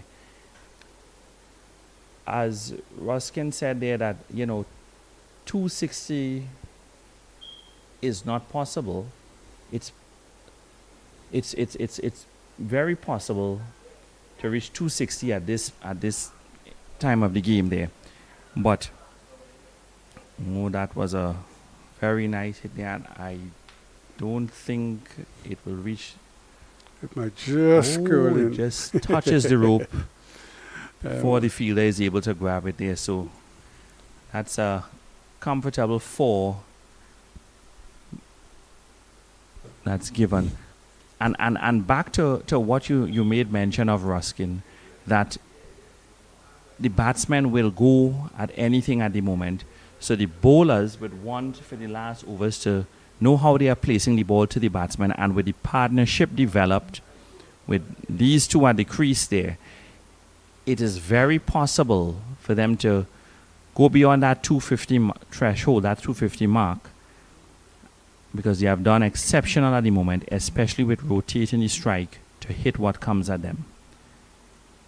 And again, everything is going towards the leg side now, and an indication that they're just throwing the bat at the ball. But all they need to do is keep playing good cricketing shots, especially Stewart. He's been batting beautifully for his 70, and all he needs to do is not force it, just keep playing. And again, they go for a quick single, and they will get it too. Pressure on the fielders, can't pick it up cleanly. That's what the running between the wickets will do to a fielding team. Yes, and Samuel Stewart is on 70 off of 70 balls. He has really delivered and really played good, sensible cricket to reach this score at the moment. And that's a big one, but he was trying to swing it to the onside, and like I said, he's just losing his shape now because he's just swinging. He's muscling the ball as opposed to trying to time it. And as a result, that one, which he was probably aiming somewhere in cow corner, ended up to long off. Yes, and as you know, we said that they will go at anything, but I would hope that This one is in the air. There's a fielder coming in, and he takes a comfortably catch. taken. And that's Graham going for 15, but that's not Graham's role, although at this stage you would figure doesn't matter, whoever gets the runs will get the run. But Jagannath again. You know, I was after seeing the partnership developed and the way they were rotating the strike and so on, they had it going there. I was hoping that Graham would have perhaps, stayed to the end there with Stewart. But, at this point of the game there, you would go at anything because you want to get as much as possible. And he miscued the shot and he played it and was caught out in the field there. So Isaiah Graham heads back to the pavilion. Yeah, they will be happy with his contribution, though, because he was part of a 50-run partnership, a 50-plus partnership that kind of kept the momentum going in the middle, that middle passage and the latter stages. So now they're in they're in good striking position where they could, like I say, get to that 250, possibly 260, but just the losing that wicket might just change things. They have 6 overs now to complete.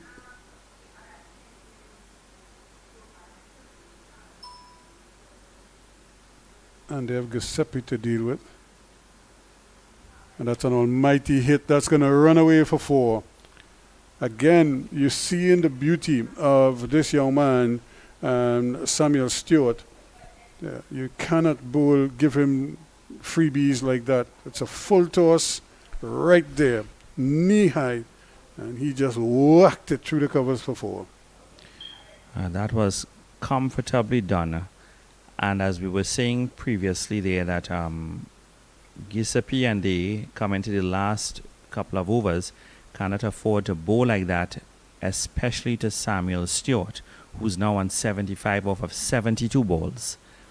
And again, he is going, but he's only going to get a single. But again, you could see real intent from him. He's really trying to maximize every shot now.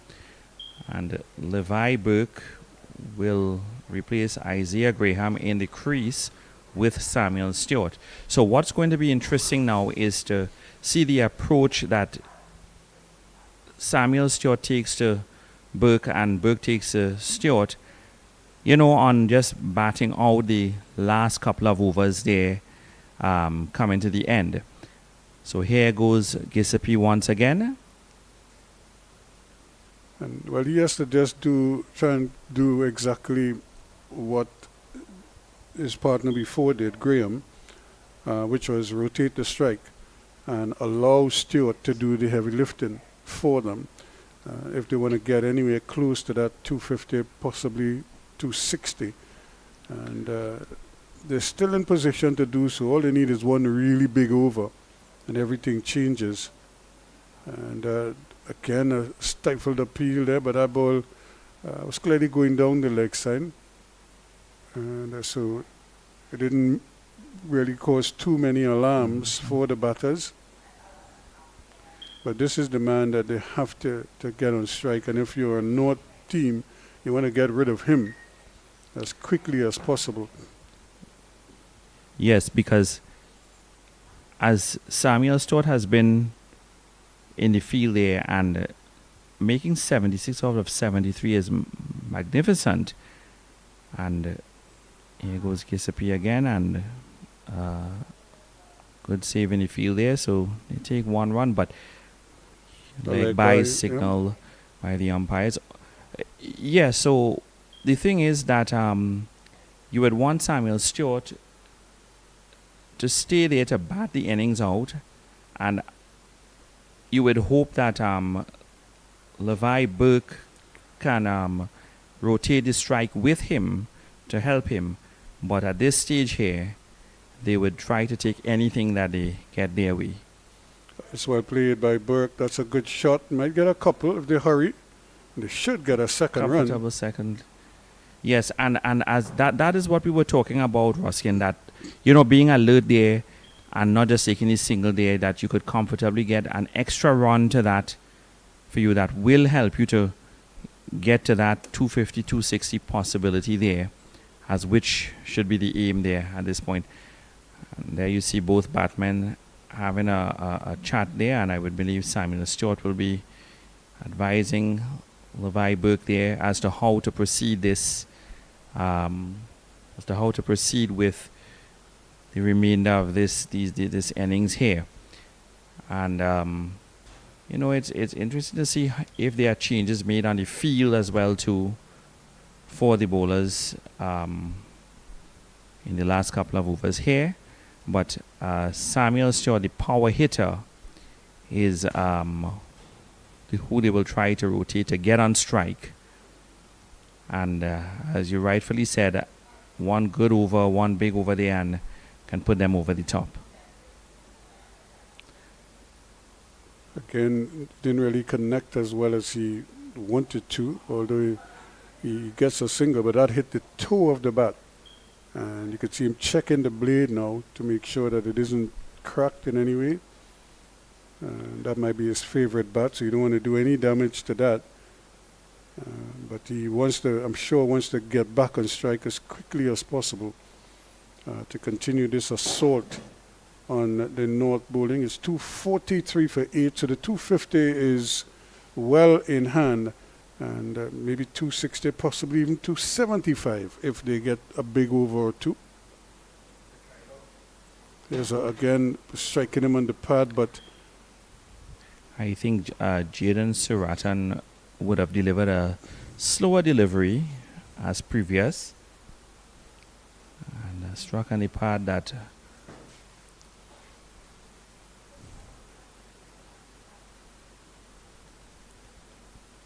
yeah, so this is where the bowlers now have to be smart, in the sense that you know that Stewart is swinging everything to the onside. Keep it outside the off stump. And almost took the off stump with him there, because he again was trying to get it through the onside, and that one missed, but it didn't miss by much. Look at how close. You think it actually touched the stump on the way through. Just an inch or so again, and he would have been coming back to the pavilion. And that was an excellent length and line bowl by Jaden Suratan, and here he goes again. This time he connects, but it might be another catch out in the deep, and he's out goal. And he's gone. So again, eventually he has to go for 77, 244 for 9 now, and the danger man has gone. That was an excellent innings by Samuel Stewart. He stayed in the crease. He played good, sensible cricket. He did his part, and he played, and ball went up into the air and was taken comfortably in the field there. And now he has to depart, but his team would really appreciate his effort and the contribution he gave, making that high score and doing his part coming to the end there. And coming to the end in any game, sometimes there, you have to play that shot to take that risk there. But although the team may have wanted him to stay in the wicket there, I mean, he did his part and put the team, and they are nearing the 250 mark there, that that we have projected that they can go beyond at least 260. And he did his part, and he did very, very well, and he now walks back to the pavilion there. I think his contribution will definitely be appreciated. So it is now 244 for 9. That brings Jaden Jagnanan to the crease, the last batsman. And they have to be careful here that they get bowled out under their 50 overs. And that's one of the cardinal sins of limited overs cricket, where you don't bat out your overs. That's why I was making the point earlier that they needed that pair of Stewart and Graham to bat in until maybe over number 45 or so without being separated. And they almost achieved it, but now they've lost 2 quick wickets, including both of them. And here we are. They have just won the last pair at the crease, and they still have 4 overs or so to negotiate.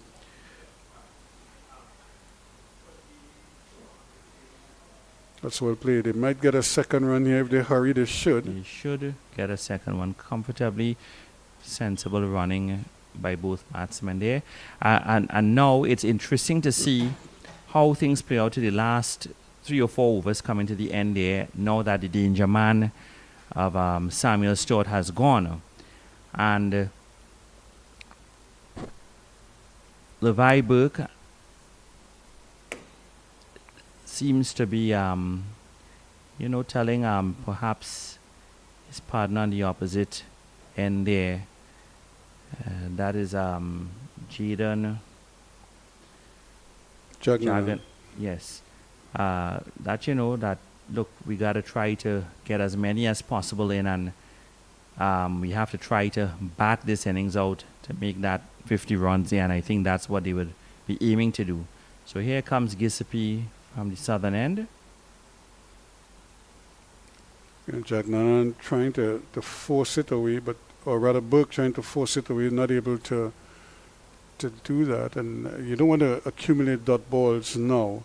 And there are big gaps in the field. If he just opens the face, he can run it down to third man. He might even get a boundary, given the pace that the bowler is bowling, which is kind of unusual. A field here that they set because they don't have any cover down there. If that ball hits the edge at all, it could run down to third man for 4.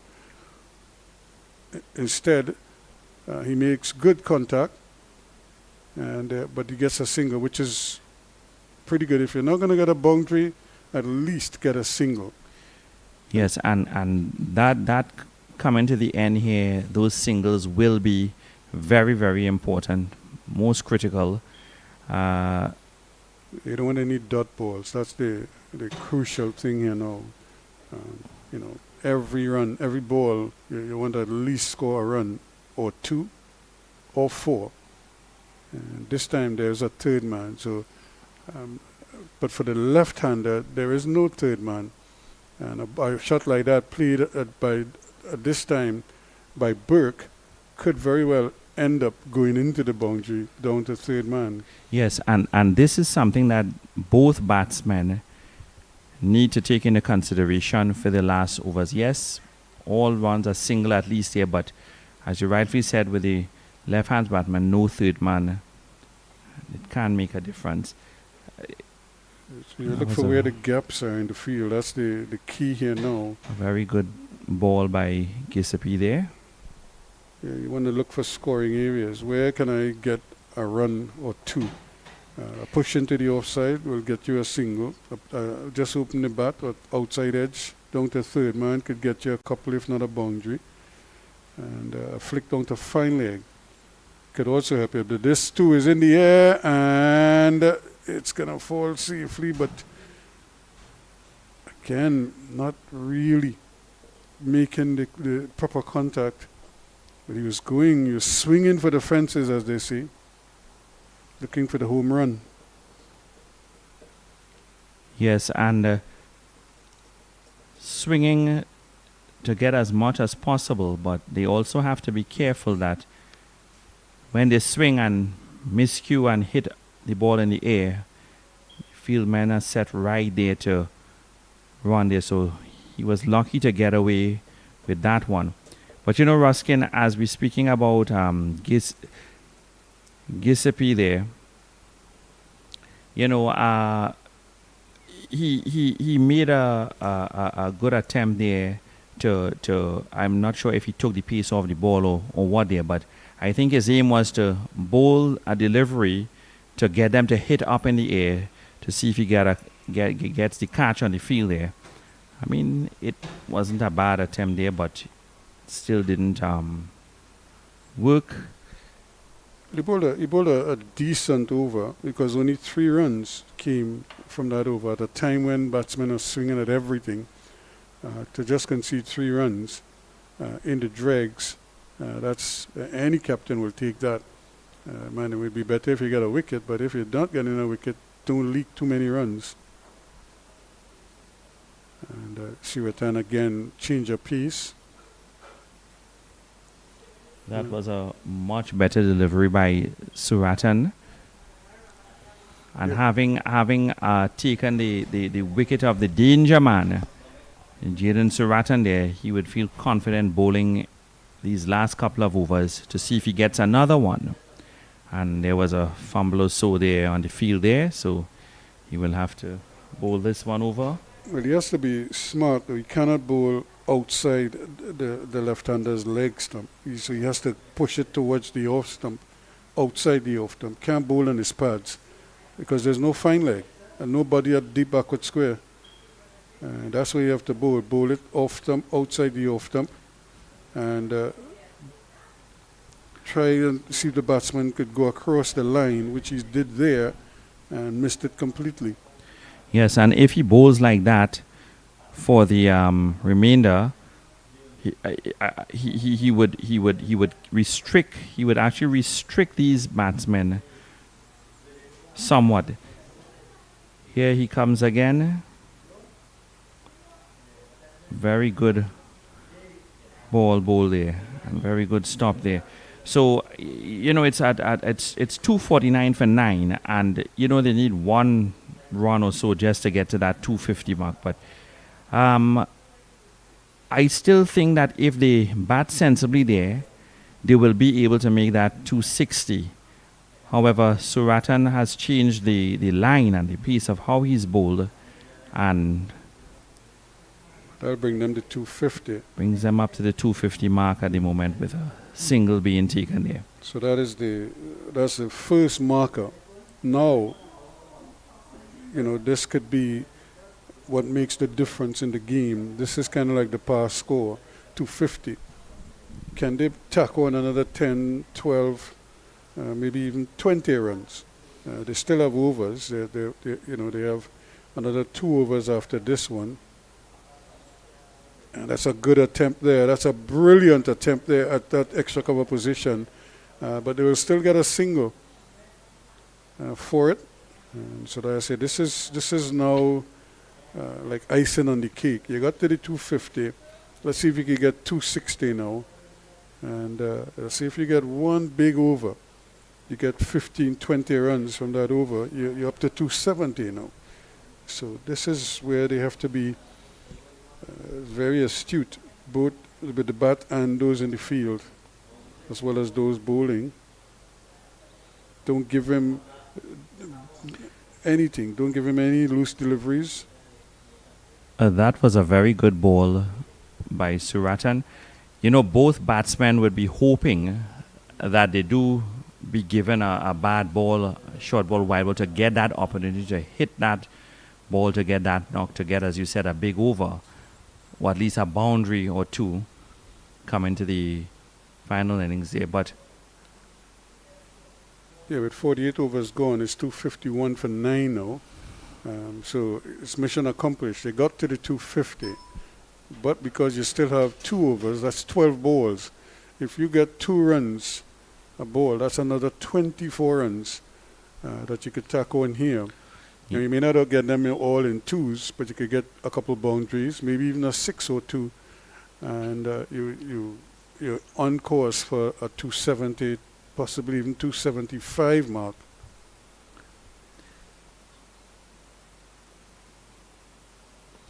That's well bowled because there's no room there for the batsman to swing. Yes, and the batsmen need to take into consideration that coming to the end there, you would want to try to hit as much as possible, and you cannot make the boundary, but at least hit a single to get as more as possible. And if you can run an extra one to get that run into your score, that would be appreciated as well too, and it will be a higher score, because as you analyze it there and said that 2 runs and over, 3 runs, whatever, you can reach another 20, 24 runs within that threshold there. But those are two good deliveries from Giuseppe, though. He's right on target. He has 2 for 30 already. And There goes Giuseppe. Oh, and another fumble or so there in the field there. Ruskin, I noticed within the last 3 to 4 overs, there were a lot of this happening there. What do you think could be causing this outside there with the fumbles by the bowlers? well, they're just missing their runs there. And I think what happened too, because they're concentrating so much on what they want to do with the ball, sometimes they just miss the timing of their run-up. Yes, and you have to be alert and concentrating there. And I believe that the bowler at the moment there, which is Giuseppe, he would be, trying to bowl a length and line to get the batsman to come after him, to hit that ball, to miss, to perhaps go up. But here goes Giuseppe again to Jagnanan. That's well played. He's going to get a couple here. He might even get a boundary. No, he won't. Actually, it's bubbled out there right on the boundary, but they will have to settle for 2. Which is a sensible running between the pair at the moment. And that is exactly what you were talking about there and what we were seeing there. About trying to get as much in as possible coming to the last 2 overs or so. But this is another good over so far from Giuseppe. This is his 10th and final over, 2 for 32. But he's only conceded 2 runs in this over so far. And it stays at 2. So he has really done a fantastic job here in this penultimate over. And because there were 251 at the start of the over. Yes, very good delivery from Giuseppe there. And Giuseppe has been very, very outstanding. As you said, there are only 2 runs conceded at the moment in this over there. And there goes Giuseppe to Jagnanan again. Oh, what a good delivery there. This is a pretty good over. Just 2 runs coming from it. And he ends up with 2 for 32 from his 10 overs. And at the end of the penultimate over is 253 for 9. And as we said, that Laurel Giuseppe, his spell was very good. Coming to the end there, he bowled well. And he would be, you always have room to have more and would have liked to take in more wickets, but he would be satisfied with the 2 that he has taken already there. So good spell from Laurel Giuseppe. Well, he took the first 2 wickets. He removed both openers. Sadafal for no score and Singh for 8. And then he just kind of left it up for the others. And that's very well played. But and again, they just seem to jog the singles. And they're putting no pressure on the fieldsmen. In the final over, every time the ball leaves the bat, you're sprinting for a quick single. Yes. Any bubble at all, especially with a fielder on the boundary, you're thinking you could probably beat his arm, so the throw is another run. But these batsmen seem so content with just the single that they never look for a second, or they hardly ever look for a second run. Yes, and that's a dot ball by Suratan there. And it's interesting that at this level of the game, the last over or 2, as you rightfully said, Ruskin, that the batsmen seem to be settled, taking comfortably a run. When you should try to swing and hit to get a little more than just a run. And here comes Suratan again. That's a gift, because there's nobody down there at fine leg, and he bowls one on the pads. And it goes all the way to the boundary. So even though the ball has gone straight to the boundary, which is a good thing for the batsman, you would want that, look, even though you don't get the ball to the boundary, you try to get as much runs as possible and not only settle to bat the overs out by taking a single run and one run per over there. So you would hope that both batsmen realize that in the crease, hey, you have to go at it now. You have to get at it now. And here comes Suratan again. And that's that too. This is funny, because the fielder was down here at third man, and the ball went down to fine leg. The captain put him down at fine leg, and now the ball comes down to third man where he was platooning before. And so it's a pick your poison. All the same, that's 2 more runs. So they're up to the 260 now that we were envisioning that they could get to. So that's the second tick that they could put. So we got to the 260 now, and so I think they'll be very happy in that South camp. Get another single here, add to it, might even get an overthrow. And he decided not to throw it, which is sensible because there's nobody backing up other than the man down in the boundary. So that would have been a comfortable second run. But he was smart. He elected not to throw. That was Manswell. Decided against giving away a second run. Might turn out to be very valuable in the end. We'll see. And the last ball is hit again. It's not hitting it cleanly, but he does get a run all the same.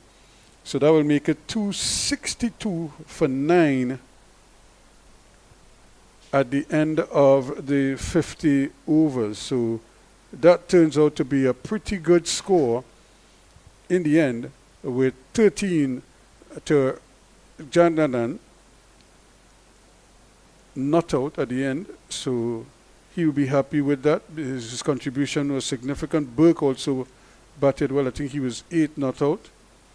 And so South, after they won the toss and opted to bat first, have set North 263 to win in their 50 overs. Not a bad score when you consider that they were 1 for 3, 2 for 27, and eventually consolidated to get to 108 for 3, then 108 for 4. And things started to happen there. Then they were 112 for 5, and the game suddenly was tottering. Could have gone either way, but that brilliant little partnership there helped them out. They eventually got to 141 for 6, then it was 175 for 7, and then 233 for 8. That 50-odd partnership really helped them out here. 244 for 9, and then eventually 262 for 9. So another good little partnership at the end. They all count. And so 263 for a victory for South, for North rather. That's going to take some getting, but we wait to see, and we'll get to that when we come back after the lunch break.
Welcome back as we get ready for the North reply to South's massive 262 for 9 in their 50 overs.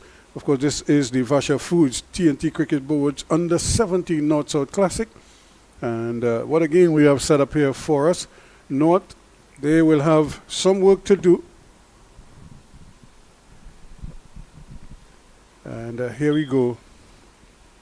First ball played nicely into the offside, and trying his best here to give his team Nikolai Castillo, who bowled pretty okay because a little bit deceptive. But now he has a huge bit of responsibility here. So what they have done was open the bowling with Issa Ramkisoon, who is from the northern end. A very good ball bowled. I mean, at this time there, Nikolai Castillo and Ryan Gooding is going to hold the fourth in the wicket as the opening batsman for North under 19, under 17, sorry. And coming in from the northern end is Issa Ramkisoon to Nikolai Castillo. And first runs. Very good ball, gets them up on the mark there with a run. And you know, their chase is going to be a lot of work and effort to put in there. It's 263 they need to win off of the 50 overs. But as the game is now starting its fresh here for this innings, it's interesting to see how these batsmen approach the bowling and what length and line the bowlers decide to bowl and use. And later on, we would see how they perform to know if they can reach 250, 263 as time progresses there. But very good start from the opening bowler, Issa Ramkisoon, and he bowls to Gooding rather. So Gooding doing the smart thing. He's just standing up. Now he has to be careful because you can see him. He wants to punch a delivery that is leaving him outside the off stump, trying to play it through the offside, but there's a slip, well, really two slips. I can't say it's a gully. It's like a first slip and a third slip waiting there. There is a third man as well, a backward point, a squarish cover, mid-off, a cover and a mid-off. And there's another peach of a delivery right up in the block hole. That was an excellent delivery there by Ramkisoon. And the batsman will want to think about the approach to how he is delivering his line to them.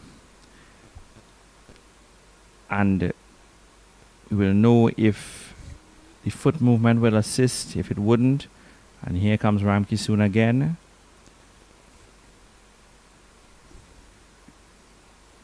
Yeah, so that ended a pretty good over. Just the one run coming off of it off Ramkisoon's bowling.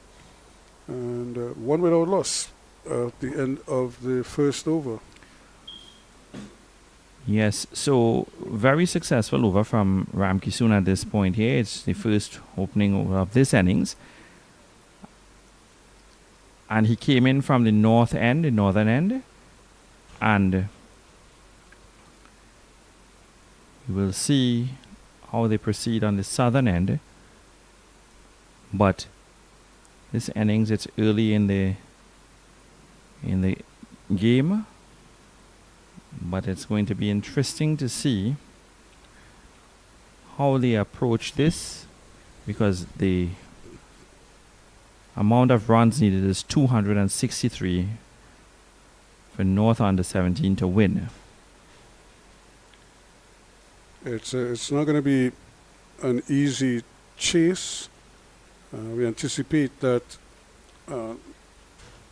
should put up a fight, but like I said, I just feel that the South bowling is of a good enough quality that is going to put problem. Isaiah Graham is going to pick up the attack.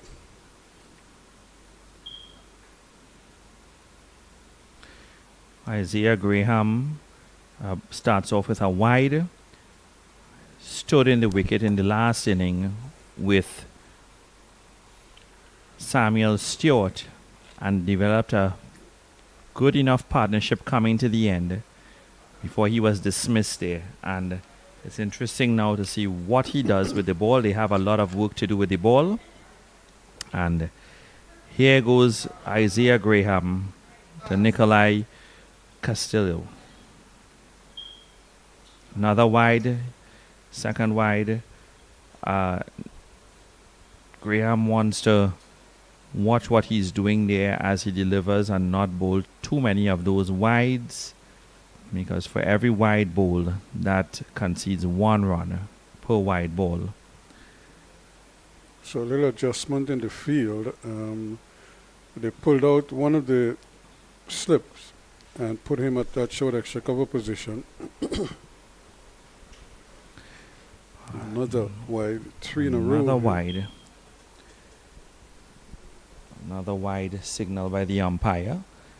So that's the 3rd wide in his first over of this innings. He's going around the wicket now. You're probably feeling that he's probably just a little bit off counter here. And want to see if he angles it. This is difficult for him to do from around the wicket to bowl to a right-hander. Normally he's a left-hander that most of the bowlers now go around the wicket to. And even there he was wide again, but it took the under edge and it's just stopped. Can they go back for another run? No, they'll just settle for the 2. So it took a bottom edge. He was cutting at it and he just got it at the toe of the bat into the ground, so it eluded the keeper. And Castillo picks up 2 more. He's a small man. He's not very tall, kind of like Gus Logie, like in the sense. Small. So his center of gravity is going to be very small. So as a bowler, you now have to adjust your length to him. As opposed to a taller batsman, you would bowl a particular length to be just short of a length. When the batsman is that small, you have to carry the ball up a little bit more just to get him to come onto the front foot. And that's where some bowlers can overpitch or bowl very short to them. That is the case there. He's so small in terms of his center of gravity that's like a rank long hop to him. Well, coming around the wicket for Isaiah Graham seems to be working, whereas those wide balls were bowled before. But as you rightfully said there, that he needs to pitch the ball up a little more, but not over pitch. Here goes Graham. Much better length and line delivered there to Castillo. And this is like, he's putting so much stress on his body doing that, because it's like it's an unnatural action. When he's bowling around the wicket and in his follow through, he can't follow through like he normally would, because that will take him right across the wicket. So he has to try to pull himself back. And this time is a no ball, height. I believe the height factor may play here for this no ball. So this over, I believe that he hasn't gotten his rhythm going as yet there, because he started out with 3 wides, and one may have been over pitched, and the umpire didn't signal, but I mean he allowed it to pass there. But now this is a no ball and he has to bowl it over again, and here he goes. Much better. That's not the approved way to stop the ball. The fielder just put his foot down. Could so easily have stepped on that and do real damage. Got away with it, but I wouldn't recommend that you do that too often. Yes, and when that is done and you fumble out there, batsmen can sneak in a run or two there. They thought for a moment of a second. In fact, there should have been a second run, but Castillo was not interested at all, and they settled for just a single. 9 without loss after 2 overs.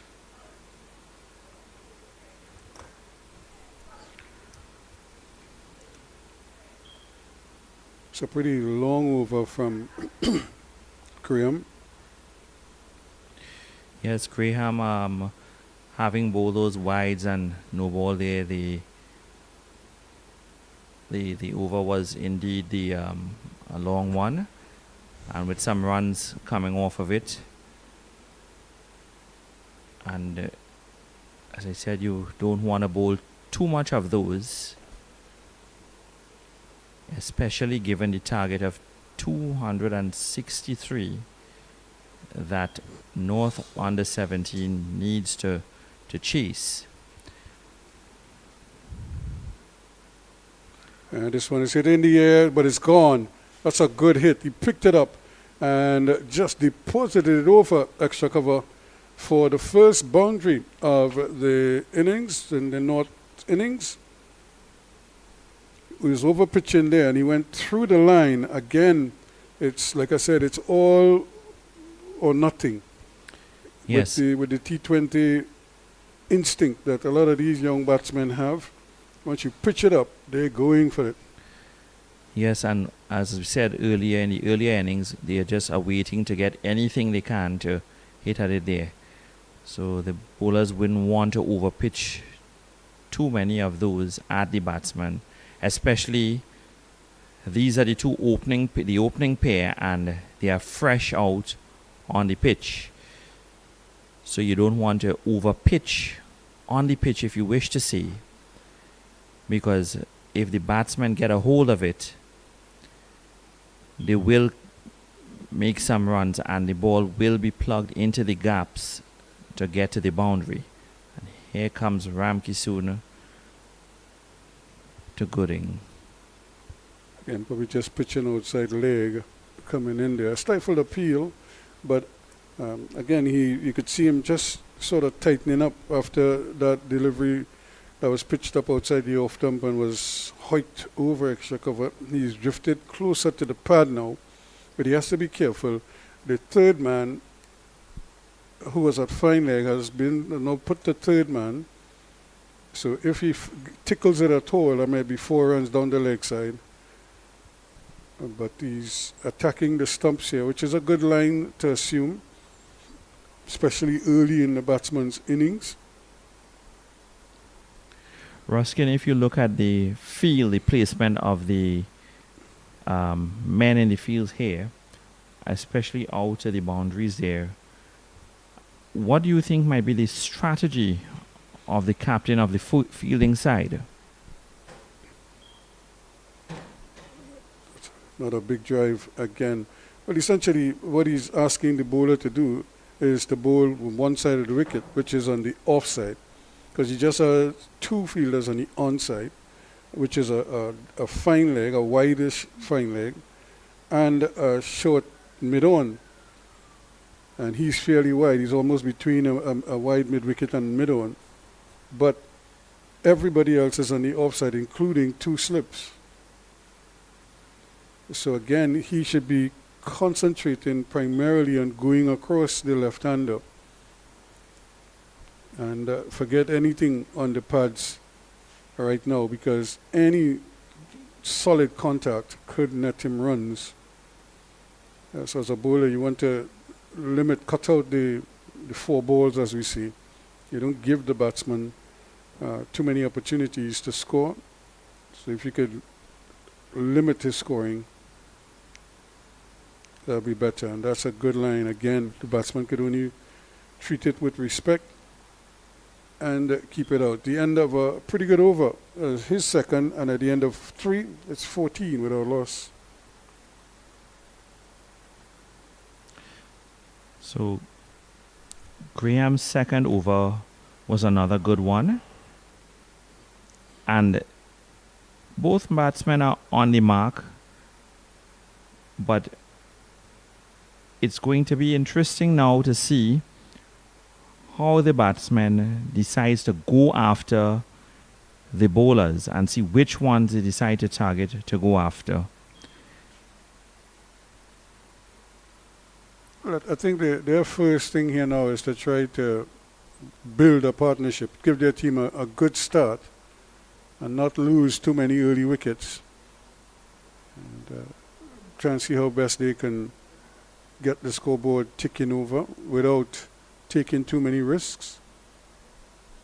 And there are two schools of thought here. One, as we've seen before, where teams will sacrifice maybe a wicket or two in the power play and have that batsman just go gung-ho after the bowling.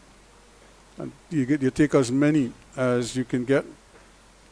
And then there's another school of thought that suggests that the batsmen just play on merit and try and take whatever the bowlers offer them.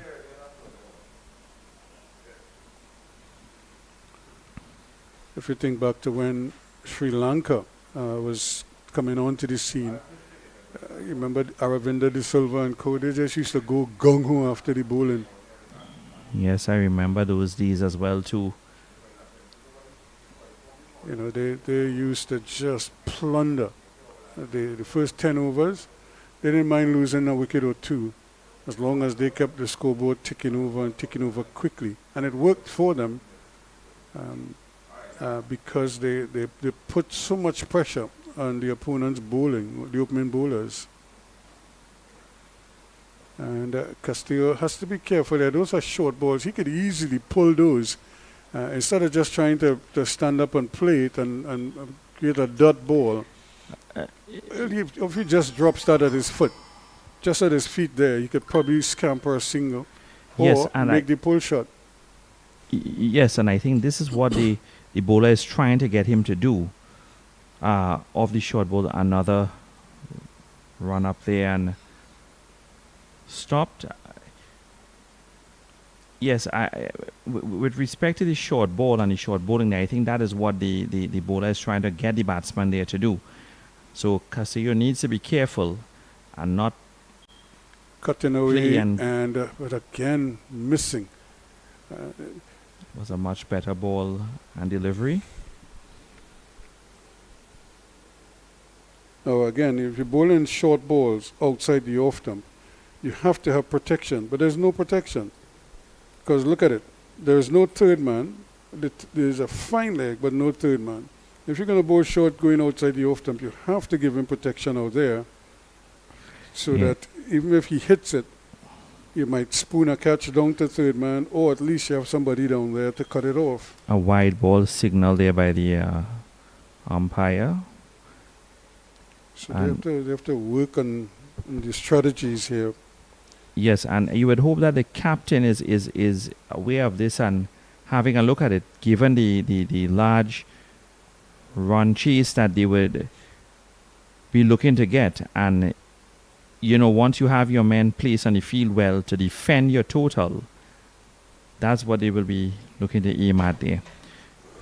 So another over by Isaiah Ramkisoon there. Not a bad one at all. Just one wide in it and some runs. Actually, that was Isaiah Graham who bowled his second over. And just one run coming off of it. So 15 now without loss after 4 overs.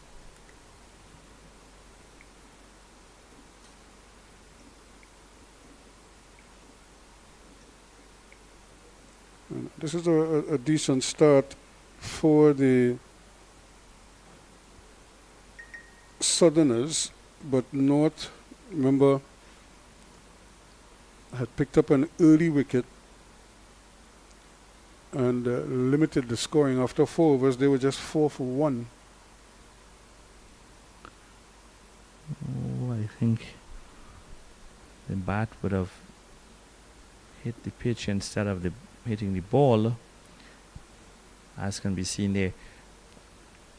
But the batsman needs to be careful because the bowler Ramkisoon, he's changed the line again.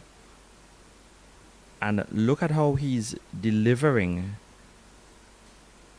to the left-handed batsman at the moment. Ryan Gooding. It's in the air, but it's going to fall safely. And once again, the running is a little bit questionable here, but they do come back for the second run, and which was always on. And once they're committed to it, they will in fact be able to complete those runs time and again. And must be able to take advantage. And this is what partly, or at least this is kind of like the game inside the game. While you want a result, but you also want to see certain things from many of these players who will probably go on to play at a higher level, or who might already be playing at a higher level, playing at clubs and what have you. So you want to see them as bowlers, you want to see them bowl good lines, good lengths, or adjust their lines and their lengths, vary their pace. As batsmen, you want to see them adapt to the conditions, make adjustments based on what the bowlers are doing and the state of the game. Here he goes again. That's another beautifully struck one, similar to the one he did earlier. And it's another boundary. It's almost a carbon copy of the one before. And again, brilliant batsmanship here. The bowler pitching up, and he took it nicely on the full and didn't waste that opportunity.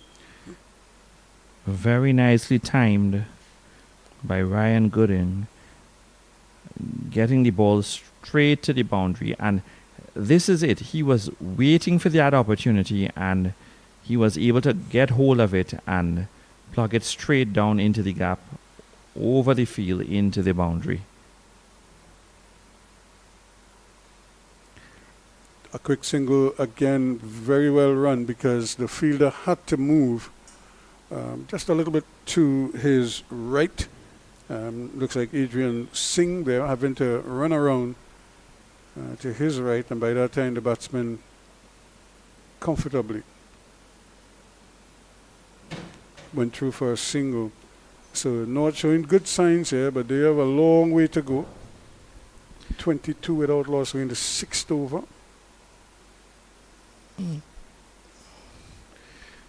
Yes, And an appeal there and a wide signal by the umpire.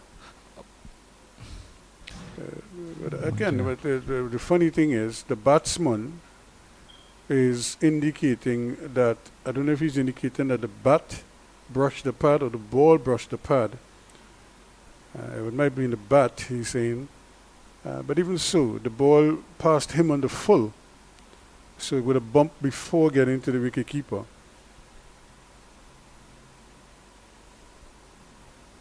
Here comes Ramkisoon again.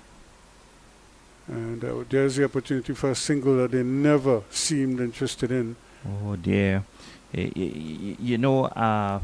Ruskin, as we were talking, even during the first innings about this, it's amazing that, they have the opportunity to take that single, and then they just decide not to be interested in it there. I'm not too sure why, but perhaps it's because it's just the early overs in the game. But when you don't take that opportunity early, later on down in the game, you do see that sometimes it does affect you, and you do pay the price at some time there.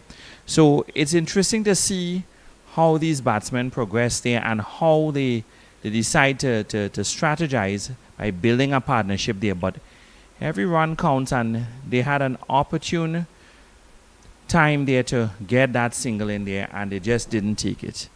But again, the batsman played a shot, and he seemed more interested in how well he played it to keep out the Yorker, and never picked his head up to see if there was a possibility of a single. Now, his partner could easily have called him, but that really was the striker's call. And he should have been the one observing that there was no mid-on, and the man at mid-off had to run a good 20 meters to his right, which is more than enough time.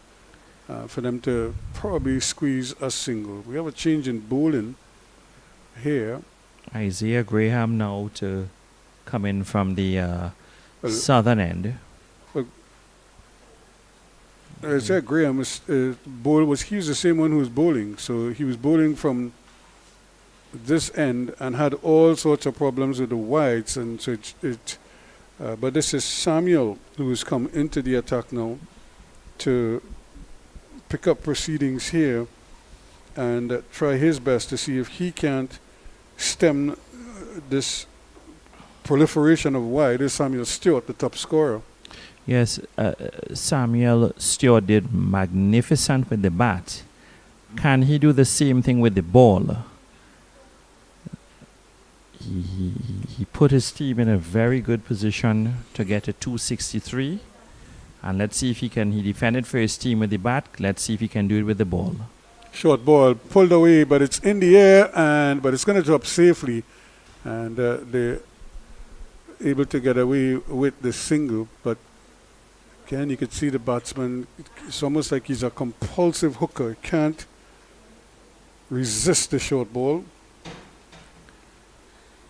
Luckily for Gooding, it didn't go to hand, but he was flirting with danger there.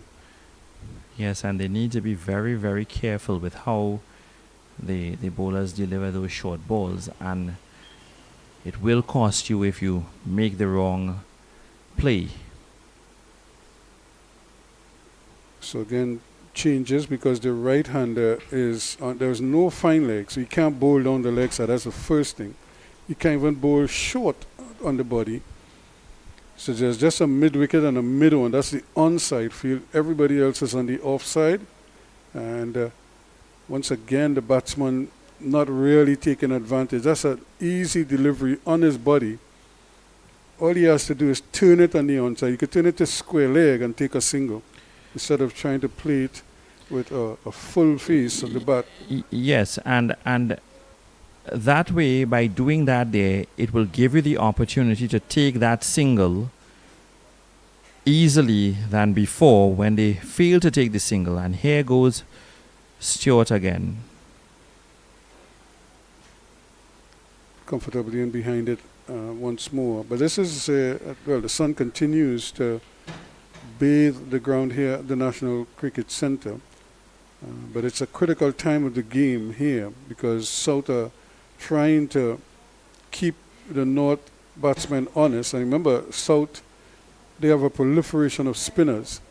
So this game could change drastically when the spinners come into play. Well, they made an okay shot there to get that single there, but if you notice what Stewart is doing, he was bowling a little bit fuller a while ago, and this time he delivered a little bit less than full. So I think he's trying to get the batsman to come at him a bit early to see if he can pick up that wicket or two there. So well, this is the man he has to be very mindful of because there's a square leg and a fine leg. So the short ball might be in play here. But that's what he wants to do. He just wants to pick the bat up and launch it over the top for another boundary. That's the third one we've seen from him now. Two from this end and now one from that top end. He's not wasting any time. As you pitch it up, he's going full blow and he's getting just reward. very nice play by Gooding, and he timed that very, very well. So the bowler would want to look at how he's delivering from now, especially to Ryan Gooding.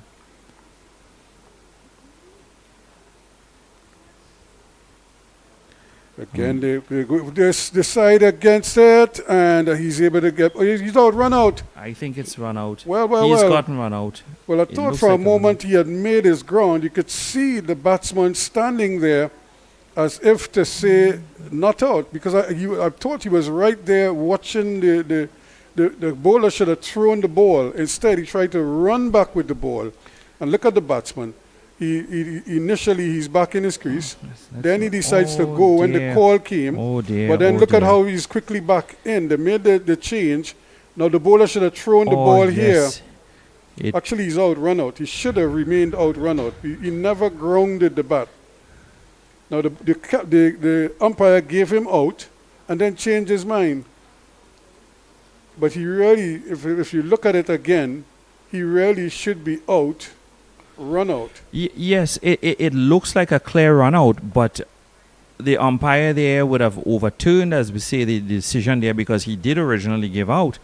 And I don't know why he decided to change his mind because the bat was in the air. He never grounded the bat. He was trying to get it back. He tried to dip it into the crease, but he never got there. Again, he's a short man. He doesn't have the reach. yes, and how we know this game to be is that you're only safe in the crease when your bat touches the ground. So with respect to signaling out and then perhaps overturning the decision, I'm not sure exactly what happened there, but Gooden remains at the crease at the moment there.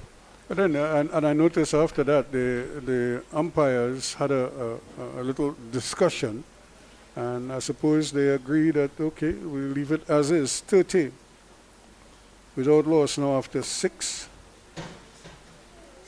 And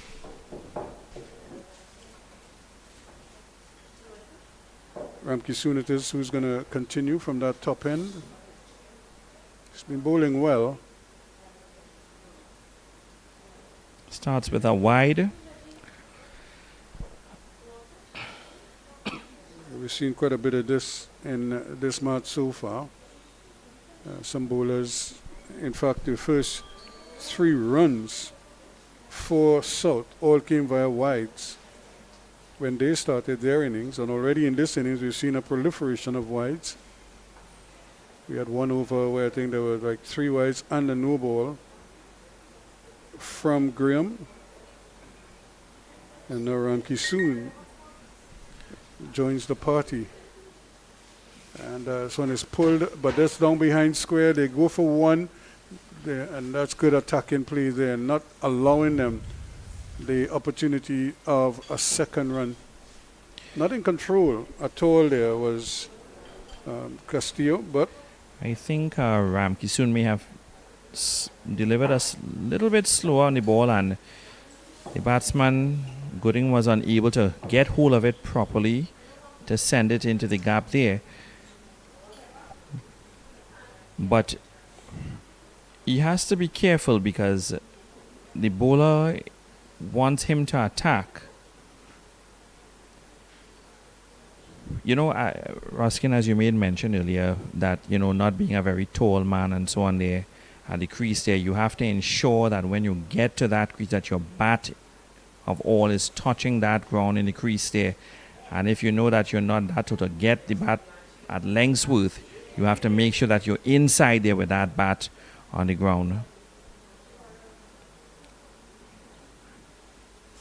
that's well played again. And the man at mid-on has to run to his right, which really shouldn't be happening. If anything, he should be running, again, indecision as to whether they should go back for a 3rd run. And again, the fielder have to leave mid-on, chase the ball within meters of the boundary, turn and throw it back, and they just weren't sure if a 3rd run was on. But when you're running, again, it's just the principles of the game. You don't turn blindly because you're not seeing what is happening behind you. And that's why when you run, you change hands with the bat. So you dip with the left hand so you could see that side of the field. If you dip with your right, I mean your back is to where the ball is. You can't tell what to do or if there's a possibility of an additional run. Had he had really gotten his hand or gotten the bat on that, he would have gone straight to the boundary for 4. Well, the bowler is trying to get him to play that shot, but because he does have a slip. There's a backward point. There's a fine leg, short, just at the edge of the circle. Another backward point, also fairly straight. and that is going to run down the hill for 4 runs. Again, the fine leg is wide, and a gift, really. He played it well. He didn't try to hit it with the square leg. He just helped it down to fine leg, obviously seeing where the fielder is at fine leg and using the gap that the captain and the bowler has given him. It was nicely played and running away straight into the gap for 4. And this is where earlier we were talking about the placement of the field. And, you know, it's easy for them to make plays like that to get the balls into the gap to get to the boundaries there. And He's the bird always running misfield, back there. Yep. Misfield. So he would take a run for it there. Now, initially I was saying, but they could take a run.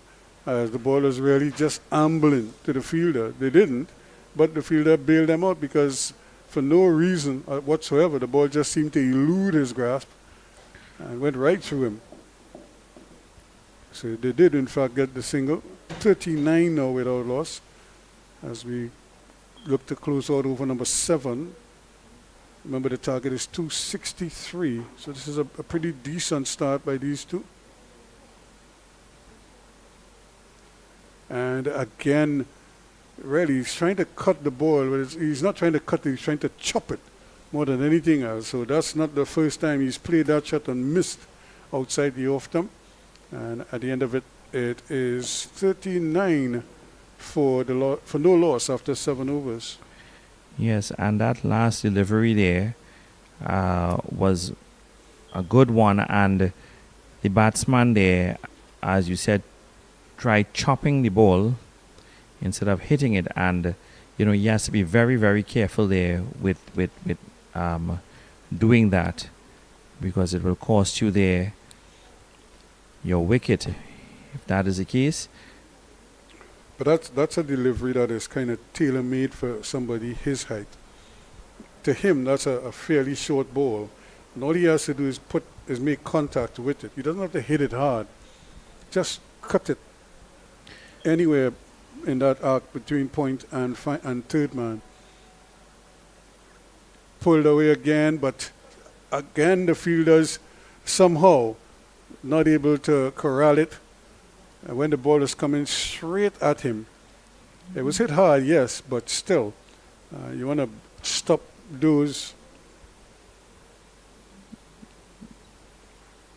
bunks in a little bit awkwardly in front of him, but I think he had more than enough time to just get a good sight of it and keep it in front of him. You couldn't take the catch, so there was no question of him going to get it. You just had to read the bunks,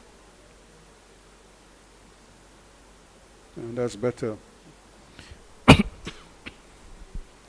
Much better placement of the ball, and it was stopped there. So they have to rethink how they are going to play these bowlers and decide what shot are they going to play. How are they going to place that ball in? Now, if you look now at the placement of the field, you would see they were brought into the circle there. He got away with it the first time, not this time, and he's taken advantage of that one. Another short ball that he just dealt with beautifully, picked it up nicely, and just helped it over wideish mid-on for another boundary. Yes, they cannot afford to bowl too many of those the short ball, because the batsman will go after him and will pick it up as he did there, comfortably reaching the boundary there for 4. So the score now is 45 for no wicket, and this is heading into 7th, going into the 8th over. Yeah, Gooding is on to 30 from 26.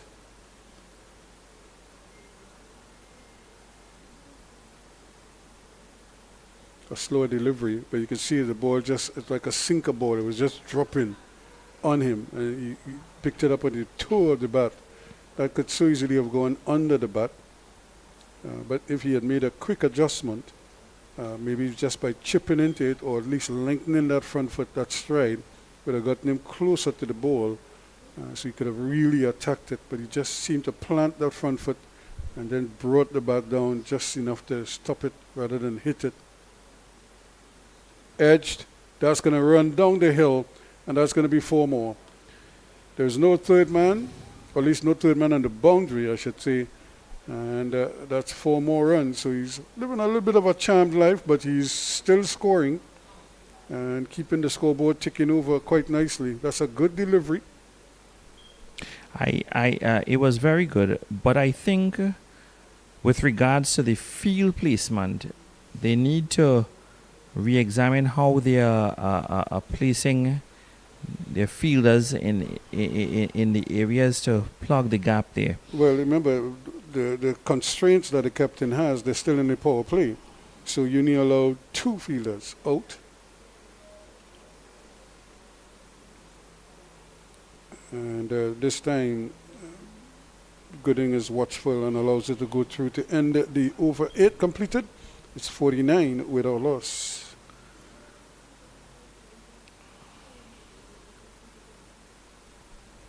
You know, in just 29 balls, Ryan Gooding is at 34 at the moment. Nikolai Castillo is on 4 for 20. I think what these two are perhaps doing is trying to build some sort of partnership together and have Gooding go at the ball, go after the bowler. Remember I'd given you the Sri Lanka reference earlier, and that was the approach. One batsman would come, even if they lost an early wicket, one of the 2 at the crease in those power play overs would have the license to just take out the opponent's bowling. And they had good success doing that. Yes, they definitely did at that time. So it's a very similar. But this is also where Castillo has to be careful. Those are short, slow deliveries, and he just needs to drop the ball and run, get off strike.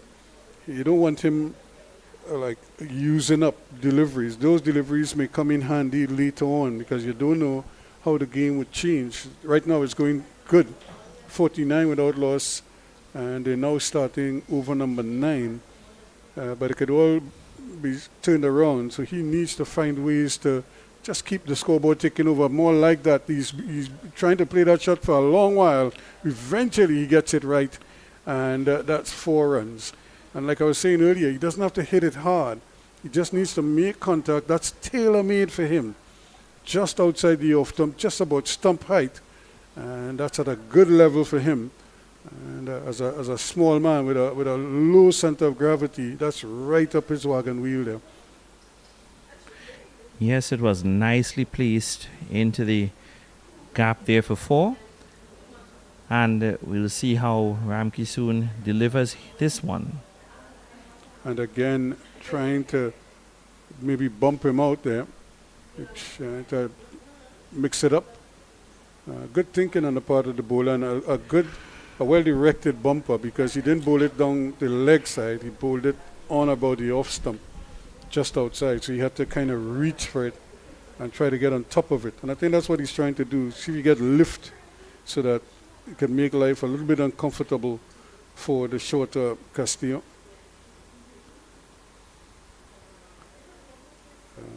Tease and delivery there, but showing good restraint.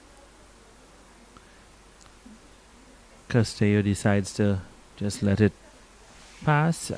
I think Ramki soon is trying to get Castillo as well to come forward to take on him to get that early wicket, but what he has to do is try rotating the strike to get Gooding back on strike as well. And here again, there was a possibility of a single. I don't know why Gooding turned it down, but easily a single. I'm really wondering when those opportunities come to grab that single, why aren't they really taking the single? Because they had very much enough time to make that single to get there. I mean, perhaps they probably believe it's a little bit early in the game, but even so, as the opening pair, opening batsman, you should take every one that you get, every opportunity you get, so it wouldn't cost you In the air later again, on. this time he goes slashing at this one. Didn't get on top of it, and it's going to have to hurry back now to complete 2. But he was in the air, again playing away from his body, trying to maybe uppercut it, almost fell into the trap, but survived, picked up another 2. Takes the score to 55 now, without loss at the end of over number 9. And you know, this last over by Stewart was a very good over as well too. But at 55 for nothing, it's still, you know, could go either way. But based on how things have shown thus far, the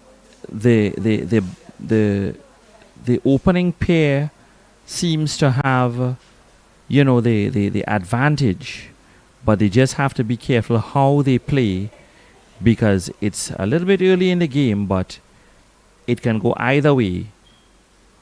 But it's still for them to decide how they wish to do this. Now that both Gooding and Castillo, you know, are starting to settle into the fray there, what they have to do to develop this partnership is also try rotating this strike, so that both men who are capable of hitting the ball and hitting it hard to place it into the boundary.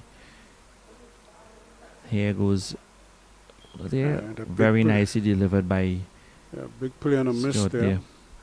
Trying to punch it through, and again, he's a compulsive, he likes to drive the ball, but he throws the bat at the ball, as opposed to picking up the line and then bringing the bat through. But once it's pitched up, he's just plants that front foot, that right foot, and drives at it. Sometimes he's not to the pitch, sometimes he's not even in line. But there is a slip there as well, so he has to be very careful. Here he goes once more, and this time kept it down, but he couldn't get it through. That was nicely delivered. And back to what we were saying before, with respect to how he's delivering these balls, how he's bowling to Gooding. He's trying to get him to come after him to see if he can pick up that wicket. Here he goes again. Again, the ball leaves him uppishly, a little misfield there. They got one, and no time. But one of the areas that I think, as we were talking, and like I was saying, when you're playing in a game like this, some of the things you want to see, even as a coach or as a spectator who might be following youth sport, you want to see players doing the right things. And like we said, the running between the wicket is probably a cause of concern. And what it shows me is that Gooding, it's almost like he cannot really judge a quick single. He's very hesitant to run sometimes. And as we've seen already in this innings, there are times he could turn 1 into 2, he turns it down. And sometimes a glaring single, and there's no response at all from him. And that well was played a again. full one to him there. That's well bowled. It was very well bowled and very well placed.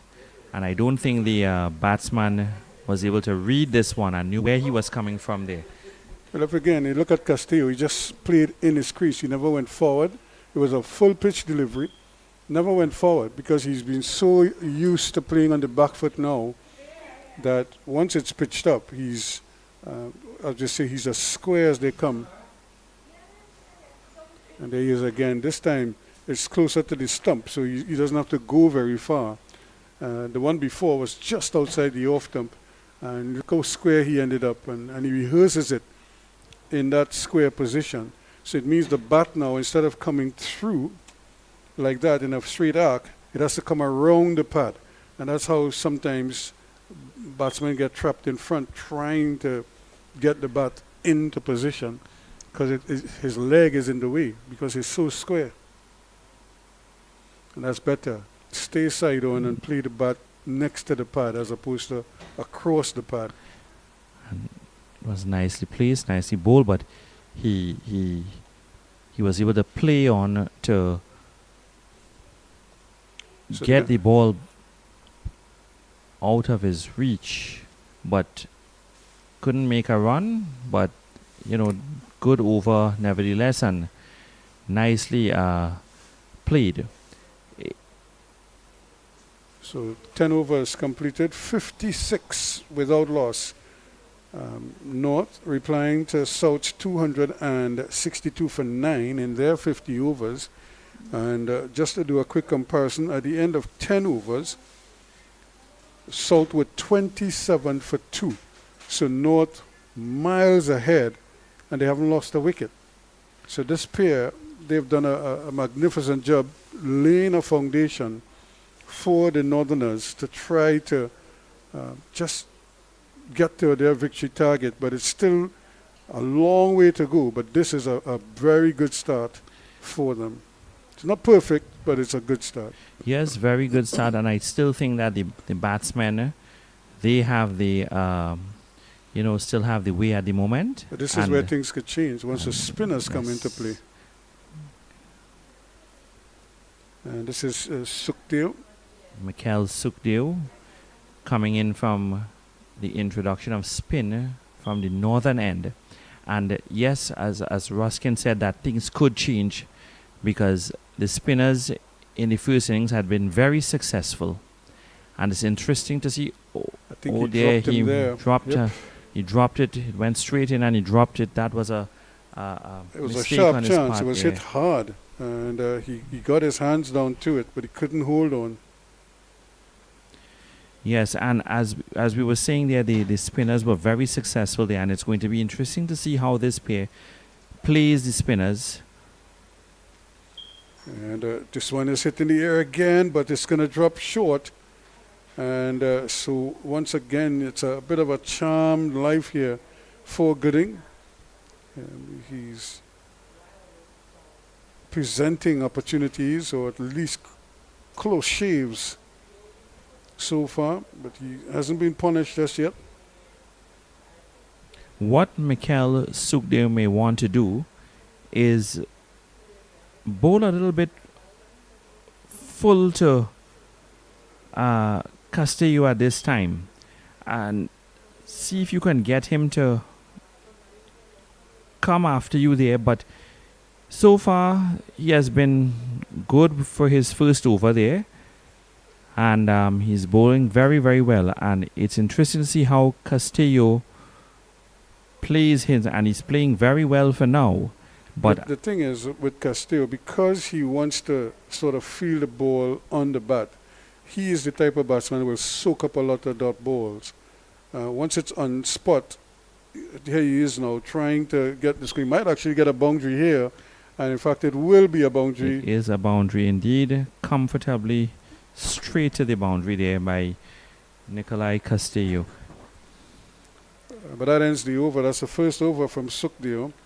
And he would be disappointed with that last ball. It was on the pads, and almost on one leg there was Castillo, similar to what Gordon Greenwich used to do, and Desmond Yes. Haynes. That's correct.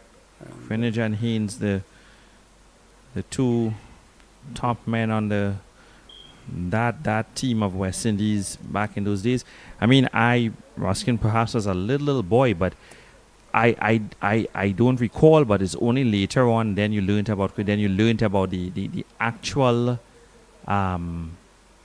contributions those fellas gave to that team there, when but perhaps you might have been able to see them live play at that time there.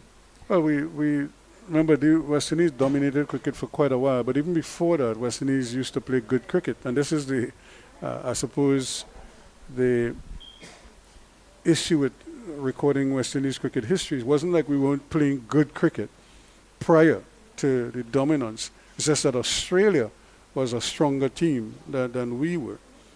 And then you had England, of course, South Africa, because of apartheid, they kind of got left behind, but they probably would have been the dominant team in world cricket at that time. But because of the apartheid system, they were basically, we say, disenfranchised or basically banned from international cricket. Yes. Here we have another spinner, and this is where I think the game will now take on a slightly different complexion to see if the batsman now could make the adjustment. And if I was South, I would give Gooding the single and see if I could just get this one is in the air, but or rather just away. He was trying to swing it in the air. He didn't really get it where he wanted to, but he will get 2 runs. And it kind of hit the under part of the bat. So he's not really connecting with it as comfortably as he was when it had pace on it. Without the pace, he now has to time it a little bit better. But I was saying, give him a single and see if I could plug away at Castillo. Yes. Because he is really reluctant to play big shots. He's more intent on blocking the ball. So you could probably get away with even loose deliveries at him once they're lined properly. 64 now with outlaws. It means they're under 200 required from here on out. No. Remember the target is 263. And this is Riley Gangu, the spinner from the southern end. And he's going over the wicket now. And that one just bouncing in front of first slip. And this is what I'm saying. You would see Castillo soaking up a lot of deliveries because he's not that attacking, and I don't think he has too many front foot shots.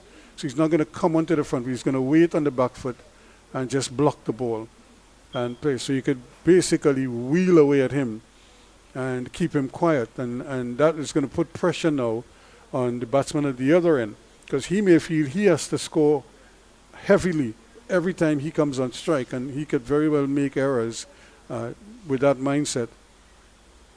And another loose shot there from Castillo.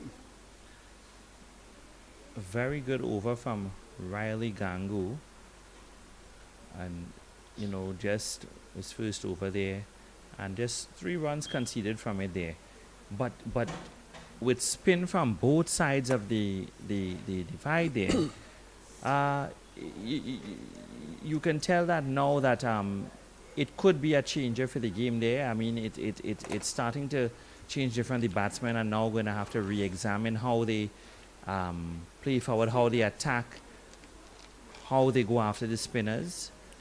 Will they read the spinners? Are they going to be able to, you know, to go after them there? And Mikhail Sukhdeo to continue from the northern end. And not only that, too, is how can they kind of turn over the strike. And here's again another opportunity that is put down there. So it's been a bit of an iffy start here with the fielding. South with another opportunity there to take a wicket. Yes, and now we are having a change in the placement on the field there. And look at who it is again. It's Gooding, because he now feels he has to do the bulk of the scoring. He has been, but he's probably under even more pressure now to score. That's well played, and for a comfortable single. And so again, South wouldn't be too worried, because we have 4 deliveries left in this over, right? And look at who's on strike. He's going to have to now try to rotate the strike as much as possible. And this is where I think if South are smart, we will keep him on strike as much as possible. Well, that was nicely played. A good delivery and well played. For a moment there, he looked like he was trying to sweep it. He looked like he was going across it. And then he just a late decision to play straight. Play and a miss again. From So it's really just the the situation here. This is why I was saying the game could change when the spinners come on, because it's going to be very difficult for Castillo to score heavily. And he now has to figure out a way how to get singles. And the sooner the better. You don't want to use 3 and 4 deliveries before he gets off strike. He needs to try to get off strike as quickly as possible.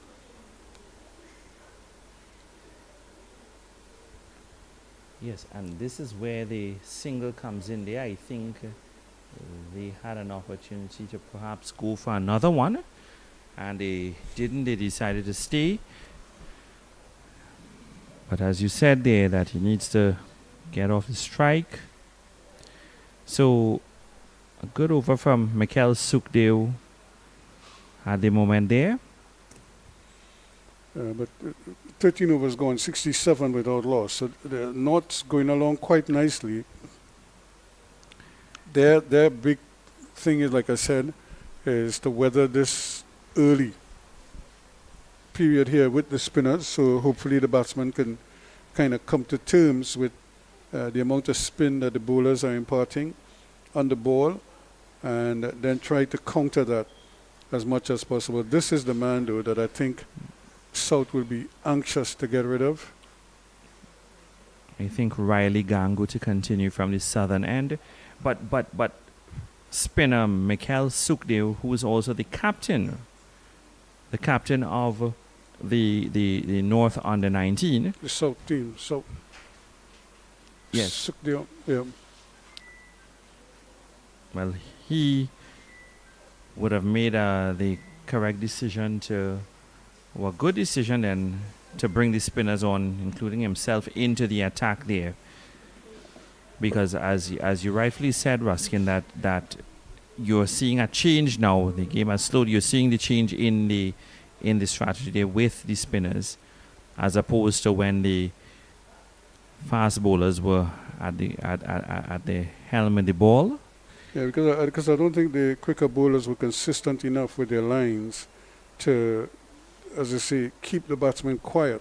The spinners, though, are a little bit more capable of doing that. Even if they should get 2 runs here, but again, look at the running.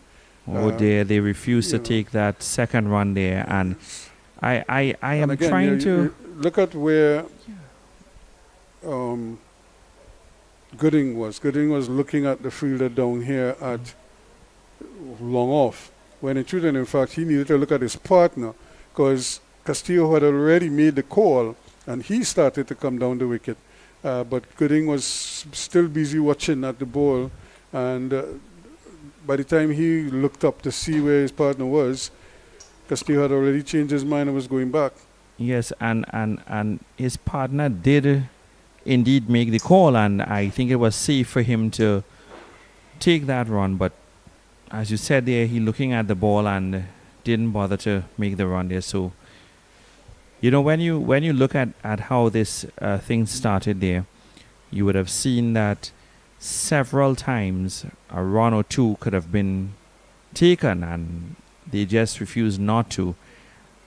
And let's just say that maybe they have taken the score at the moment might have been 75, somewhere around there, heading upward there. But strategy of the batsman there. But now that the spin from both sides are dominating at the moment there, the batsmen there need to rethink how they are going to strategize their partnership against this spin from both sides of the ground. And Mikel Sukdeo will continue from the northern end again. He's bowling very well, and so it's no surprise. Like I said,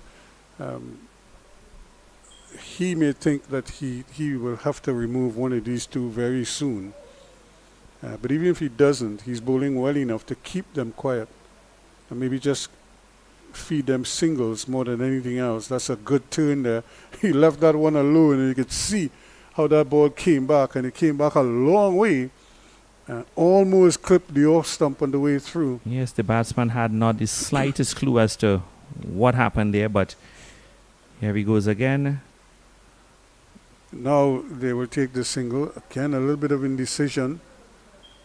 Castillo not responding immediately. So they have some issues with their running between the wickets. And something that I think they need to sort out, because where runs are going to dry up now with the spinners on, every single could be crucial. Yes, and it will cost you, it's going to cost them later on down in the innings. And very good delivery from Mikhail Sukhdev to Castillo. Here he goes again. Wow, that was a very good delivery there. I think what he's looking at too is to dry up the runs here, because with Castillo on strike, he can keep the ball. That's a good shot. That's very well played. He got it into the gap. There is a short square leg inside the circle, and then there's a deep square leg. He got it between the two of them, down to deep backward square leg for a very, very good boundary. And but again, he had to take the risk of going across the line of the ball, and he did that well enough. But I don't think Sukhdev should be too worried about that. In fact, he would encourage him to play that shot. And if he miscues one, then he's in trouble. Yes, and I think that is basically what Sukhdev is trying to do, to get him to play that shot. And he played it well, this last ball there, but the ball before that, So he 15 overs timed it gone. very well. 15 overs gone, as the players will get some refreshments. And after 15 overs, North chasing 263 for a victory. A well placed. They're 73 without loss.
Have had their refreshments, and we're all set to go again. These two batters, of course, may now have to recompose themselves again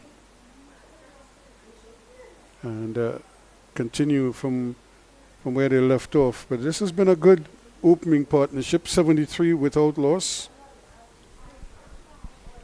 Very good start and delivery by Riley Gangu again from the southern end.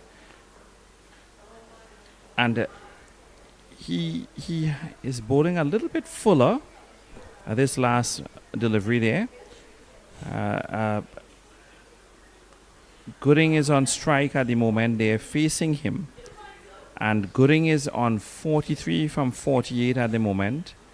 I think he has worked out that Gooding loves to drive, so he's feeding him the drive and trying to get him to maybe come down the wicket at him, maybe. But Gooding is holding his ground. This time, a fairly full-length delivery where he's trying to play it off the back foot as opposed to the front foot.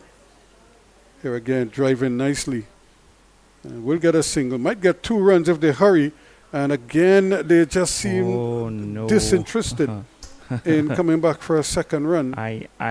You know, Ruskin, I'm not too sure what is happening with them. And perhaps, you know, their captain might be looking at this as well, too.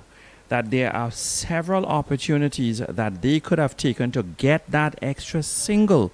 And my thing is, why are they not doing that?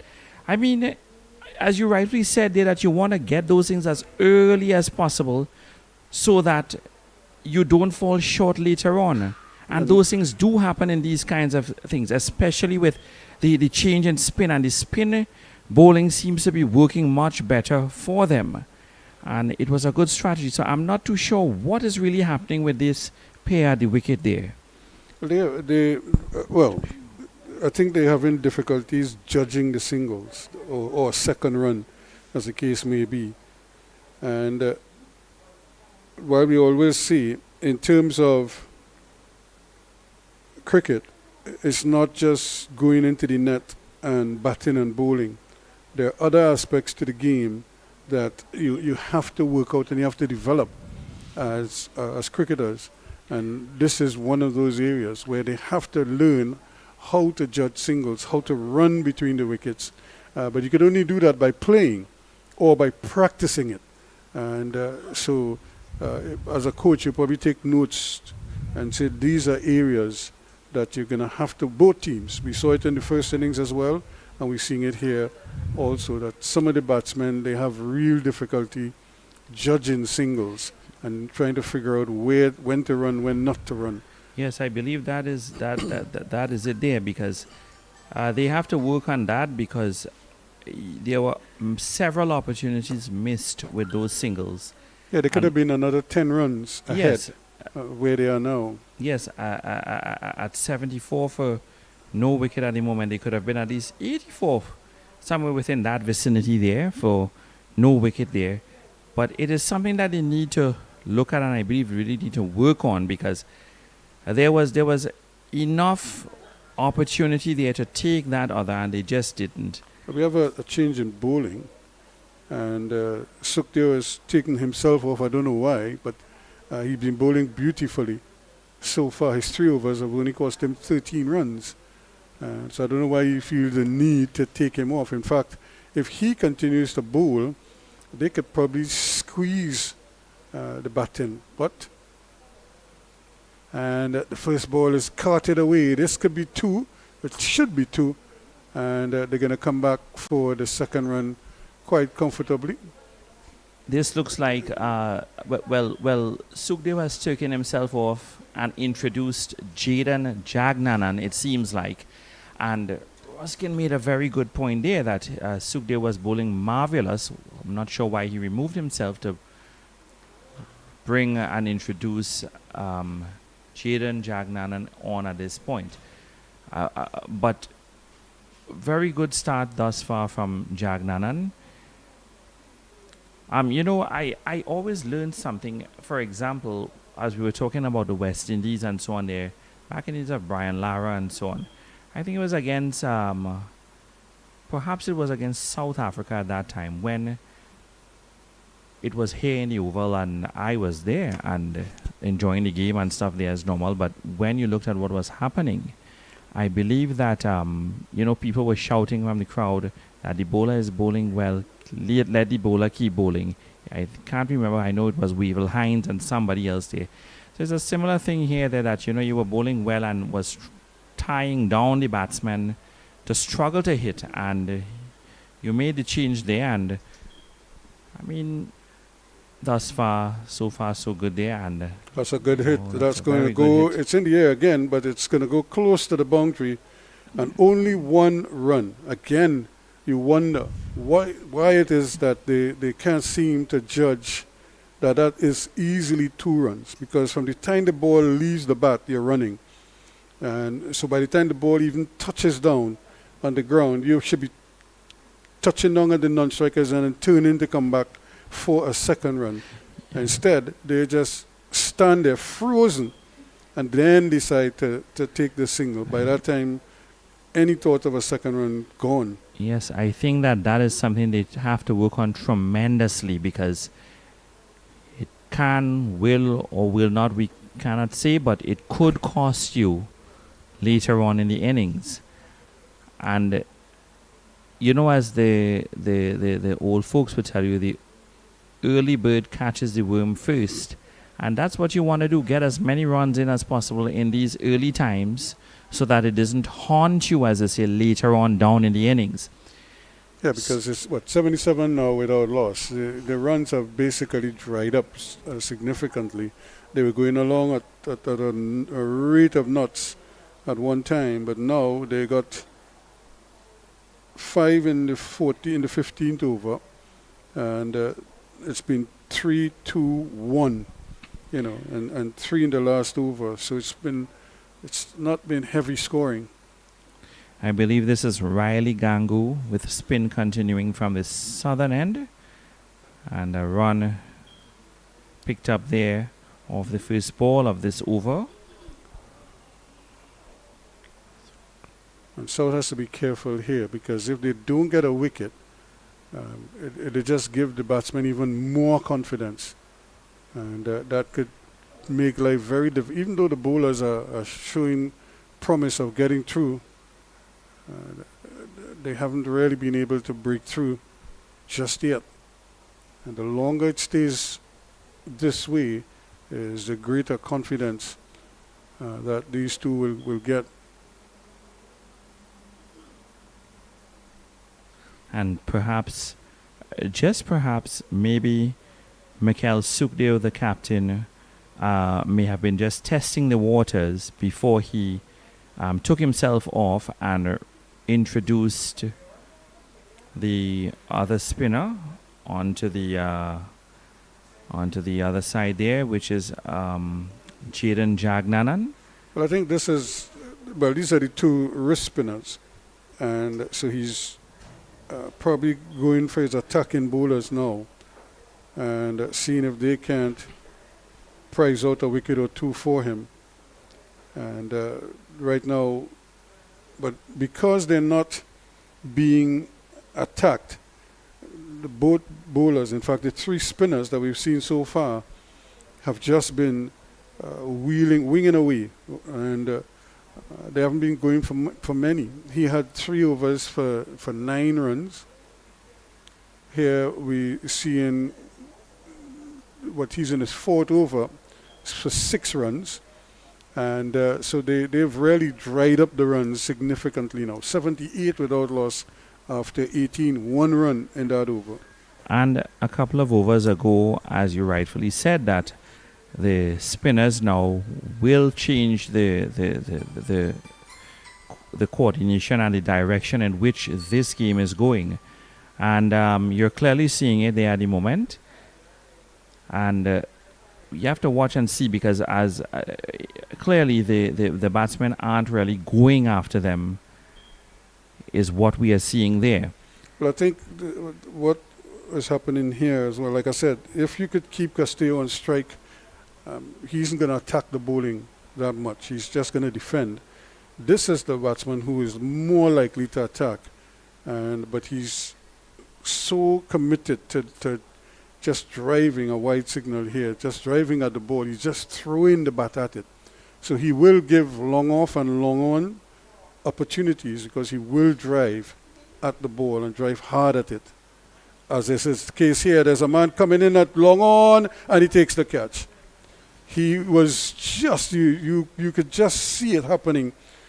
Once the two fielders are out there, he was always going to launch himself, not to the pitch of it, just got under it and went through the line, and he goes for 48. And the introduction of Jaden Jagnanan replacing Captain Mikhail Sugdev has worked indeed by picking up a wicket for them at the moment. But back to what you were saying there earlier, that how the batsmen are playing on, and you lost a wicket there. Yes, you at 79 for 1, but the lack of running in between to pick up that extra run or two is very critical, and it does make a difference there. So you lost one wicket, and the innings of Gooding was so nicely done, and he played it steady for a while there, and they have some work to do, obviously, with regards to the not running in between it to pick up that extra run or two. But now that you are correct that the game has changed indeed with regards to the spin attack that has worked tremendously for the North under 17. So 79 for 1, and this is after 18 overs into the 19 over the first ball of the 19th over. Yeah, and this is, this is another different dimension to proceedings here. Now they have that wicket. Can they maybe prize out a couple more before the new batsmen settle and just keep taking wickets? And the spinners have done very well. And no doubt hoping to stifle the North batting even more. They've done a good job already. Now Bradley is out there. Ruskin, if you look at this, it's 80 for 1. Had they had taken those few other runs, it would have been bordering 90 for 1, somewhere around there. In between the wickets, had they went for those extras because they had time for that day. But just coming onto that front foot there and trying to push it into the offside is Vice Captain Jagannath.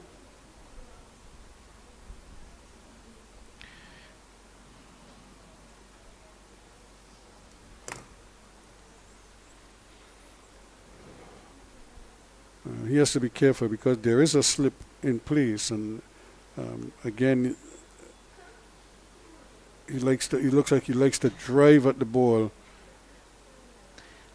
Yes, he seems to be driving the ball, but where the slip is in place there, he has to be very careful that Jaden Jagnanan, with his wrist spin, doesn't slide the ball off that bat to get in the hands of the slip.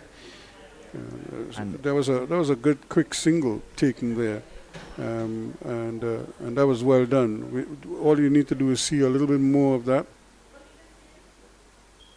And they're appealing for a catch of the wicket, and he goes. So after one, invariably there is 2.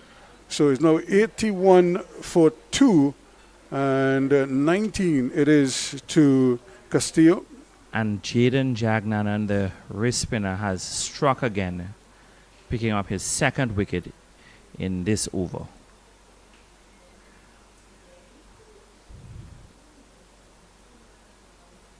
And that is exactly what happened a while ago, as we said, about the ball sliding on the bat and so on there. And Bradley has taken,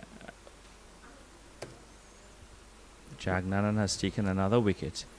And as Ruskin would have mentioned, you would have mentioned that can the spinners there, take some more earlier wickets before these batsmen settle. And that is exactly what we are seeing happening at the moment. And it's interesting to see how much more is going to happen there. So it's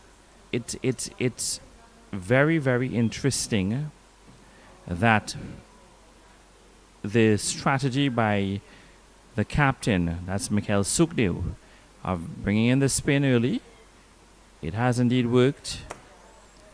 And he himself bowling an over or two and then removing himself, taking himself off to bring Jagnanan on is really making a difference for this scheme. Well, he's gone to his two attacking bowlers, Yes. and they've responded to that. Now Pamphil, the captain and vice captain, are out there, both of them. Pamphil joining Juggernaut, and they're going to have to try to do a repair job here now, because 2 quick wickets just kind of left the door ajar for South. And this doesn't surprise me at all, because I always felt once the spinners came into to play, the whole complexion of the game would change. And so it's proven to be.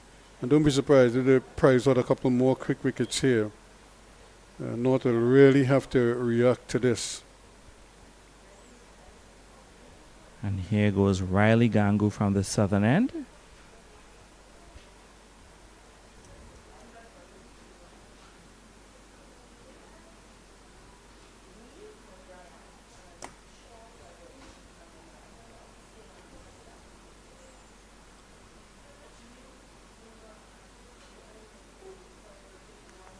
And there was generous flight there, but still the batsman Bradley Juggernaut can't get out to it. And again, this time he gets good contact, good stop, but he couldn't stop it cleanly. And the batsmen were able to eventually get the single. I believe that this is now Aidan Bodo replacing Riley Gangu on the southern end. Another spin option.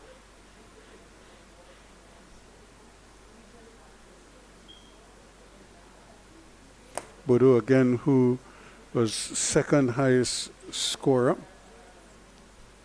with a gutsy 59. Stewart led the way with 77.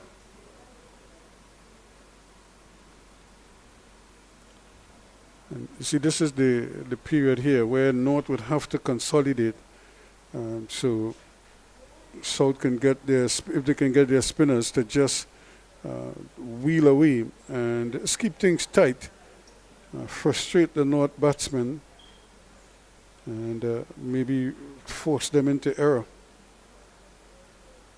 Sometimes you even have to take a wicket just to build the pressure, and the batsman will do it for you.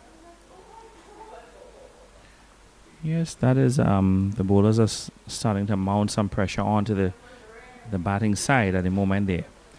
Here goes Bodo. And that was a bad miss. The keeper, for whatever reason, didn't seem to move too much. I'll see if there was a touch onto it. If it was leg by, so if it's just and actually it's bat. So he did get a touch on it. Took it away from the keeper. So that ends the over. 20 overs completed. It's 85 now for 2.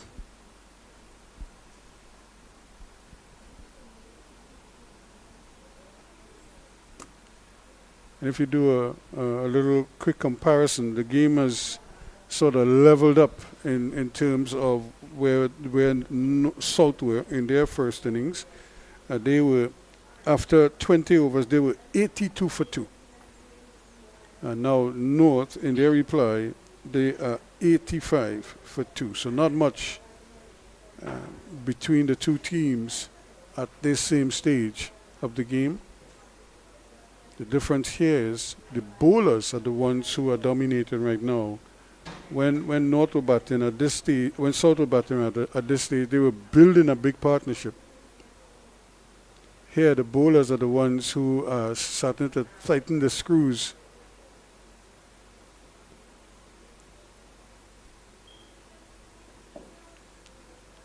So I believe that Jagnanan is continuing from the northern end. with his wrist spin. That worked well in the last 2 overs or so. So here he goes again. Well, a bit of a fumble there, and there's a lot of fumbling with regards to bowling there taking place. Here's another short ball that he's trying to pull through the onside, and Jagannath, for the second time, is pulling across the line of the delivery and not making contact. He has to be careful because, again, remember the wrist spinners, the ball can do strange things on pitching. Here he is again cutting, not making contact, so things are happening here.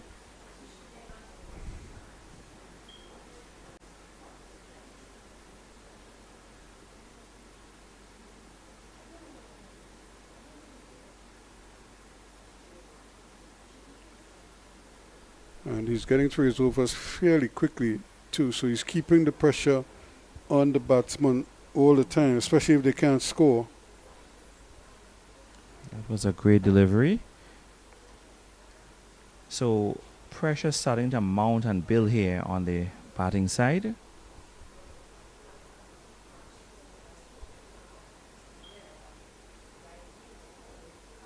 And that's one of the scoring options. Once the bowler, it should be 2 runs. I don't even know why they're hesitating to come back for the second run. But that was 2 runs all the way.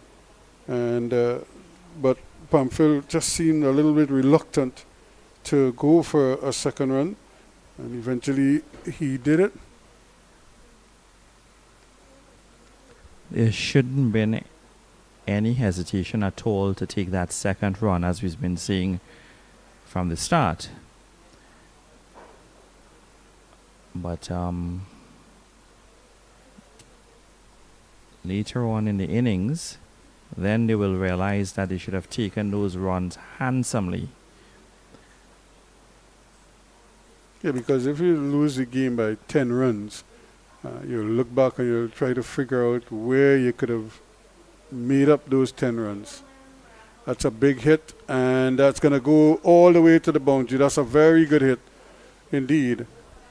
Again, generous flight. And this time he got out it and lifted it. No attempt to keep it on the ground from Pamphil. He just drilled it.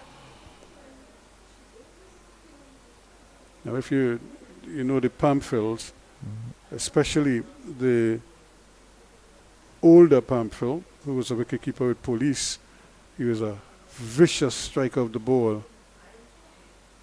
And you're seeing shades here of the older Pamphil. And a Rima boy.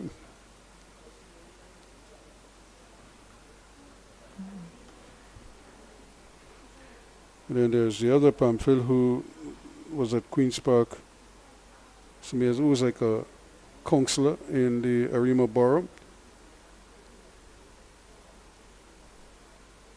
Himself a very attacking batsman.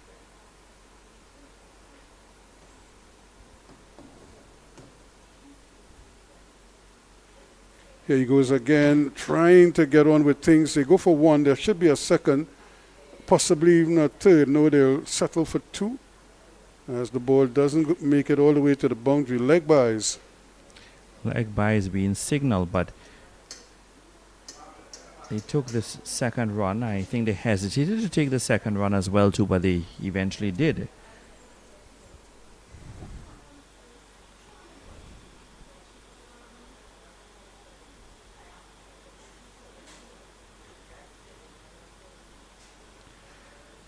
Pamphil again, just coming on to that front foot, and he's a little bit reluctant to drive through the offside, but once he can get his shoulders around, he's going to launch it on the onside whenever the opportunity arises. End of the over. 22 going now. It's 94 for 2.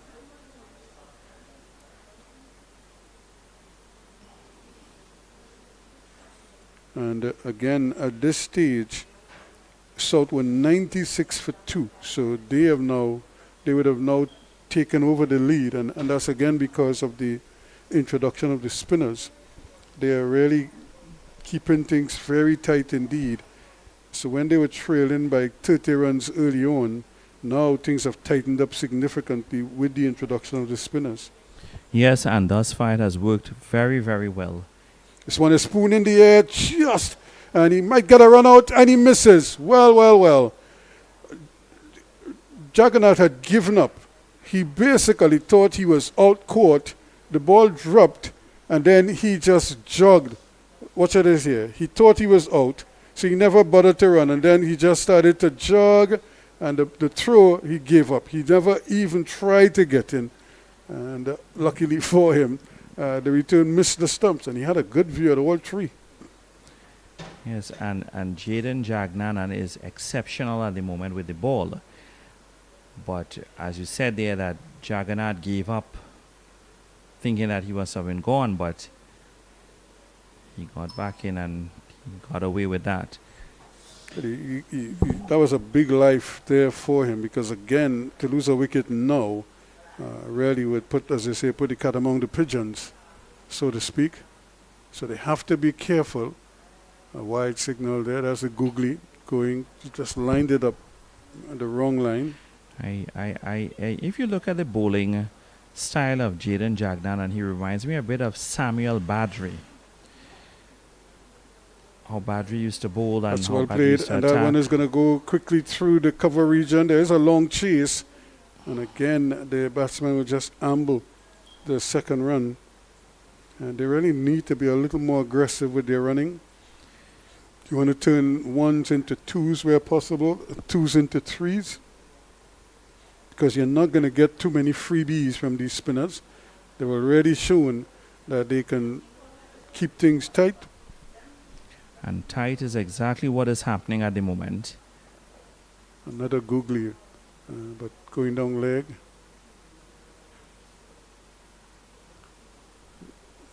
So a real opportunity for these spinners now to really put a strong go. And there is the googly coming back and left alone, and almost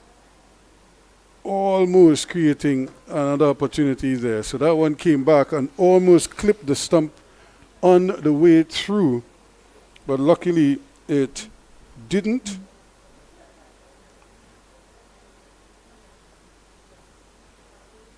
And once more, this one goes right through his bowldem, right through the gate. He thought he had it covered, and then he realized that he didn't. So Jagannath, who was living a bit of a charmed life, goes bowled for 9.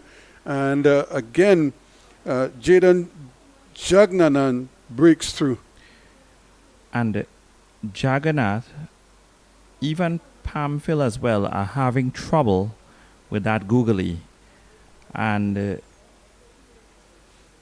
unable to take the runs because they are afraid to risk perhaps taking those extra runs there will cost them, as I've been saying. But clearly with Jaden Jagnanan, they are unable to read the googly, and they didn't know. I don't think Jagannath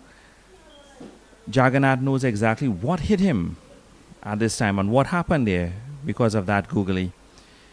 You know, the same thing happened with all those international bowlers in those games with when they bowl the googly and stuff there. Like when the great Sachin Tendulkar uses the googly, you know, even the great Muttiah Muralitharan Ruskin, as we were talking about Sri Lanka as well too. But Jagnanan has been exceptional there. This is his 3rd wicket, and he only went for 14 runs for 3 wickets. Yeah, he's taken all 3 wickets to fall. He's really been a real thorn in the sides.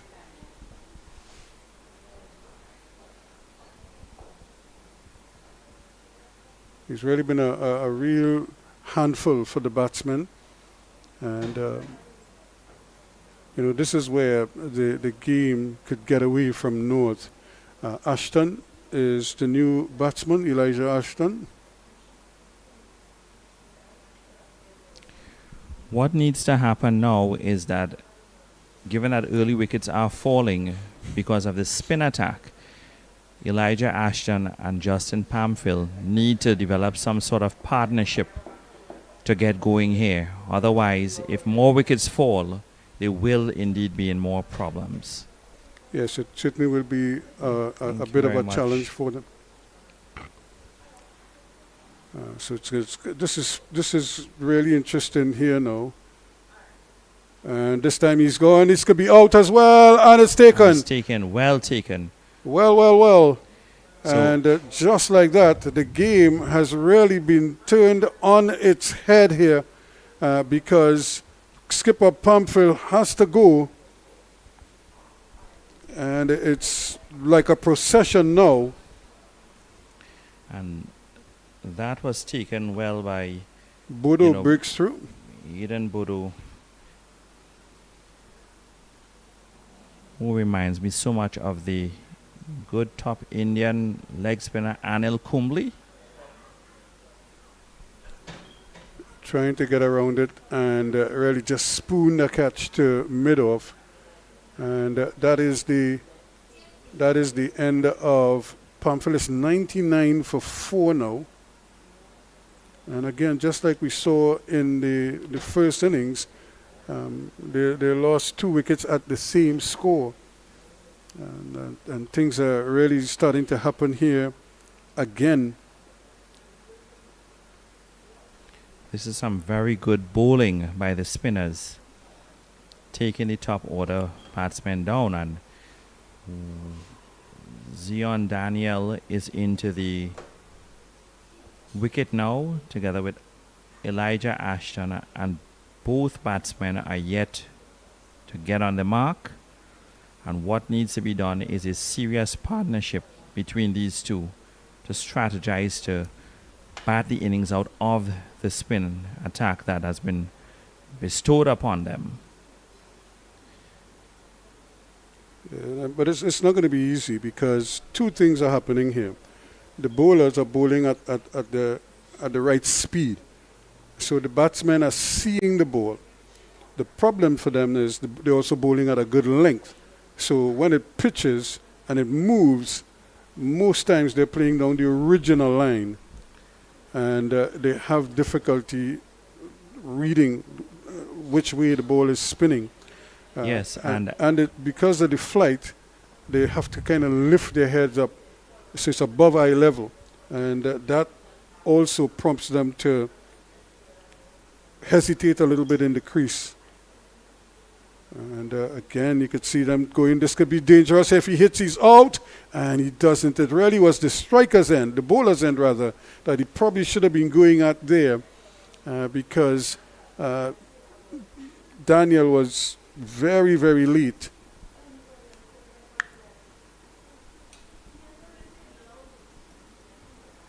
So the 100 is on the board. 100 for 4 in the 24th over. And again, when you think back to this, they got to their 100 in the 23rd over, and they were on 114 after their 24th over. now both Ashton and Daniel cannot afford to take any sort of risk to lose their wicket at this point, because this is a very good spin attack that has been introduced there, and it is working. It is very successful. And Very nicely bowled. It's Well, a wide, yeah, it's called a wide.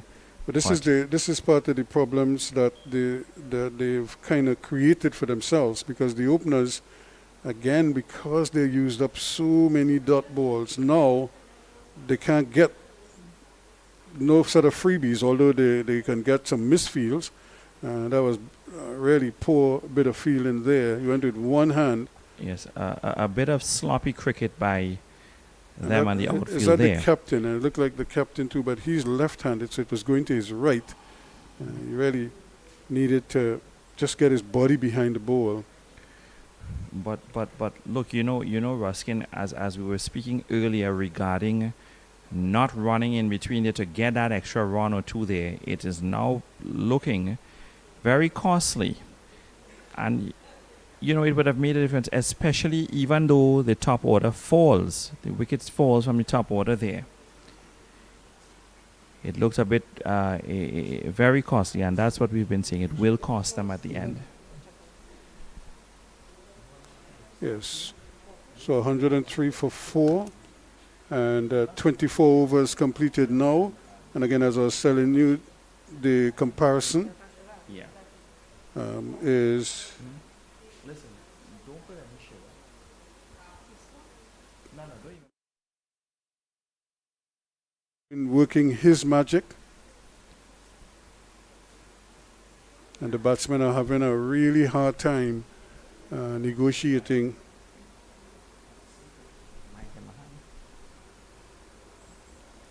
Just so 103 for 4, 24 overs. After 24 overs, they were 113 for 5 South. So they've now kind of surged a little bit ahead, not by much. Few runs and a wicket more. So another wide. We're seeing quite a few of these wides now. A proliferation of wides. No, even though it's wides, I believe the batting side would not mind at all, because they fell short of some runs by not running to take the extra run there. So the wide would come in handy. Look at this one hit then. That's a good hit. That's gone for 6. Oh, this is the first 6 of the entire game. Really a nice hit there. He got onto it and just helped it. That's a nice beefy hit.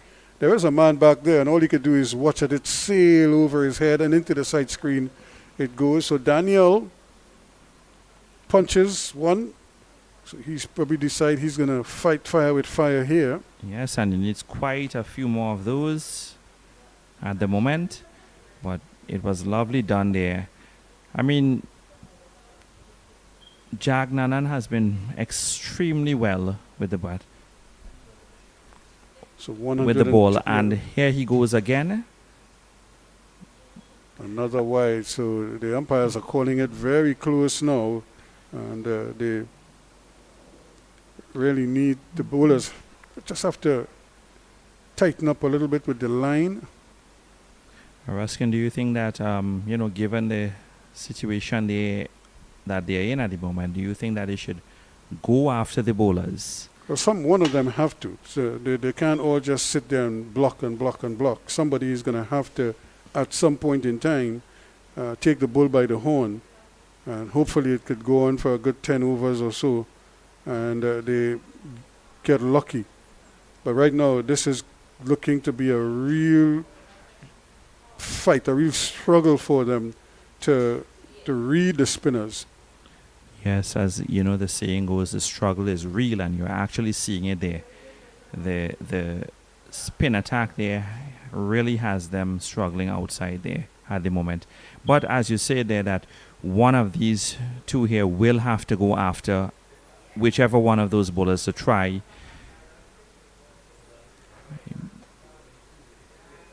And here he goes again, trying to get out to the bowler who's doing the smart thing. He's pitching it just outside that off stump, and he has to fetch it. He's not bringing it into him. He's forcing him to have to come out there. Daniel, if you want to hit it, come outside the off stump. And if you don't get to the pitch and it turns, well, then you could be in some trouble. 25 overs gone. It's 111 now for 4. All the ones, 1-1-1, Nelson. So we should all be jumping on one leg, maybe. Yes, perhaps, but it's going to be very interesting from this point onward to see which of these batsmen will take on the bowlers, because they have to get going. And that's a difference, you know. When South were batting, there was really no bowler that looked like he could, run through the opponents. Here's another big swing and a miss. There. And but here you have maybe 3 spinners, all of whom look threatening, that they could take 3 or 4 wickets each. And that is the difference. And the threat is working. It's working really well. Yeah, so whether it's a threat or not, either of these batsmen will have to take the risk and go after the threat, because it's threatening as it is to them where they are now to where they ought to be because of the top order breakthrough the batting lineup at the moment. He goes trying to use his feet, which is a good positive sign. But as a bowler, you're smiling now because you're thinking, he's trying to use his feet to get out to me. Let me see if I could spin one past him and give it some air, but push it wide. See if he comes down the wicket at it. And, bowlers could be very cunning, you know. They're plotting for you all the time as a batsman. Yes, and clearly it is working at the moment.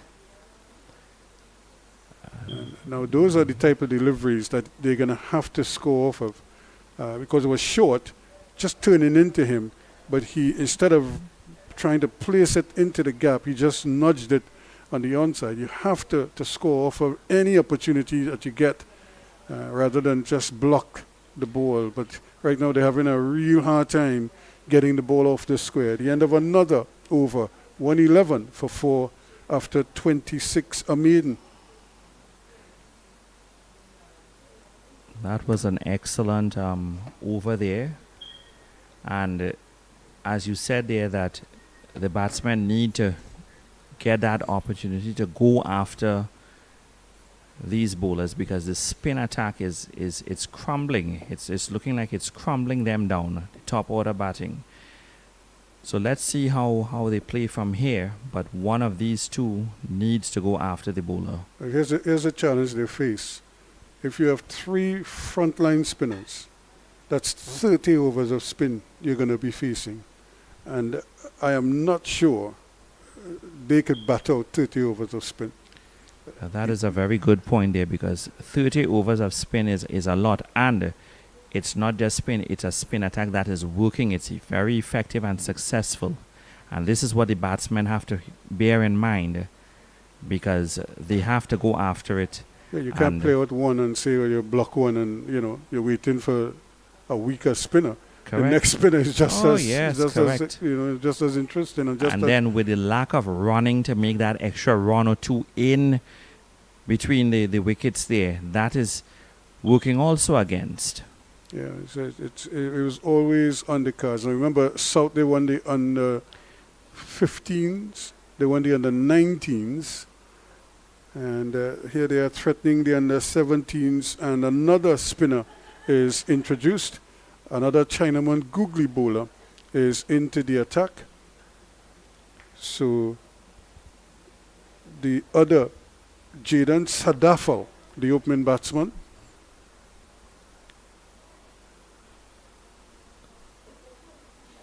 and this one is spun in the air, and he's out caught.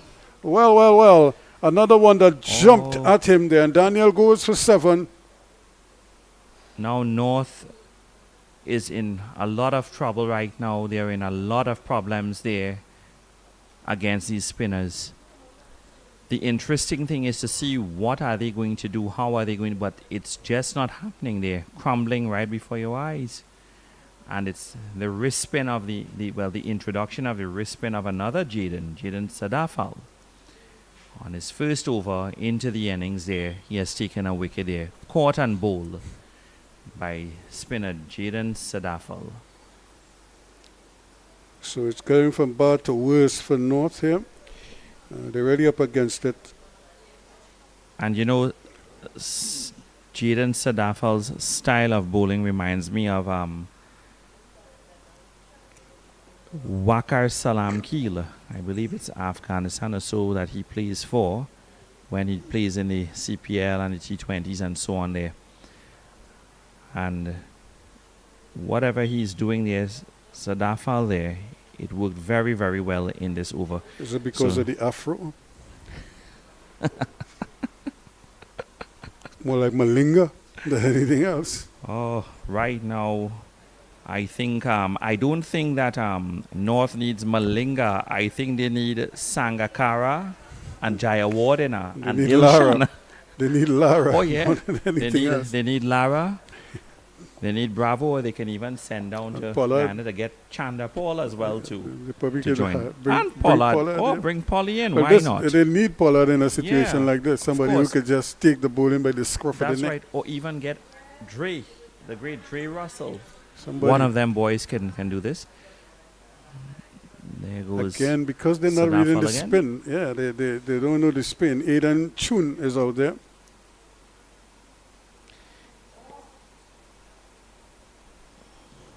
From here onward, I believe that Elijah Ashton, who has been there before Aidan Chun, really needs to go after them and take the risk because they are crumbling right before our eyes, Ruskin. Well, then I would think they could bring in another close catcher, maybe even a second slip or a forward short leg, because he's turning the ball both ways, and none of these batsmen seem comfortable coming onto the front foot to play it. So they're all waiting for it to pitch, and then they're making a quick adjustment off the pitch. Yes. And so it's tight. I mean, I would really like to see them bring somebody into a catching position, either on the offside or on the onside, a bat pad. Yes, because like you said, that they're getting the ball to turn both ways. That's a big hit. That's gone. Oh, that was a very good It's hit another by six Aidan there. Chun coming into the wicket when, you know, it's critical at the moment and his team needs all that they can get. That's an almighty swing there from Chun. Good, beefy guy.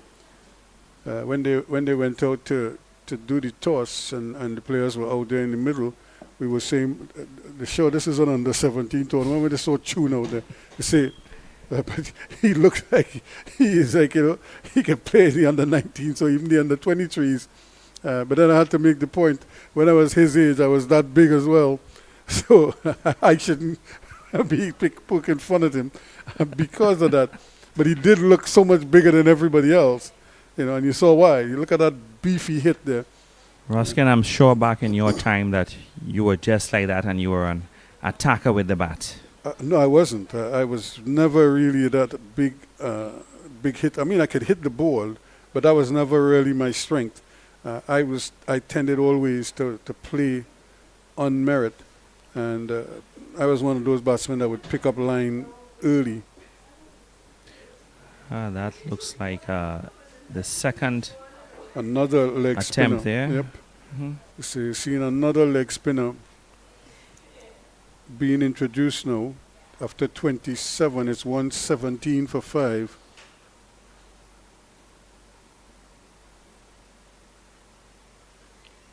That's And UV Kanta Singh, I believe this is, so yeah, Kanta Singh coming in. from the south side of the field.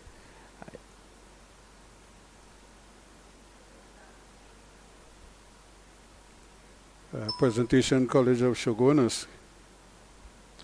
And here again, once again, Ruskin, is where they had an opportunity to take that extra run, but I saw the umpire signal wide. But So it doesn't matter whether it's one or two. Two wides is 3 runs as opposed to 2. One for the wide and then the run you run. So if you can get 2, take it. You know, don't settle, because you're not getting much else anywhere else. yes, exactly.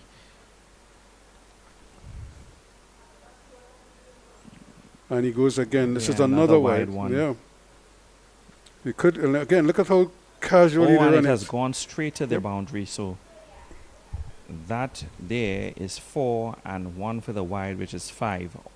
They all count right now. Now here is Chun. Chun has come out, and his approach is, I am going to throw the bat any opportunity I get. Yes, and that is what it's about at this stage here. He has to go after it, and Somebody has to make an attempt at least. I think he might be the man for this. He can't be reckless, but he has to be smart. Pick his spots, and look now. If he's getting a ball on this end, this is the bigger side of the field, but this is also his right in his wagon wheel. If he swings as he does there, that's the direction that he wants to go, over mid wicket, maybe over long on there, and with what little breeze they might have, it probably will take it over. And that is it. That is what he should be aiming to do at the moment. There he goes. That's a big one. Again, the big fella And it is has getting worked. it done. And that's another 6. by Eden Chun. You have to work out in your mind, how am I going to score runs? Yes. Where am I going to score runs? And this is his area. Very nicely placed. And as you said there, it's gone with the wind. So 130 now for 5. And again, and this time again. That was a very good comeback there from UV Kanta Singh.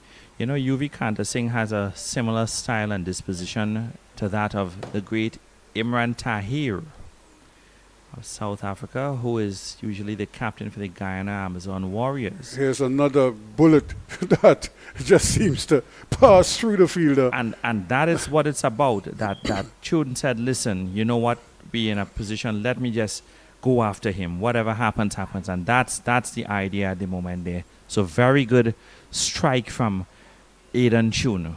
I mean, they need a lot more of that, but once they pitch up, he's going to go. Oh, yes. And that is, that was a half volley right up in the slot. And he didn't miss out. 134 for 5. So Eden Chun, after hitting those 3 sixes, he's well, now 2 sixes and a 4. That is probably the biggest over of the game. Yes, and that might be the breakthrough, or at least leading up to it, that they are needed at this point. 17 of that over. So they need a couple more of those, and that would probably just change the complexion a little bit. I believe that Jaden Sadafal will continue from the northern end. Yeah, he should. He's bowling well enough. He's been doing a fine, magnificent job with the ball. See how it goes. Well bowled by Sadafal. And again, Ashton just has to get Tuna back on strike. Yes, and that is what he should be doing at this point. That, look, you know what, I'll try, but at least take that one signal to get my partner back on strike, because he can strike as a big hitter, a possible hitter of the ball, to bring us back to where we have to be. I mean, that's the idea of it there.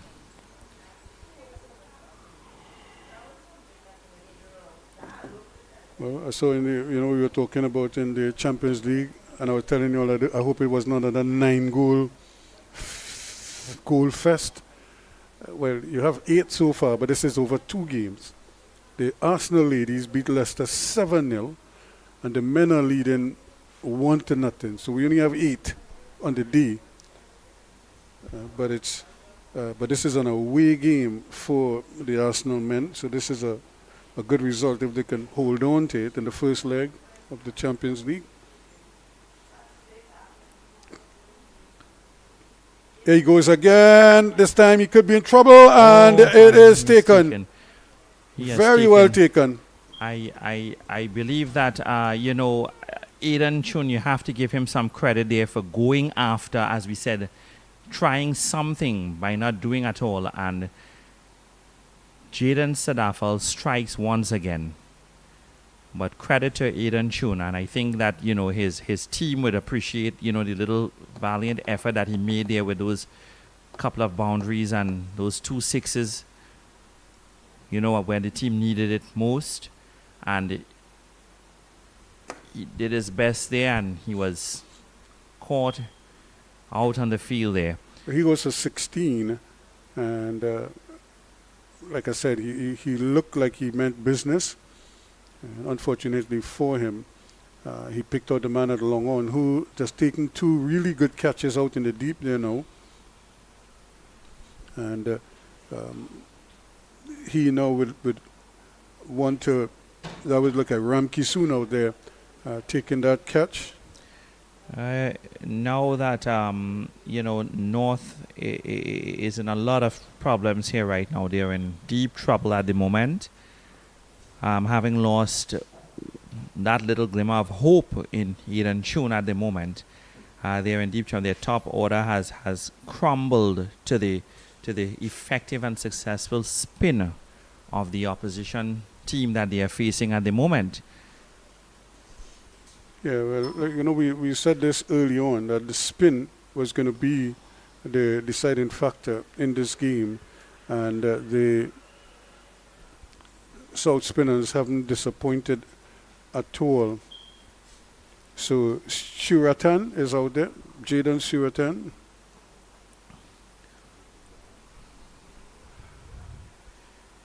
And So with the introduction of Jaden Surratt, So the no ball signal by the umpire there.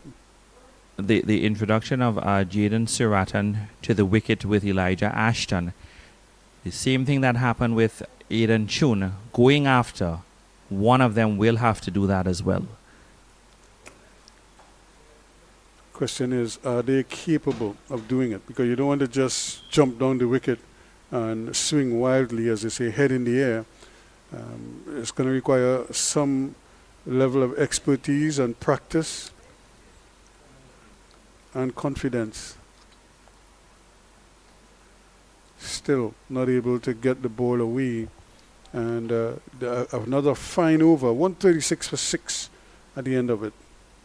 29 completed now.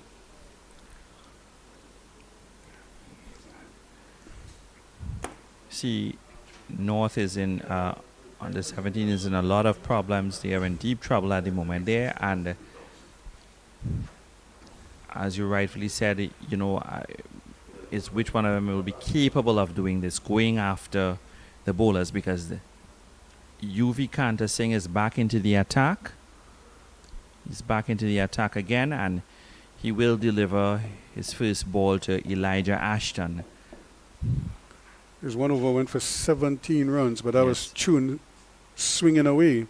He was at a little him. bit costly because Chun swung away. He bowled some wide and no balls, and you know, he's changed the line there, so it's interesting to see how he's going to do this there at this stage here against these two at the wicket.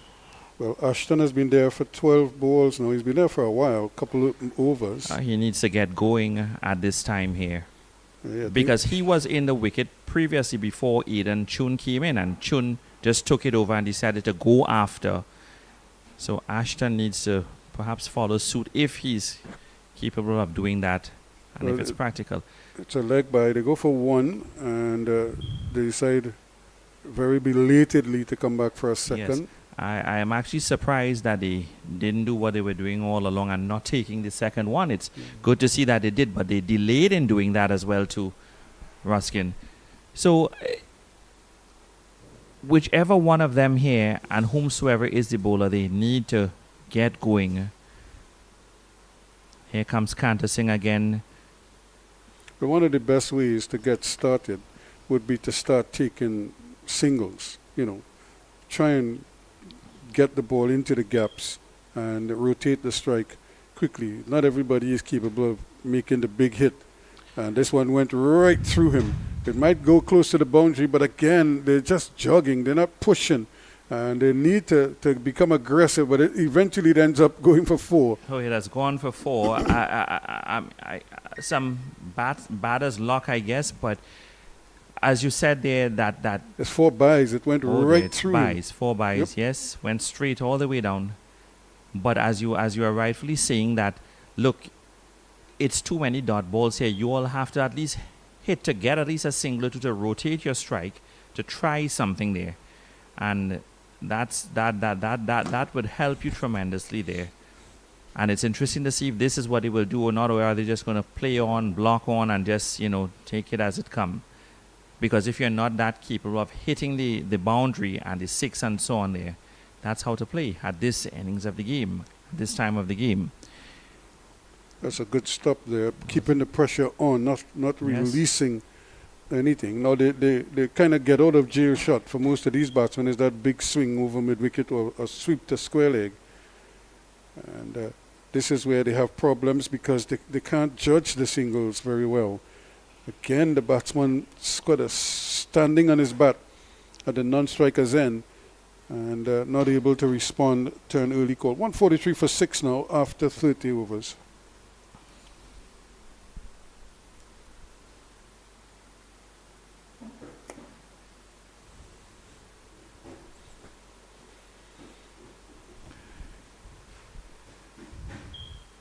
I believe that Elijah Ashton, you know, needs to speak to his fellow colleague, fellow batsman, and, you know, tell him, look, we have to do better than this. We have to start hitting at least getting singles and take it from there. Here comes Chagnanan again. That's another well-played shot, and that's the idea. Just push it and run. If you're not going to hit the 4, just get a single. And you never know. The bowler might start experimenting. If they find they're getting picked off too easily, they may change up what they're doing, and that might just be what the doctor ordered. That was an excellent delivery by Jaden Sadafal.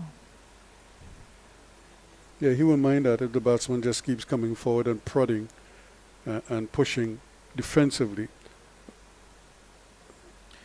And that is what he's trying to get him to do.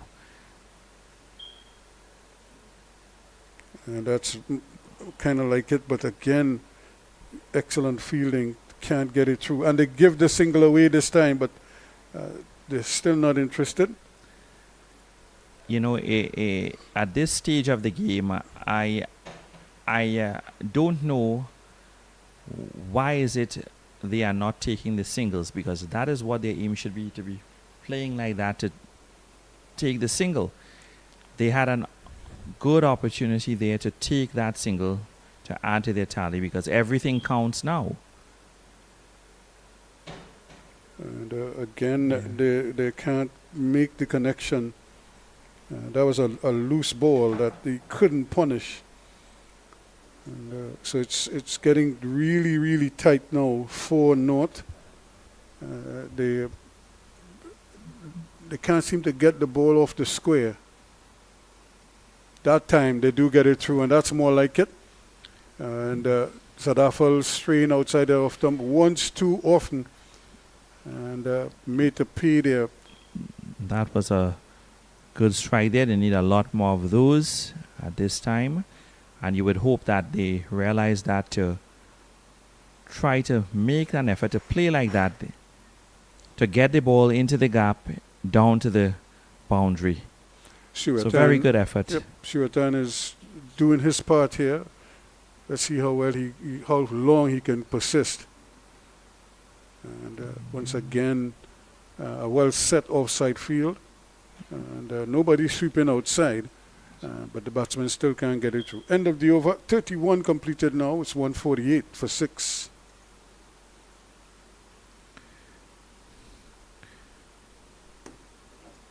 The spinners are having a great time out with their work with the ball at the moment. The batsmen, they lost several top wickets. The top order has been broken down or trickled down by the spin attack. And here goes Kanta Singh again. And that's more like it.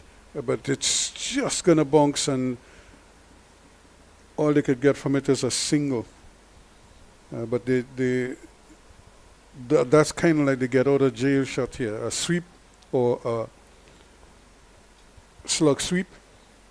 And because if you don't know which way the ball is going to turn, then you might as well cover everything. Here again, he's assumed the position that the ball is going to go across him, only to find that it's cutting back at him, the leg break. And he's cramped by the time it arrives. And again, there should be an easy single. And yet again, both batsmen started, and then like a deer in lights, they're staring at each other and afraid to run. So they've created their own problems to some degree. The bowlers have a big part to do with it, especially the spinners. But the batsmen too have really allowed the spinners to sort of dictate. And now they're having real difficulty getting them away. Now that they need quick runs, there's none to be had. Another dot ball bowled by Kanta Singh. I think both Suratan and Ashton need to realize that they have to take on whichever one of them they're facing at the moment to try to get at least a run or two. Oh, another dot ball. Yeah, that was a googly going across the left-hander, and he couldn't catch up with it. So another over quickly into the books. 32 going. It's 147 for 6.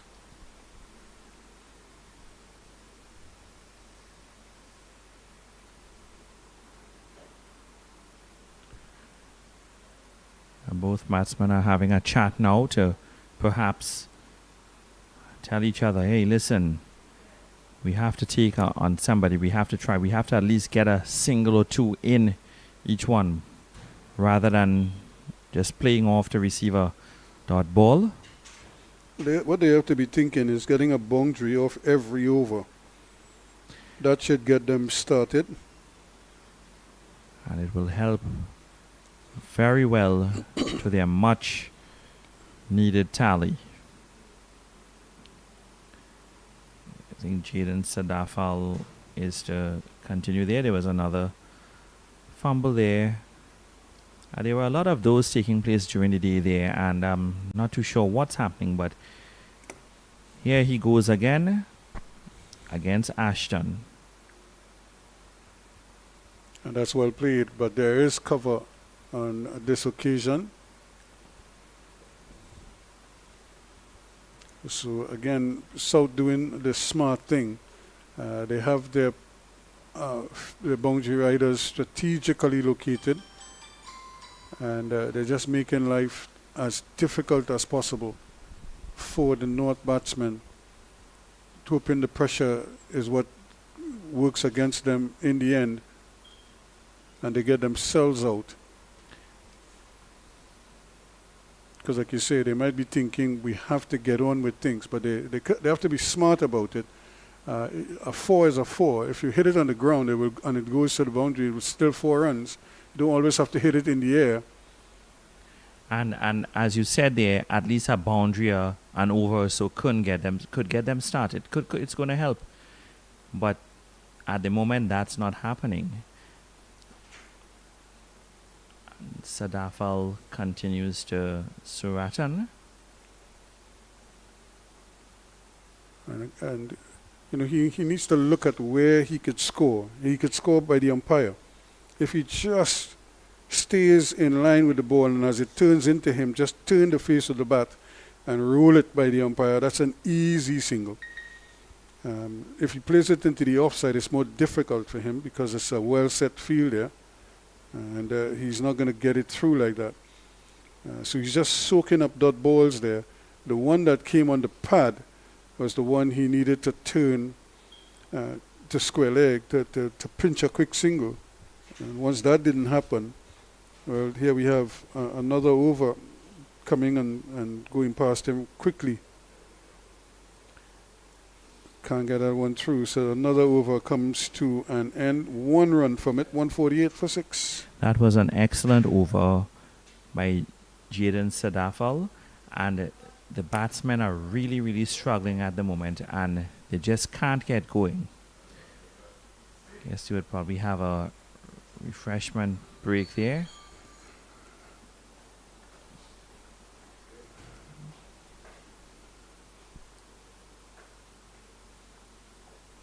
Yeah, so the players going to get an opportunity to refresh themselves and get some instructions, some further instructions and some encouragement. It's 148 for 6 now after 33.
Here now, spin into the attack, and ball has gone all the way.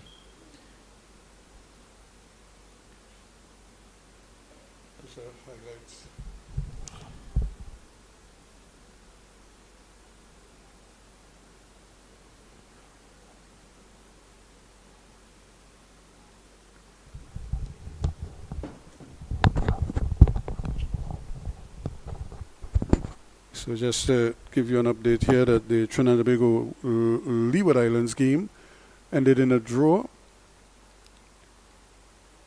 There's another attempt at a big hit. And Jamal Hamilton, who scored 100 in the first innings, was 50 not out in the second. And Raheem Cornwall was 66 not out from 100 balls, 1 6 and 2 4s. I believe this is now Sajid Ali continuing from the southern end with spin. A wide signal there by the umpire. And I would expect to see Ruskin only spin continuing here at the moment. Because there's no need for them. Yeah, it's basically what is working there, and it's crumbling the batting side at the moment there. So Sajid Ali continues to bowl.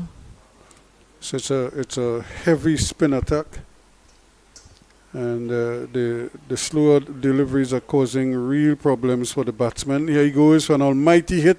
The man is running in from long off, but he can't get there, and they didn't really push for anything. They got just the one run. Yes, and this is back to what we were talking about a while ago. You tried to hit the ball, but only conceded with one run at the moment there, and that is not going to work too well there. You have to try to get at least a boundary or two every over from this going forward, and the spin is working totally against. They go for another fumble in the field that allows them to scamper a quick single. But that's the difference in this over. They got the boundary early, and they got a wide and 2 singles. So they have 7. They need another big score, another 4 or 6 or something of note here. Here is the ball, a drop catch. He was swinging to square leg. The man got under it, and then it just seemed to die on him. And instead of taking it high up, he was almost stooping down to catch it, and it popped out. And that's the difference. When you're that low to the ground, when it pops out, you don't really get a second bite at the cherry, despite his best efforts. And the chance went a begging. So that was a chance for another wicket. Yes, and that was a very good over from Sajid Ali. And had they not dropped that catch there, that was another opportunity to get rid of yet another batsman there. But it is quite clear that this is a very dangerous spin attack that they have on at the moment, and it is working very, very well for them. And I think the captain is coming back into the attack now. So, and he was very miserly. His 3 overs, I think, cost him just 9 or so runs. So, yes, that would be Mikel Sukdeo. Yep. So made an excellent choice. Or not for 13. His 3 overs cost him just 13 runs. Yes, made an excellent choice in introducing Jaden Sadafal and they into the attack, and now he's back in there, and he's also an option because he started to bowl very well, and here he goes. This is going to run close to the boundary. In fact, it might have the legs to get there, rolling into the rope. And it has made the boundary. And they need many of these at the moment. So everyone there counts, and everyone there they will be glad to get. So they hit a couple more of those. It will do them very well at this juncture of the game. Well, again, they have to make an effort, and but in order to do that, you have to be out there, and so two things must happen here. You try to score quickly, and you try to preserve wickets as well. Hit the ball on the ground where possible, rather than trying to hit everything over the ropes. It's the law of averages suggests that it will just be a matter of time before you hole out in the deep. So it's probably better off that they try and hit the ball on the ground for now, primarily because you're trying to preserve wickets. There's a long off and a long one, nicely positioned, plus a man at deep mid-wicket. You know, while I deal with the law of this and the law of that and so on there, I haven't heard the law of averages for many years perhaps.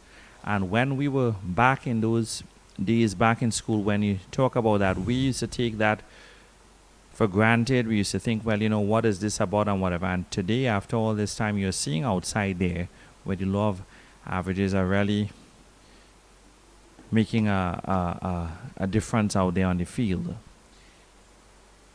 Yeah, because they basically set themselves up here now to go spin heavy. And because they've had such success with it, and the North batsmen seem incapable of getting on top of the bowlers. They may get a boundary here and there, but that's it. 162 for 6 now after 35. And what they are doing at the moment is South is basically using the spin attack to defend themselves and defend their 262, and it is working in their favor at the moment. Yeah, once they got past 200, and we were thinking, well, they could get to 250, and eventually they got to 250, and then we had suggested it was also possible for them to get to 260, and they did that also. So they would have been a confident bunch, having that good a score to defend. And with this attack, it was always going to be tough for the North batsmen. Looks like Sajid Ali is continuing from the southern end, and he had a very good over a while ago, and had that catch not be dropped, he would have had a wicket. And here he goes. And once again, the batsmen are very hesitant. When you're hunting runs, every time the ball leaves the bat, the man at the non-striker's end should be backing up, thinking of a possible run. But most times, the non-striker is just sort of anchored in the crease and not even looking like a run is possible. And that should be a gift, but they can't even put that away, a full toss. You know, I think what's happening as well too, the spinners, the batsmen can't read what they are doing, and this is it. They can't get it right because they are unable to read what they are going to do. And That's the ball a big is up, hit. Yep, that's a good hit. and that was a one comfortable boundary hit by Ashton. And this is what we've been saying before, that Ashton, who has been there for quite some time, needs to get a lot more of this going. If they're even to stand a chance, if they're even to, to get a higher total, a higher score. Well, the important thing for them is to keep going. They need 96 runs now. So in your mind, you're thinking, how do we get 96? Where do I go? And they need 96 from 86 balls. So they have quite a number of overs. They have a number of balls to work with. It's not impossible, but again, they have to be smart about how they go about getting these runs. And I think the running between the wickets has to improve. Yes, and here's another one, and that one is going, and gone. Another boundary again by Ashton. Very nicely played and well done. I believe he's like, hello, time to wake up, and he's on his way. and they need a couple more of those every over forward, and they'll be in a good position. But the spin attack there has been exceptional throughout the entirety. Again, for North, it's you can't lose wickets now, but you have to build a big partnership somewhere. And just try to take care of business and keep going. That's, again, another misfield, but they will take another comfortable 2. And so this is a very productive over in the general scheme of things. And at the end of 36, it's 173 for 6. 11 from that over. So what may have to happen here at the moment is that both batsmen need to discuss the strategy of which of these spinners, it's going to be spin all the way to the end. Which of them can we use this one? Can we use that one? Do you think we can go after this one? And or can Ashton say, look, I think you better give me the strike. I can take Sajid Ali, or can I take Mikhail Sukhdeo and just go after them? And this is what they need to be doing out there to decide. And once that strategy kicks in and it's going to help them a lot. It's going to really, really help them out there. And here comes Mikhail Sukhdeo. But he is not, this end is probably not the end for them to go hairy-fairy at it. Very good start by because of Sukhdeo. the breeze. Now there's nobody out at wideish mid-wicket, deep mid-wicket. But because he's spinning into the left-handers, that might be a possible area that they could look to score. But there is a mid-on. He's not out a long on. And that's probably one of the areas that they would look to score. I'm surprised he tried to drive that to the onside. That you have to find ways to score runs. Down the wicket he goes. And that's well played, and that's into the gap, and that's gone for 4. And that is what it's about there. That look, the opportunity comes and see which time, which interval, which one of them, and we just go after them. That's what they have to do. It was nicely played, and they need a lot more of those, but it's not impossible to do. So here goes Mikhail Sukhdeo now, again to Jaden Suratan. And again, the non-striker is basically frozen. And when he should be anxious to get that single, and so that they could rotate the strike and get Suratan up at the other end as quickly as possible. And so that he's the one who is probably, as I say, charged with the responsibility of doing the heavy lifting, getting the balls, maybe getting the boundaries inside of there. But again, 2 opportunities there for a quick single, neither one taken. And he's still on strike now. So now he will get the single. And so it worked out fine in the end, but it could so easily have gone wrong. Maybe a dot ball, and then it would have to be Ashton who would be taking strike first up at the other end. So they need to figure out, and they need to know, be alert to what is required here now. And it needs good sound running between the wickets. It's a long way to go still, but they have to believe that they could get the runs. 178 now for 6. And they need, 85 runs, and they have 78 balls to get those runs. It's a lot of runs, but it's also a lot of balls. Right. And this is it. Now, if you notice what's happening out there, a lot of dot balls are happening with these spinners. They just have this thing under control, but they have enough balls to make that run, but they cannot afford to get too many dot balls. And then they would hope that the bowlers would bowl a bad ball or so to give them that opportunity. They would also hope that the bowler would bowl a wide ball or a no ball, to assist. But also, in between that wicket, there are opportunities for them to take an extra run or 2. And as Ruskin, you did say that they need to get that going because it's going to help them.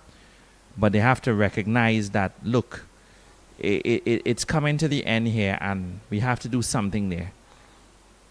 Another spinner introduced to the attack there, that is Curtis Nanan. Caught right at mid-wicket there. He again didn't get to the pitch, and he just clipped it into the arms. And there goes Suratan for 16.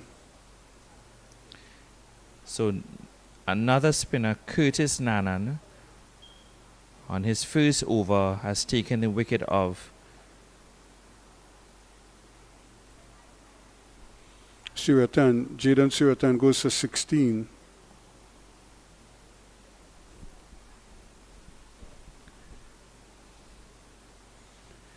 And that is wicket number 7 now. So it's 178 for 7.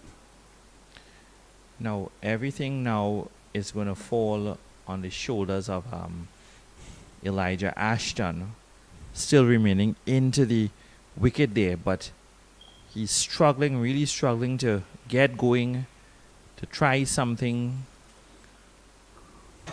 to give a glimmer of hope to the team, but the entire lineup it has crumbled and it's continuing to do so at the expense of the spinner of the South team. So Fabrice Lynch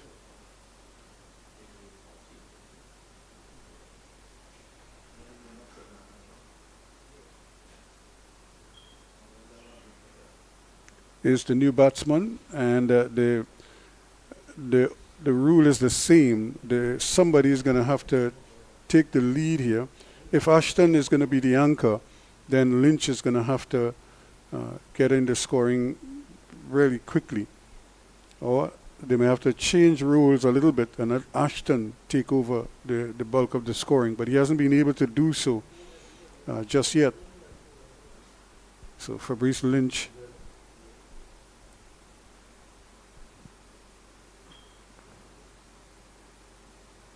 And again, a quick single taken. They could probably get 2, but once more they're so reluctant to run the first run quickly that any possibility of a second run is lost very early. Well, that was a great delivery from Curtis Nanan. And here he goes again. Elijah Ashton is 24 and 26. Well, just faced the 27th ball, and he needs to get going. And the ball before this one was really a half volley right in front of him there, and he just patted it back to the bowler. That's at this stage of the game, that's a gift. You just want to hit it back past the bowler, and as hard as possible, and try to get it to. But he's so almost as if he's in two minds every time, whether I should really launch or if I should just play it. And as a result, he's not able to get on top of the bowlers at all. 179 for 7 now after 38.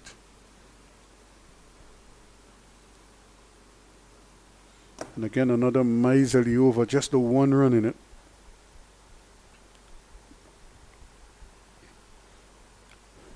And a wicket. That's the most important thing where South is concerned. And so again, they've already won the under 15s, they won the under 19s, and now they're looking to complete the hat-trick with the under 17s. And I'm trying to think back in the senior North-South, how did that one end? Did that end in a draw? I think that game ended in a draw, that 4-day game. Yep, I think it ended in a draw. If I'm not mistaken, I think North got first inning, so that might be the only thing that North would have won in all of the North-South classics, all the age group classics of going the way of South, and this one seems headed that way as well, unless there's a minor miracle. In fact, we need a major miracle to turn things around here. Will it be Fabrice Lynch to the rescue for North?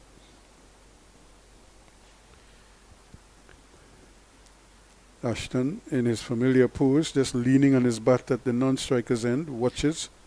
Sajid Ali to continue now, but he's coming in from the northern side. Or is it Riley Gangu who is... Oh, my apologies, it's Riley Gangu.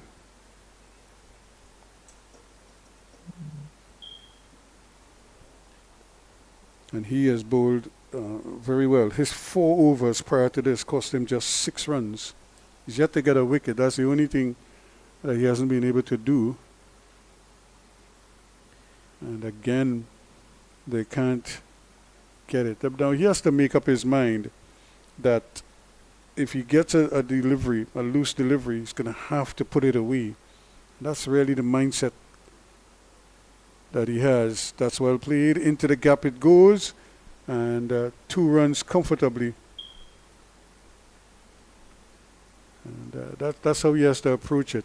This is the point where you don't, as we say, you don't flick spin bowlers. You hit spin bowlers. Yes. And once he gets a chance, then put bat to bowl. Because that's the only way they're going to get close or remotely close to their intended target. So Gangu to face Fabrice Lynch. And again, another single unoffered there, but they're so reluctant to take a quick single because they can't judge it. Now, those are difficult ones. I always have to say this. Balls that are running at a square leg and to backward point or to point, it's difficult to judge those. Even top test cricketers don't judge those singles very well. But you have to trust your partner. And somebody makes the call, you go. But I've seen even at the highest levels, they have real problems judging singles when the ball is played to square leg. And back to what you were saying earlier, previously there, that they have to get going and hit the ball in a way to get at least a run or 2 or more.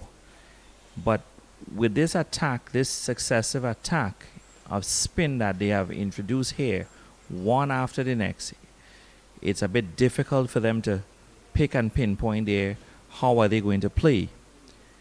And this is where they need to strategize and develop a partnership to rotate, to try and decide which one of these spinners are we going to attack, which one of them can we hit. Can I hit Sajid Ali? Can I hit Riley Gangu? Would it be Mikael Sukhdeo? Or would it be a combination of a bad ball bowled either between all of them that we can just hit and get some runs to the boundary? And that's when your capability comes in there at this critical time of the game. Yeah, it's just slipping away from them ever so slightly now. They're up against it. The odds are against them north from this juncture. Now, this might help the quicker bowlers coming back into the attack. And so they'll be hoping that they get a few freebies here that they could work on. But this young man had bowled very well earlier. Issa Ramkisoon. He bowled from the top end. Yes, he bowled from the northern end and was very, very good with the ball. So he's coming in from the southern end, and as you said there, that they would hope to get a strike or 2 from this here where they can at least hit some boundaries off of the fast bowlers there, because clearly the spin worked totally against for them, and this is why we are where we are at this point at 181 for 7 after 39 overs. And again, you look at it's a heavily packed offside field. There are 3 on the onside. We'll make it 4 because they're bringing the fine leg over. There's no third man. He was originally a third man, and now he's going back to third man. So he's going back to the third man position. They're kind of trying to make up their minds here. What is his best position? Mm-hmm. So there's a long off, a deep cover, and a third man. Those are the 3 men out on the offside. And there is the cover, the deep cover coming into play. And so South, they've done their homework. They worked out pretty much how they could stifle the North batting. And they're working it to perfection here.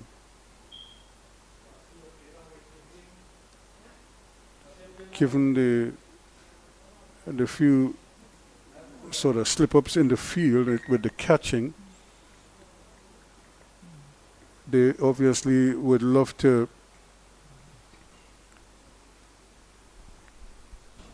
keep things going, but it's a hard ask for these batsmen. Neither one of them look like big hitters. They don't look like they are strong strikers of the ball, and it's making life very difficult for them. The umpires are having a little bit of a discussion. I'm not sure what they're thinking about here, but you look at the time, it's minutes to 5, and they still have quite a few overs left. So it's going to be interesting.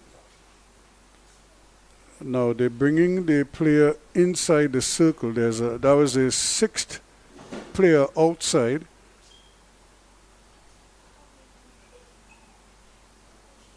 That was rather the 5th player they had outside, so they brought him in. That's a wide.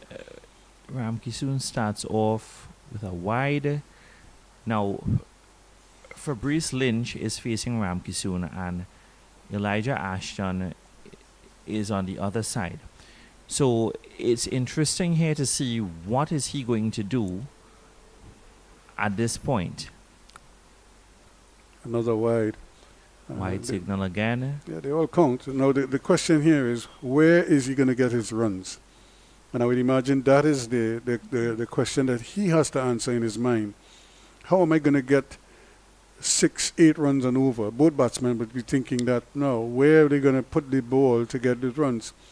You could drive it down to point, to send it down to third man, down to fine leg, and that's more like it. But again, this is a chance of a run out, but he's able to make it back.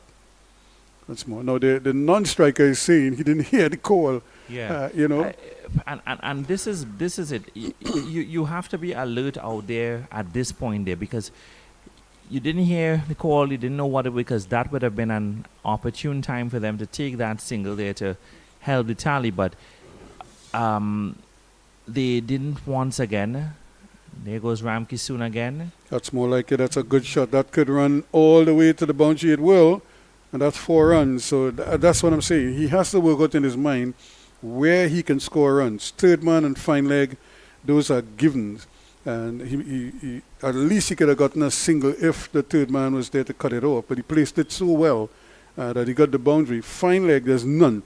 So any little nibble on the onside there down to fine leg, he can get a boundary or at least get a couple of runs there.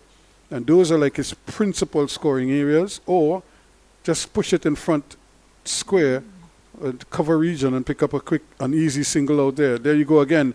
And this is more like it. This is precisely what they have to do in order to get some runs on the board and maybe just kind of build some momentum and see what happens. Now, while the North batsmen are under pressure, the bowlers could be under pressure too if they just start churning out singles and twos and the occasional boundary. Then all of a sudden it's 200 on the board, 220, and things start to get a little interesting. And the bowlers all of a sudden are the ones who have pressure. This one just lobbed up there, but they're going to get another single, and they might get an overthrow if they're lucky. And he misses the stumps. But yes, as you're saying there with regards to knowing where you can make the runs, where you can hit that ball, where you can place it into the gap there, and if it doesn't reach the boundary, at least you will be able to pick up a run or 2 or 3 even, because there were many times here during the innings that you were seeing where they could have made that 2 or 3 runs there extra during the entire thing there. But they chose not to, and now, as you're seeing at this time of the innings, that they are falling short, very, very short of runs. This one is in the air, it could be out, and he's dropped it. And he's Well, gone. they should go back for a second, and probably for the first time, we've seen them put a little bit of effort in the running. They didn't seem to wait to admire to see if the catch was taken or not. They just kept running. And when the ball was dropped, both batsmen were bolting for the second run. And that's more like it. Again, had they done that earlier, they would have been well past 200 by now. And again, he's trying to run it, and that's his scoring. That's where he wants to score. Now, if I was South, I was putting the third man back on the boundary.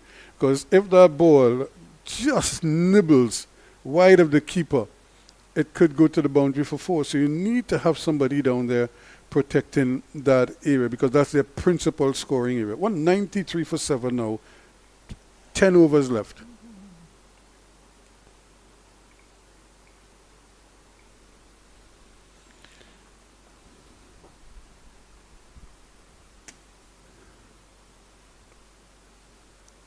And South, after their 40 overs, they were better placed at 207 for 7.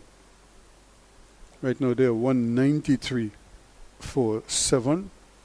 So they have some catching up to do. Now, as long as they know where they are going to make their runs, where they're going to place the ball to get those runs, it's going to help a lot. But it's a bit difficult.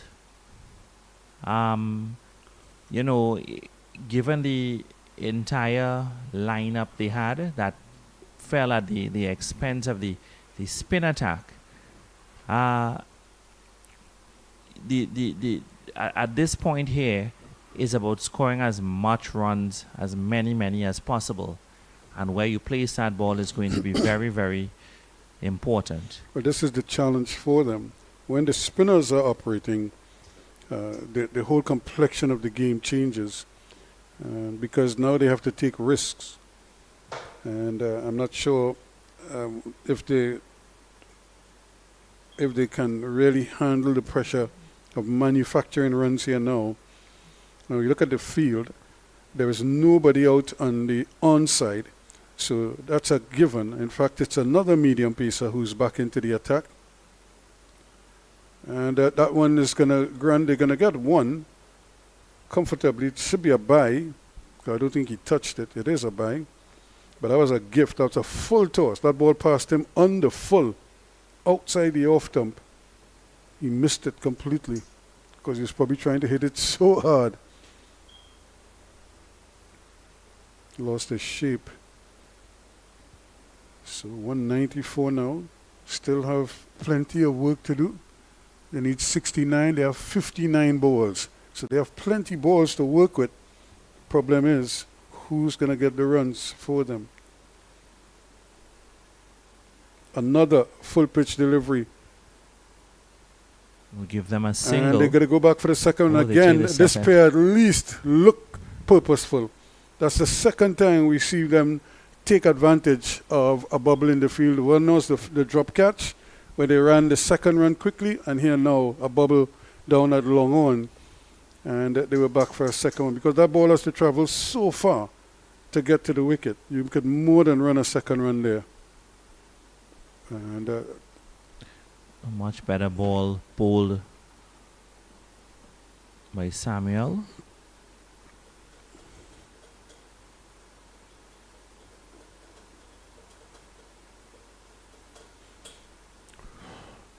so again, a mid-off, extra cover, backward point, third man. That's the offside field. It's swinging at that one wide. And he was trying to scoop it to pick it up, but it's difficult to play that shot to a full pitch delivery outside of his legs. And would have had to try and just turn it. Probably get it fine past the keeper or to that short fine leg. And you're in the money. So they're having the opportunities. They just haven't been able to take full advantage. They're going to get another full pitch delivery and might only get one. What I like about this pair is that they're at least looking like they want to to force the fielders into making accurate throws from the deep. And they're picking up those quick singles and looking for the for the second run wherever possible. So it's been a real fight for them. Yes, and they're showing that to both bowlers. They're showing that. That's a great shot. This took it run to the boundary, and it does. That's 4 runs. What a timely boundary for them. And that is what they were looking for. Beautiful shot again. Not a full pitch ball, but just on the up. And he drove right through the line. Played it beautifully as well. So Stewart, who did so well with the bat, having problems now stopping the scoring. 202 now for 7. They're 61 runs away.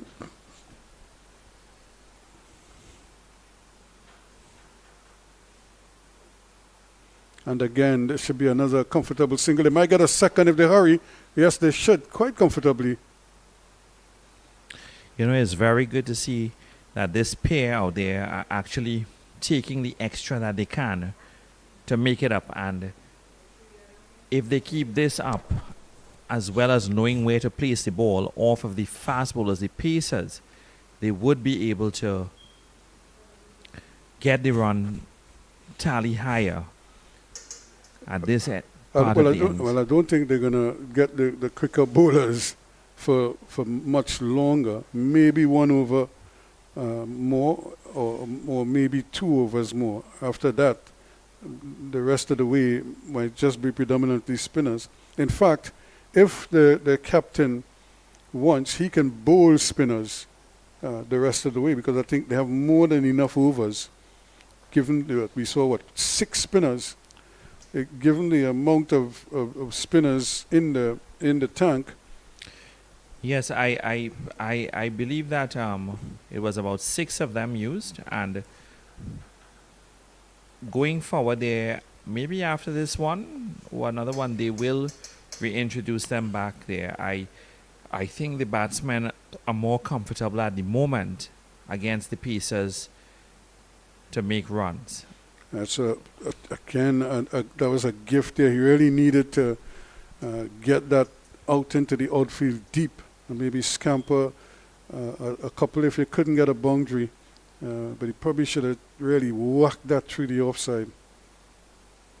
Missed out on that occasion. And again, running it down the hill. This could be an opportunity for a second. They're going to have to hurry. But again, this is close. He's out, run out. A direct hit, and it looks like it's out. Fabrice Lynch going back for the second run. And got 1, but was trying for the second. And he will have to go run out for 14.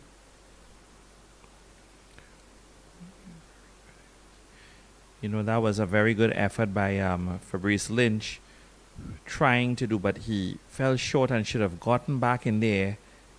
Should have gotten back in there a little bit faster to ensure that he stays there to bat this innings out. So 205 for 8 now. Together with Elijah Ashton. But he's been run out, and he heads back into the pavilion. Short legs, not able to cover the ground quickly. It was a great throw coming out of the deep, and an accurate one of that hit the stump. Found the batsman just short of his ground. And that's the kind of Jekyll and Hyde that we've seen from these two teams here. Sometimes they could be so brilliant, and other times they're pretty ordinary as well. We've seen a number of drop catches, a number of misfielding, a number of wides bowled, and like we said, another missed opportunities with the run in between the wickets, and then we get a moment like that. A brilliant return from in the deep. He attacked the ball, picked it up, fired away, and found the batsman short. And that's what you want to see, and what you ask is that they do that over and over all the time. So a new batsman is out there, Declan Manswell. And he would have to really...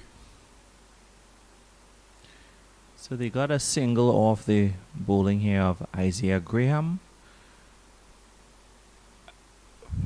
Now, what's happening is that Declan Manswell into the attack together with Elijah Ashton. What they would have to do is allow Ashton to get the strike and take it from here. That's well Nicely played, played. and that's going close to the boundary, but they Man want out the there. second run. This could be problems here, but he made it. A lot of hesitation, but eventually he got there for the second run. Yes, no, and then they eventually made it. Well, I think the ball should have been thrown to the northern side on that end there, and they would have surely had a run out there. But it was thrown to the southern, and I guess that's where it would have been convenient to be thrown back. And again, he's going once more, but this time, again, they want a second run, and he just missed out. Well, great indecision there with the running, but again, brilliant bit of fielding, coming onto the ball. Didn't wait for it to come to him. He came off the boundary at long on, got to the ball, and then fired it away at the non-striker's end. Just missed. The batsman had grounded, turned, and was heading for a second run, but then was sent back and just made it back into his crease. That could so easily have been another wicket there, wicket number 9. As another delivery, but I think they will settle for one because this man has a powerful arm, as you saw there. A short while ago, he effected the run out, and so you don't want to chance it with him. 3 for 22 to Jagnanan and 2 for 14 to Sadafal. Those are the principal wicket takers.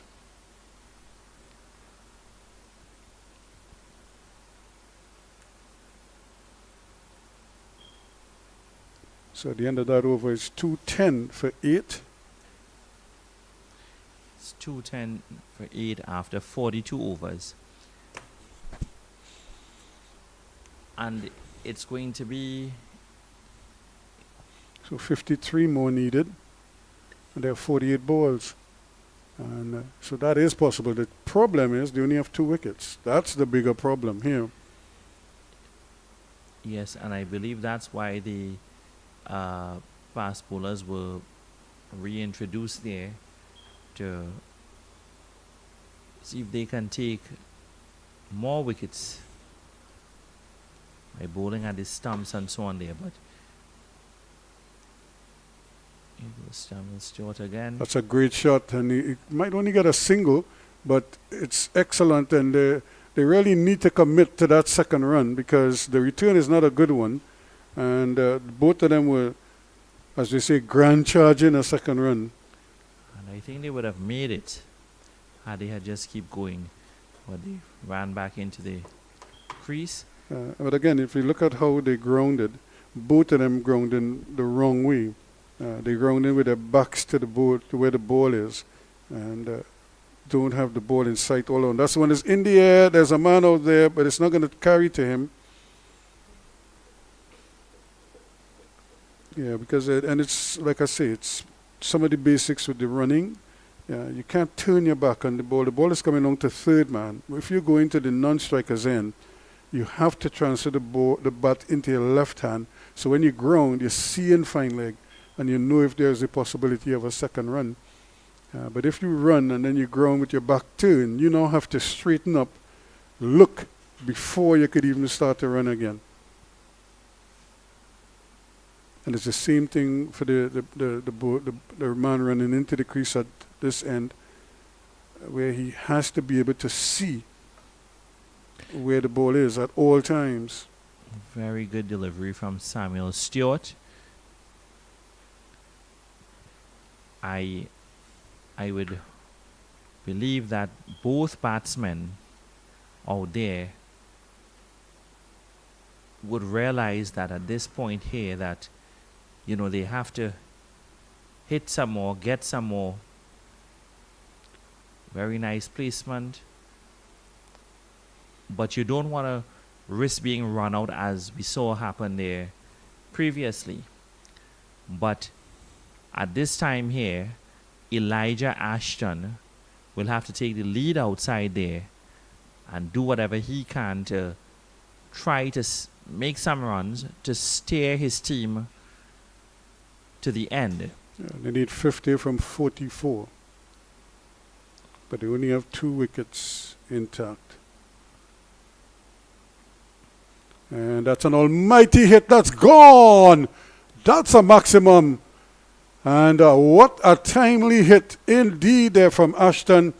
And that was so badly needed from North. And really a gift, a real half volley there. He just cleared that front leg and went right through the line. Made good contact. And that pushes him to 48.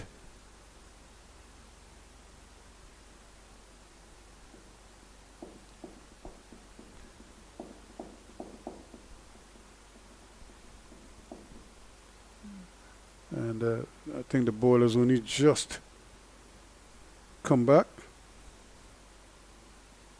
Well, actually, he's up to 42. I thought he was already on 42, but he's up to 42 from 38 now.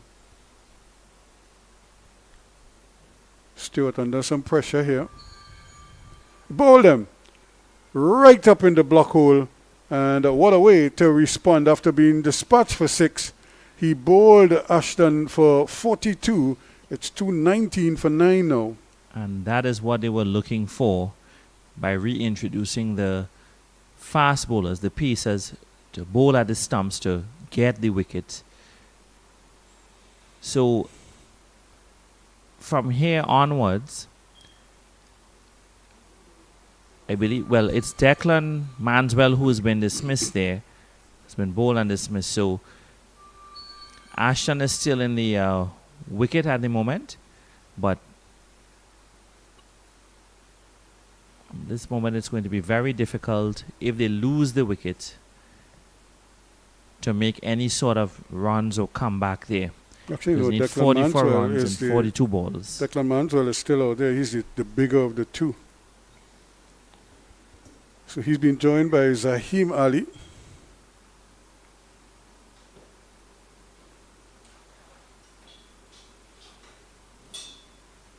And this is the last pair. So plenty of work to do and very little resources which to get it done. 43 overs gone, 219 for 9.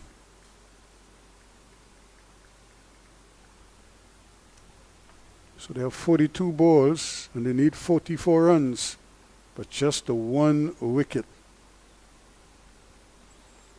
And the Atletico Madrid Arsenal game ended 1-1, 2 penalties. The first leg at Madrid. And the Arsenal ladies who won their Champions League semi-final first leg 2-1 back in the league in England was 7-0 winners over Leicester. So you did get your 9 goals. You just didn't get it in the one game from yesterday where it was 5-4 in that Champions League game. And most people wish every game could be like that. But the difference is there are some teams that know how to play defense. That's correct. It's going to be Isaiah Graham looking to take probably the last wicket. And here he goes. And again, this is good running. It's a big scramble. Now, where was this earlier when they just needed to push and run? And I'm not saying they would have won the game, but they would have been much closer than they are now. And this is what we have been saying from the time this inning started, that there were opportunities to get that run or two in from the top coming down, so you get it in early, so you wouldn't be at this position. You would have been at a way better position there. Not the exact position, but something that was workable, that you would have been able to get where you had to be at some point there. You might have been needing 20 instead of needing 40. Correct. And now you're seeing and they themselves are seeing where they have fallen short of that, and that was a big mistake on their part. Here goes Graham. And again, every dot ball just adds to the pressure. Manswell is on 5, Ali on 1. And they need a real miracle here. They need somebody to just hit the ball out the ground consistently.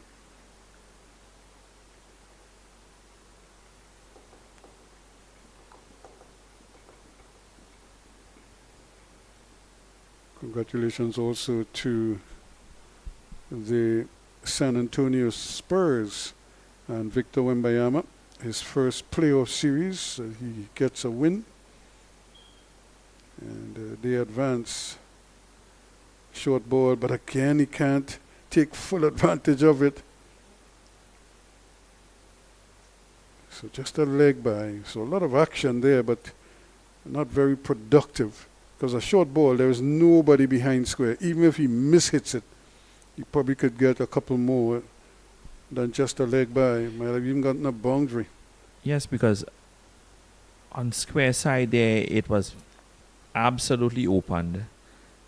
But he was unable to get it through. Remember, these are numbers 10 and 11. This is Courtney Walsh and Curtly Ambrose. Yes. It was either them or even Corey Collymore and Mervyn Dillon. So... Merv the swerve? Yep. But I've seen Merv made 2 runs before, but... What they need more here is a Bernard Julian, somebody who might have scored hundreds in first-class cricket. I think or here Test cricket is where they need a Mahindra Singh Dhoni from India to finish this off, to get them to where they have to be. What they need is somebody who can bat with the tail. Now remember, it's 10 and 11 out there, so you take what you get. Yes, and I use the example of India because their fast bowler Irfan Pathan was a prime example of that, where he would come in at the tail end there and be able to make 100 runs. But that's well played, well bowled, but well played. Very nice bowl, very nice play, but it just gets you a single.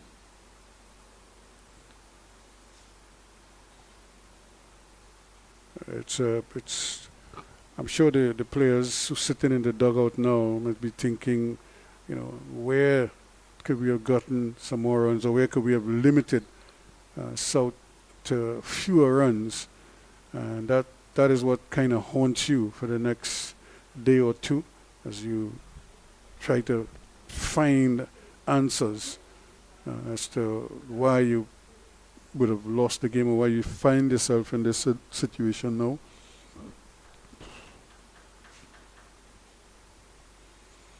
That was nicely bowled again. The frontline batsmen would be sitting there and thinking, if I could have only contributed another 10, 20 runs, we'd certainly be much closer to this target, and might still be in with a chance to win it all.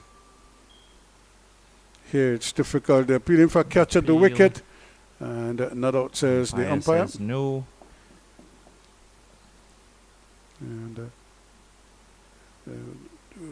wicketkeeper Singh went gleefully holding the ball aloft, and then the umpire says not out to end the celebration. prematurely. Do you think this could be a scene of Ian Bradshaw and Courtney Brown? I don't know because, unless you give Manswell the bulk of the strike and you get him to launch a couple and or hit it into the gap, hit it forcefully. I don't see Ali really taking this bowling by the scruff of the neck. If anything, he might be soaking up deliveries because this is what 3 in a row that he's failed to make contact with. And finally he gets and this is the quote unquote the tragedy of this because he takes the single off the last ball of the over. Or is there one more to go? Might be one more ball left. There might have been a wide inside of there. So I think they have one more ball to go in this over.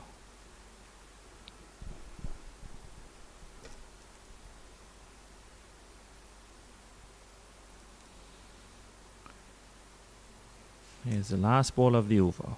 And a good hit, just deflected into the stump of the non-striker's end. And but luckily for Ali, his bat was grounded. That would have been curtains for him. That was hit hard. And just getting a hand onto it there was Samuel Stewart. And it hit the stump. So 45 overs completed. Now 5 overs to go. 30 balls. And they need another 39 runs.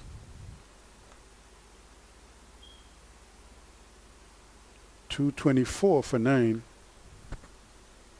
So it might be Samuel Stewart again with this over. You know, I'm surprised that they haven't brought that Mikel Sugdeo hasn't brought back the spinners. Perhaps it could be so after this over. And that's a wide delivery. Wide call by the umpire. Isaiah Graham, who started off with a string of wides when he started to bowl, and he's persisted with the trend.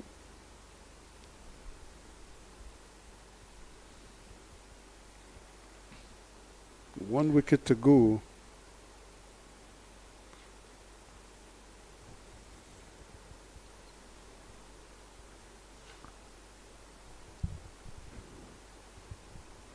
And again, it's really about just putting bat on ball and running.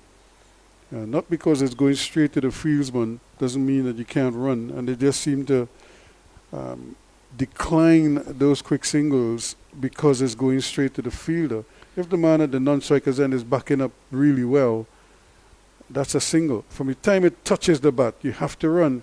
That's right. And had they been doing that from early, they would have been in a way better position at this point. But for some reason, they believe that perhaps if you run, you know, the ball connects with the fieldsman there and he throws it back, you get run out. But as long as you're ahead and you run, you're going to reach into your crease in time. And even though they throw the ball, just keep running. And the other side to that is, based on what we saw earlier, a number of times they put pressure on the fielders. You never know, they misfield it, they fumble it, and or they throw it and you get overthrows. So any number, there are a number of positives that could happen when you put pressure on the fielders with your running between the wickets. But it's only late in the game here we're seeing a commitment to, to pinching quick singles or turning ones into twos, which is what they should have been doing from the very beginning. Here's a nice ball played away, but again, it's just a single, and he needed to hit that. That ball just got sat up there, and he just sort of patted it as opposed to really swinging it down behind square. But it's one more all the same. 227 now for 9. But overs are running out and the runs are just coming down, but not as quickly as they would like. And another dot ball. So those are precious at this stage. And it goes back to what we have said about the dot balls. So it's in favor of the bowler, but had the batsman been a little more proactive with the running, he would have been a little bit better off today. So they will get a single for this one. And that is always a single. And then those are what we were talking about earlier in terms of just maneuvering the ball into the gaps and taking a single. And third man is like a 1-run boundary. Fine leg is a 1-1 boundary. But that's, and how many times we've seen these teams here bowl without a fine leg or without a third man. And so you just run the ball down there. You're not taking any risk, and you're just keeping the scoreboard ticking over. If you get a boundary, fine. If you get one, you're happy. But 228 now for 9 after 46 overs, so 4 overs to go. But they need plenty more now. So 24 balls and they need 35 runs. So who is going to be man enough to really take on this bowling attack here now? And back come the spinners. As we projected.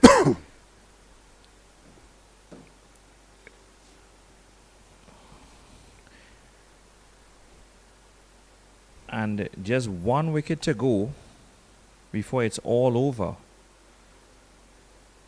But So can these two, can this pair, Declan Manswell and Zahim Ali, can they produce something that can rally them down to the end?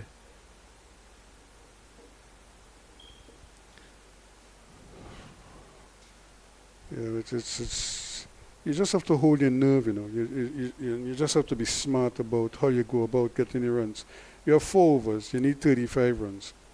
If you get 10 for the next 2 overs or 3 overs, you're right within striking distance, and that might have been a drop there. We had to see difficult to take that one because the ball jumped at him. Yes, and it's the skipper there who has reintroduced himself again with a spin. Michael Sukdeo. So they're going to put in the slip So just in case. So they've brought the man at backward point a little bit finer. And this is the area where once it's on the leg stump, I think the Ali has to sweep it. Can't just prod and push. He has to bring out the broom and look to rotate the strike. This is so much better now. And give Manswell a chance to maybe have a dip here because they're going to need a couple boundaries now. yes, and this is what I've been saying a couple of overs ago, that they have to start going after them. And they tried perhaps maybe with the fast bowlers, the pacers, but with the spin bowlers now, somebody's going to have to take him on at this point. And the thing is, do you do this and risk your wicket? And this is a challenge though because they're going against the breeze. And that's well hit. That's a glorious shot for 4. That thing left the bat like a rocket. And before the bowler could even get his hand down, that ball just flew past him. Yes, The umpire's life was in danger there for a moment. You know, normally in a shot like that, you would see that the batsman had no idea where the bowler placed that ball and where it dropped and what happened to them. I think it's the opposite now, that the bowler is studying what happened there, where that come, where the ball gone. That's what it looks like to me outside there at the moment. It went under the side screen. Now, that was a screamer of a shot there. You don't play with fire. And I think Sukdeo did well to get his hands out of harm's way, because that could have taken a finger with it. So hard was it struck. 233 for 9. Now we're in over number 47. They need 30 from 20. Not out of the equation. And like I said, they need him to strike a couple more and see if he can't get this equation down, so that maybe in the last over they might need 9 or 10. And that would make things very interesting. And you can't help but wonder what might have been had they taken the myriad of singles that they had on offer earlier and failed to do so, or even the second run that they could have pressed for. I believe also that the ball is gone and the third umpire has gone out to the field. Yeah, that one went right under the side screen. Yes, perhaps to replace the ball for this last couple of overs. But it is quite clear that what we have said earlier about taking those runs early in the game, so that you would have been ahead of time, even though you do lose your top order wickets. And now they are basically, if you wish to say, are paying the price for it. And well, their equation could have been so much more favorable had they, taken the advantage, taken the initiative earlier, and squeeze the fielders, put pressure on the fielders, and pick up, like I said, pick up quick singles, turn ones into twos, twos into threes, and just rotate the strike a little bit better. And now they probably would have been needing anywhere under 20, maybe 15 runs at this same stage. But as I say, that's in the past now. This is how they have to go about this. There is a long off, there's a long on. And he goes again, but he misses. And but he was going. Now, here's the difference. He's trying to hit that from outside the off-stump, trying to hit it over cow corner. He just hit a bullet straight. Try and hit it over the extra cover instead of going across the line. The bowler is going across you. And that's where you have to hit it. Hit it into the offside. That's vacant, that's open as well.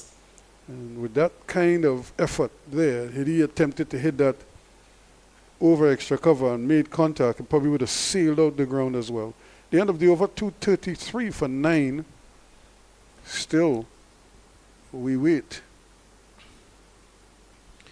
we are waiting to see. So they have, 18 balls? And they need 29 more runs. And we also wait to see who's going to be the next bowler. Is it going to be continuing with the spin? Yeah, I think the rest of the way is going to be, it might be the spinners.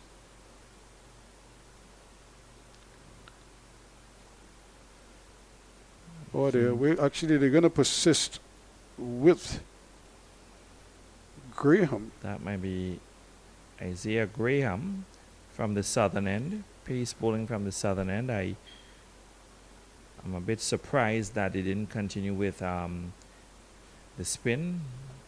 But here goes Graham. I think they're wary of to Manswell. Manswell might get under the spinners and launch a couple out the ground. But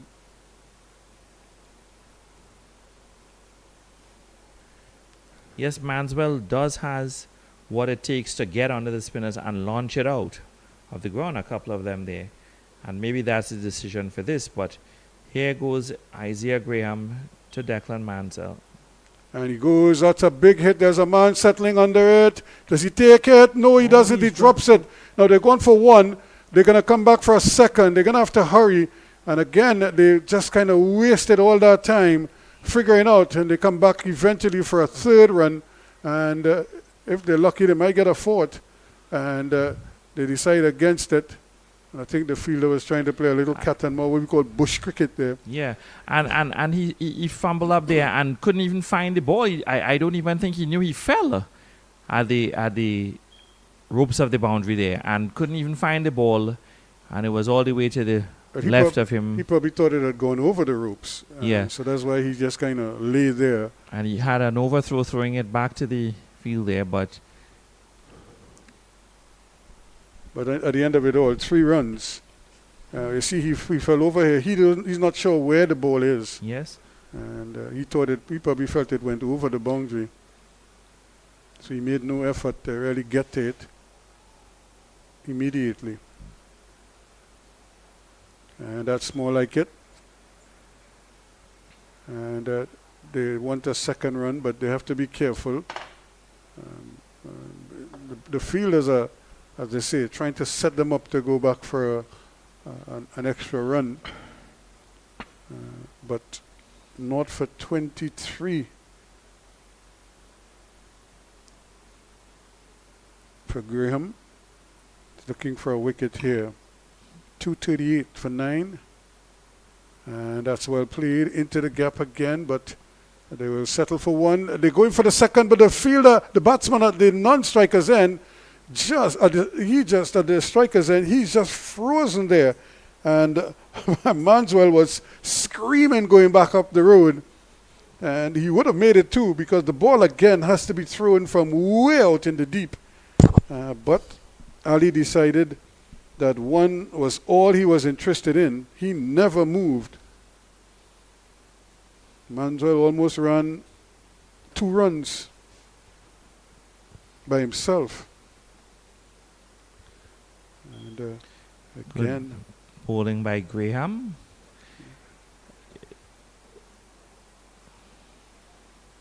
this is not what North requires here. Ali has to be more on top of his game. If he just block the ball and run, push it into the offside, don't play back to the bowler. Just push it. Look at how much room he has there. If you want to get the single, just open the face. Yes, and that's what it's about, to get the signal, to add to your...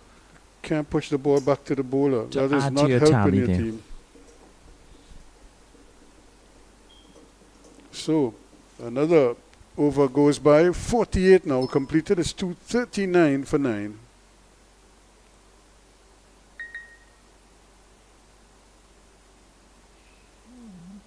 So they really need a miracle now. They have 12 balls to get 24 runs. Not impossible. But again, Ali has to, as they say, read the game here. Every time he's on strike, the idea is get Manswell back on strike as quickly as possible.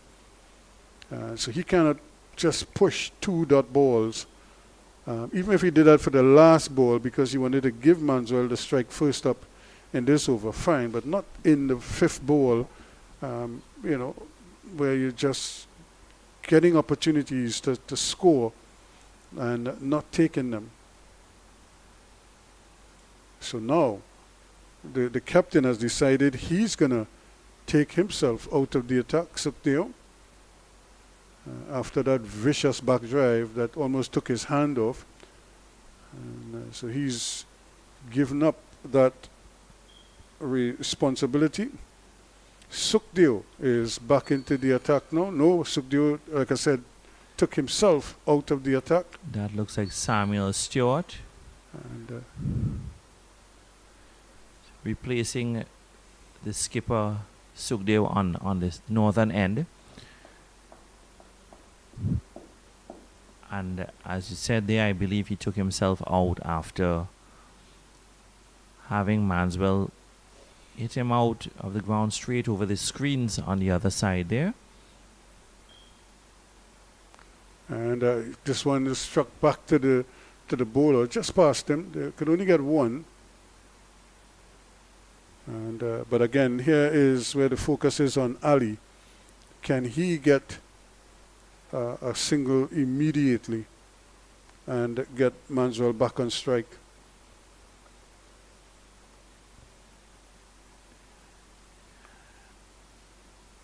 So 23 needed. They have 10 balls. Can Ali get a boundary? and trying his best, and they're running for everything now, and that's more like it. Yeah, that is more like it. It's just I wish it was more like it earlier in the game. But that is how to do it. Now they need a boundary. They probably need 2 boundaries in this over now. Even if they get 2 fours, a 6 and a 4 would do nicely. But they really need to get this down to maybe under 15 in the last over. Something that Declan Manswell is very capable of. And a good delivery right up in the block hole. But Saheem Ali needs to get going as well too.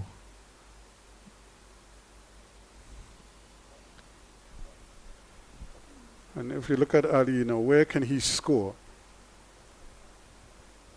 They brought in the deep backward square. They take the fine leg, the short fine leg, and put him around. Now he's coming back to almost a short square leg, short fine leg, slightly backward, driven nicely. He's going to have to hurry because the return hits the stump, but he was safe. He went diving in. Talk about commitment from the young man, and he made his ground there. He hit it hard, but he started to run. Where was that in the last over? When Maxwell almost ran 2 runs, and he was frozen. Yes, and at the other end. It shows commitment, and this is what they have that potential to do so, and to keep his game alive, to keep his team alive, to keep it alive, to keep it going. Well, to North's credit, they have fought and fought and fought, and despite all the errors in their approach, they're bringing it down to the final over, or will they? Down the wicket he goes. That one is going to run close to the boundary. They're going to get at least 2, and they will take that.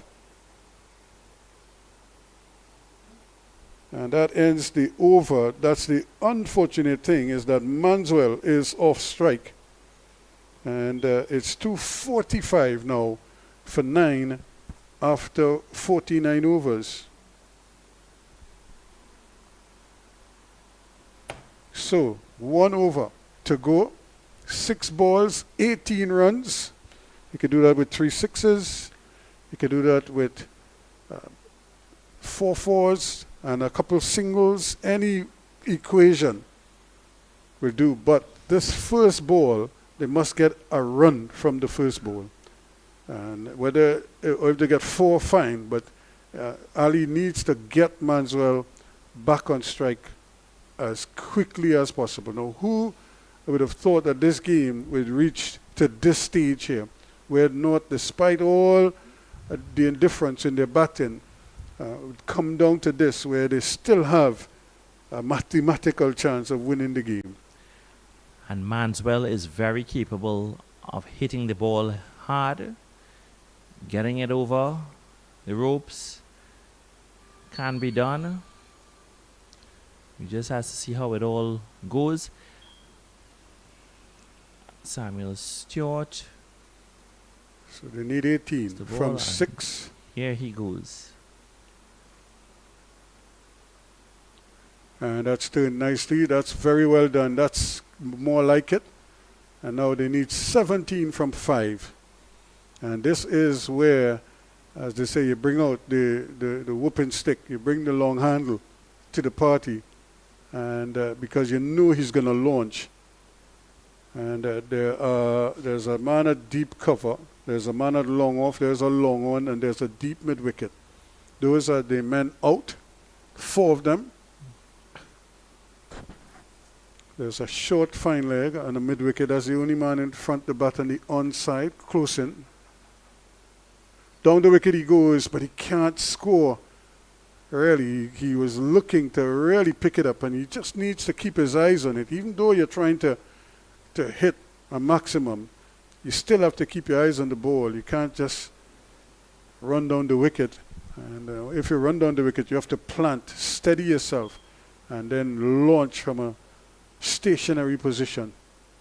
That's more like it, but he cannot get it through. So it's getting tight. He needs 3 sixes now. or else it's curtains for them.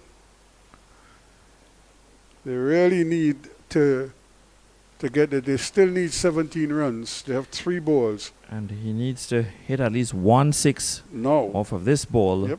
Otherwise, it's over. And that's a wide. So Wide. So that brings it down to 16 now required from the same 3 deliveries. 2 6s and a 4. 2 4s won't do. 2 6s and a 4. That's all they need. 3 6s will be perfect. But 2 6s and a 4 can do it. Where's Braffett when you need him? And this one is hit in the air. That catch is dropped, but they won't mind that because they will only get 2. So they still need the 2 6s. This pair, they put on 30 runs now from 40 balls. And again, Manswell, he's up to 22, 9 to Ali. 14 from 2 balls. Another wide, make that 13 from 2. Now if he hit 2 6s, we have a tight game. Well, super over. It's going to be very interesting if we do end up in a super over, which is very possible. But the next ball he has to hit at 6, at least 1-6, to stay in this game. And he's trying to swing to the onside. And you know, as you say, he needs to like square his shoulders and try to hit it over extra cover because he's bowling wide. And that's a single, possibly 2. And that will do it. I don't think they can't They get it from there now, but he never got the elevation needed. He hit it hard, but he hit it into the ground. 251 for 9 now. Just a 1 ball remaining. And from this, it's not really going to make a difference there. But And that will be that. So he remains 9 not out, 23 not out to Manswell, who fought a good fight down at the dregs, but Samuel Stewart is the man of the match. But in the end, it is South who picks up a comfortable victory here in the end, but not really fought all the way through their full 50 overs. And South probably would have been hoping to end this a little bit earlier, but it wasn't to be. And just like South when they batted, to get to 262 for 9, North ended up with 9 wickets down, but came up very short, came up very close in the end. And would you believe they lost by those 12 runs? right, In the and end. as we said earlier, had they had taken those earlier runs, it would have been even much tighter, and the results might have been a little bit different from what they are at the moment there. And this is what we were saying from earlier in the innings there. So congratulations to both teams. You know, South, you did well. Both teams did well, but we saw where the possible shortcomings too would have been, you know, and pertaining to this whole entire game there. And congratulations to the winning team. They did well in defending their total and defending their that 262 or 263 needed by the other side, and they did a very, very good job of doing that. And their spin worked very, very well and has them right now in this position. Yeah, where they can celebrate. So South again sweeping the age group North-South Classics, the under 15s, under 19s, and now the under 17s will all stay in the Southland, and deservedly so, because for all intents and purposes, they played the better cricket. They were probably the more consistent team of the two, and but again, as we say, catches win matches. They put down quite a few, and one or two bubbles in the field that kind of spoilt an otherwise solid day's work for them. So again, our congratulations to the Southerners. North will have to try again. They fought and they fought well. 42 from Ashton, 48 from Gooding at the top, 19 for Castillo, and 16 apiece for Shiratan and Lynch, and then 23 not out from Manswell. But they just came up short. And again, they must have been saying, how it is we couldn't get the 11 or so runs, or the 12 runs they needed to complete a victory here. So that is the story from us here at the National Cricket Centre. We'll take you downstairs shortly for the presentation of the trophy and the Man of the Match award. And I think it goes without saying that Samuel Stewart, with his 77, that really kept the South innings together and then allowed them to accelerate down the stretch, getting to 262 for 9 in the end with a gutsy 77. And then, of course, he did his part with the ball, picking up a wicket along the way and helping out as they were able to restrict the Northerners. It just took 251 would have been their final tally. It's a 251 for 9, and so that would be the final calculation there. So just coming up 11 runs short, and really must be kicking themselves at the moment to see what it is as well. So we're just standing by to be able to bring you the presentation.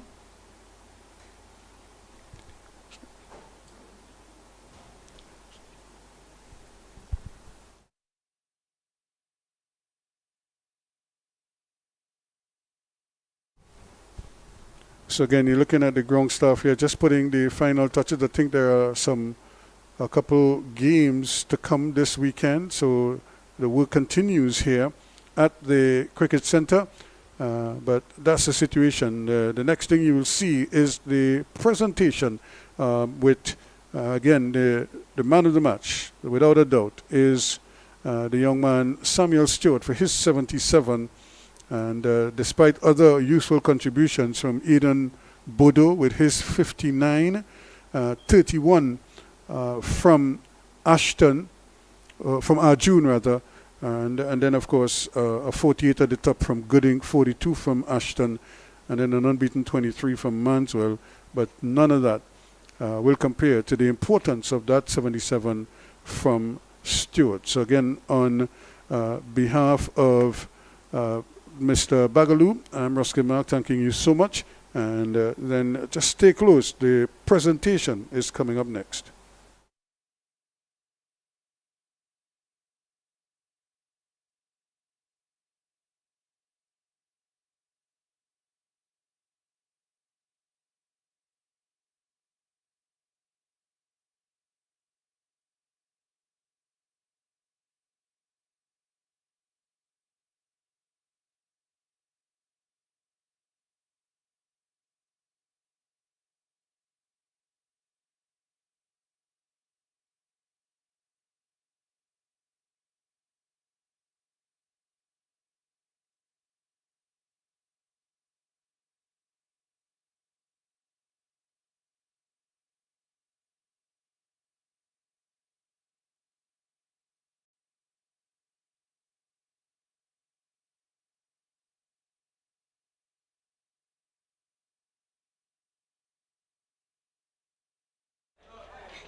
Testing, 1, 2, 3. Okay, well, thanks everyone for being here. We are about to start the presentation function for this, the Vasha Foods Under 17 North-South Classic. And a big round of applause for the South. Winners back again. Winning this very enthralling, exciting finish here this afternoon by 12 runs. Very good performance once again. With us this afternoon we have the representatives of the sponsors, Vasha Foods, are here with us again, led by Ms. Selina Barrett. And we also have in our midst Mr. Shabir Ali, who is representing Universal Protective Services Limited, who have so graciously agreed to offer a prize to the 4 outstanding performers here this evening. We'll start with the tokens for the match umpires, who did a very good job today. Two of the most experienced people here we have. I will call upon Ms. Destiny Lopez. She is the operations assistant for Vasha Foods, and we'll call Mr. Shahid Alaham, the matter, to collect his token. Come up, Shahid. Job well done.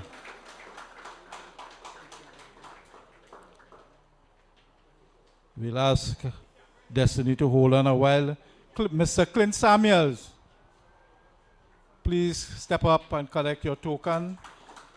Mr. Samuels is looked upon as a bright star in the umpiring fraternity.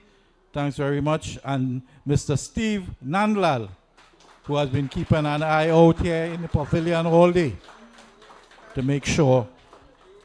And not forgetting the match referee, Mr. Alfraz Mohammed, who also has been diligently pursuing his duties at the table. Thank you very much, Destiny, for. And now we get into the nitty-gritty of the awards, the individual awards, which we all look forward to, and they all played an integral part in the outcome of this match for South. We'll ask Ms. Laura Lee Barrett, who is the social media rep of Vasha Foods. She's the one who's going to post this stuff on media. The best fielder today in this hot sun, a trophy. First of all, for North, it is Mr. Elijah Ashton. Elijah Ashton, please step up to collect your best fielder award. And I'll also ask Mr. Shabir Ali to step up and join Laura Lee, because the awards go hand in hand. Yes, Shabir, thanks. Yeah. And Mr. Shabir Ali will present the best fielder. It's a monetary award, so a big round of applause. The envelope. Thanks, Amara.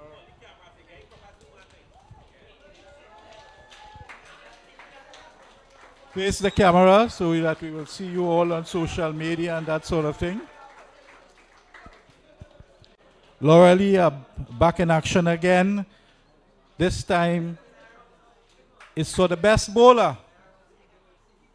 A very important award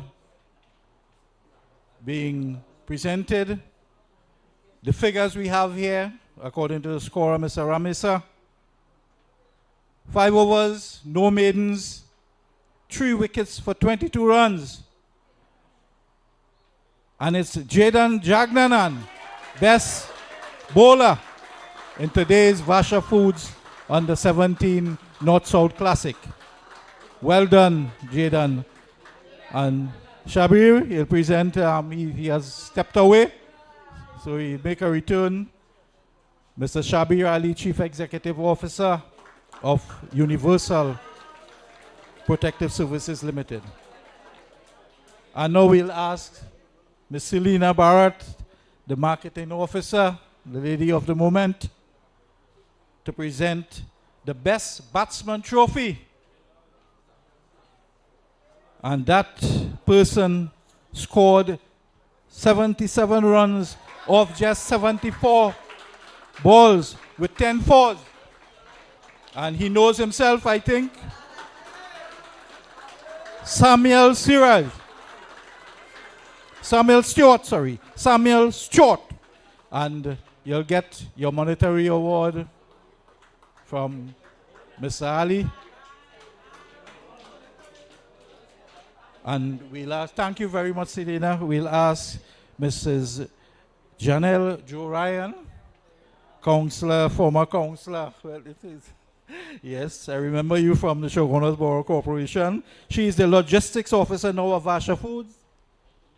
And she will present the Player of the Match award. It's from South. I'll read this one first. 7 overs, bowling, and no longer 7 overs, no maiden, 1 wicket for 45 runs. And for his outstanding 77, once again, is Samuel Stewart, Player of the Match.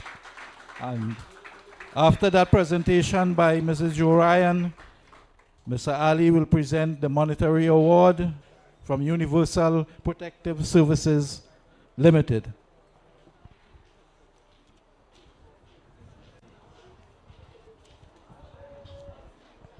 With those individual awards out of the way, I'll call upon Mrs. Jo Ryan again, please. The exercise is good for you, don't worry. And she'll present the silver medal to the runners-up. North today fought valiantly. We'll ask the captain to come forward to collect the trophies on behalf of his team. North did well. They are to be congratulated also. They fought well. But there must be one winner. Thank you very much. And I'll ask Mrs. Selena. Miss Selena, sorry. Once again, Miss, yes.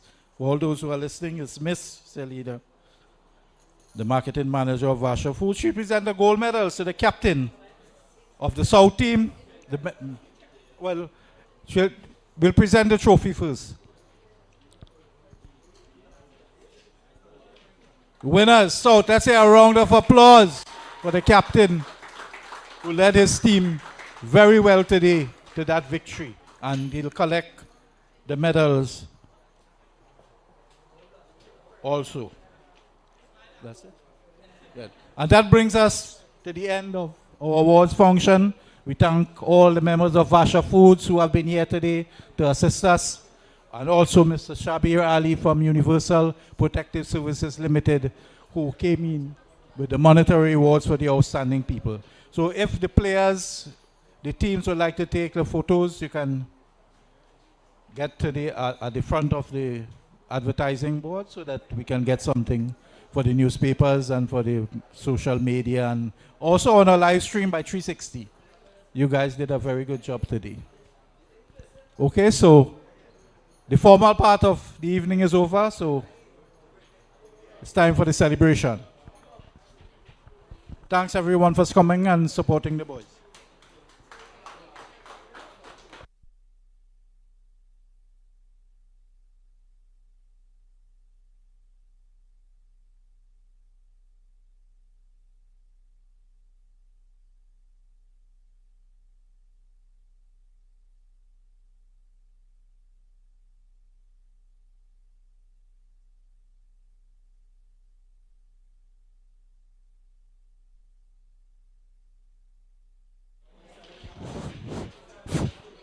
We'll also ask the Vasha people to join it for the team photos, please.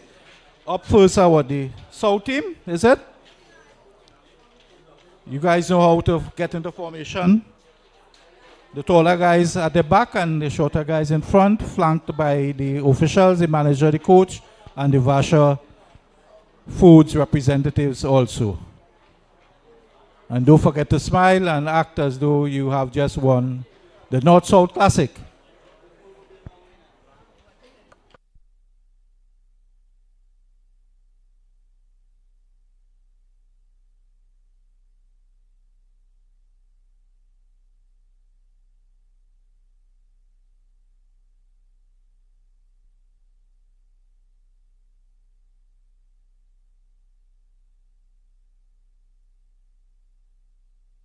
Guys, the photographer says that it will be a better photo if you all just step across right on the greens here.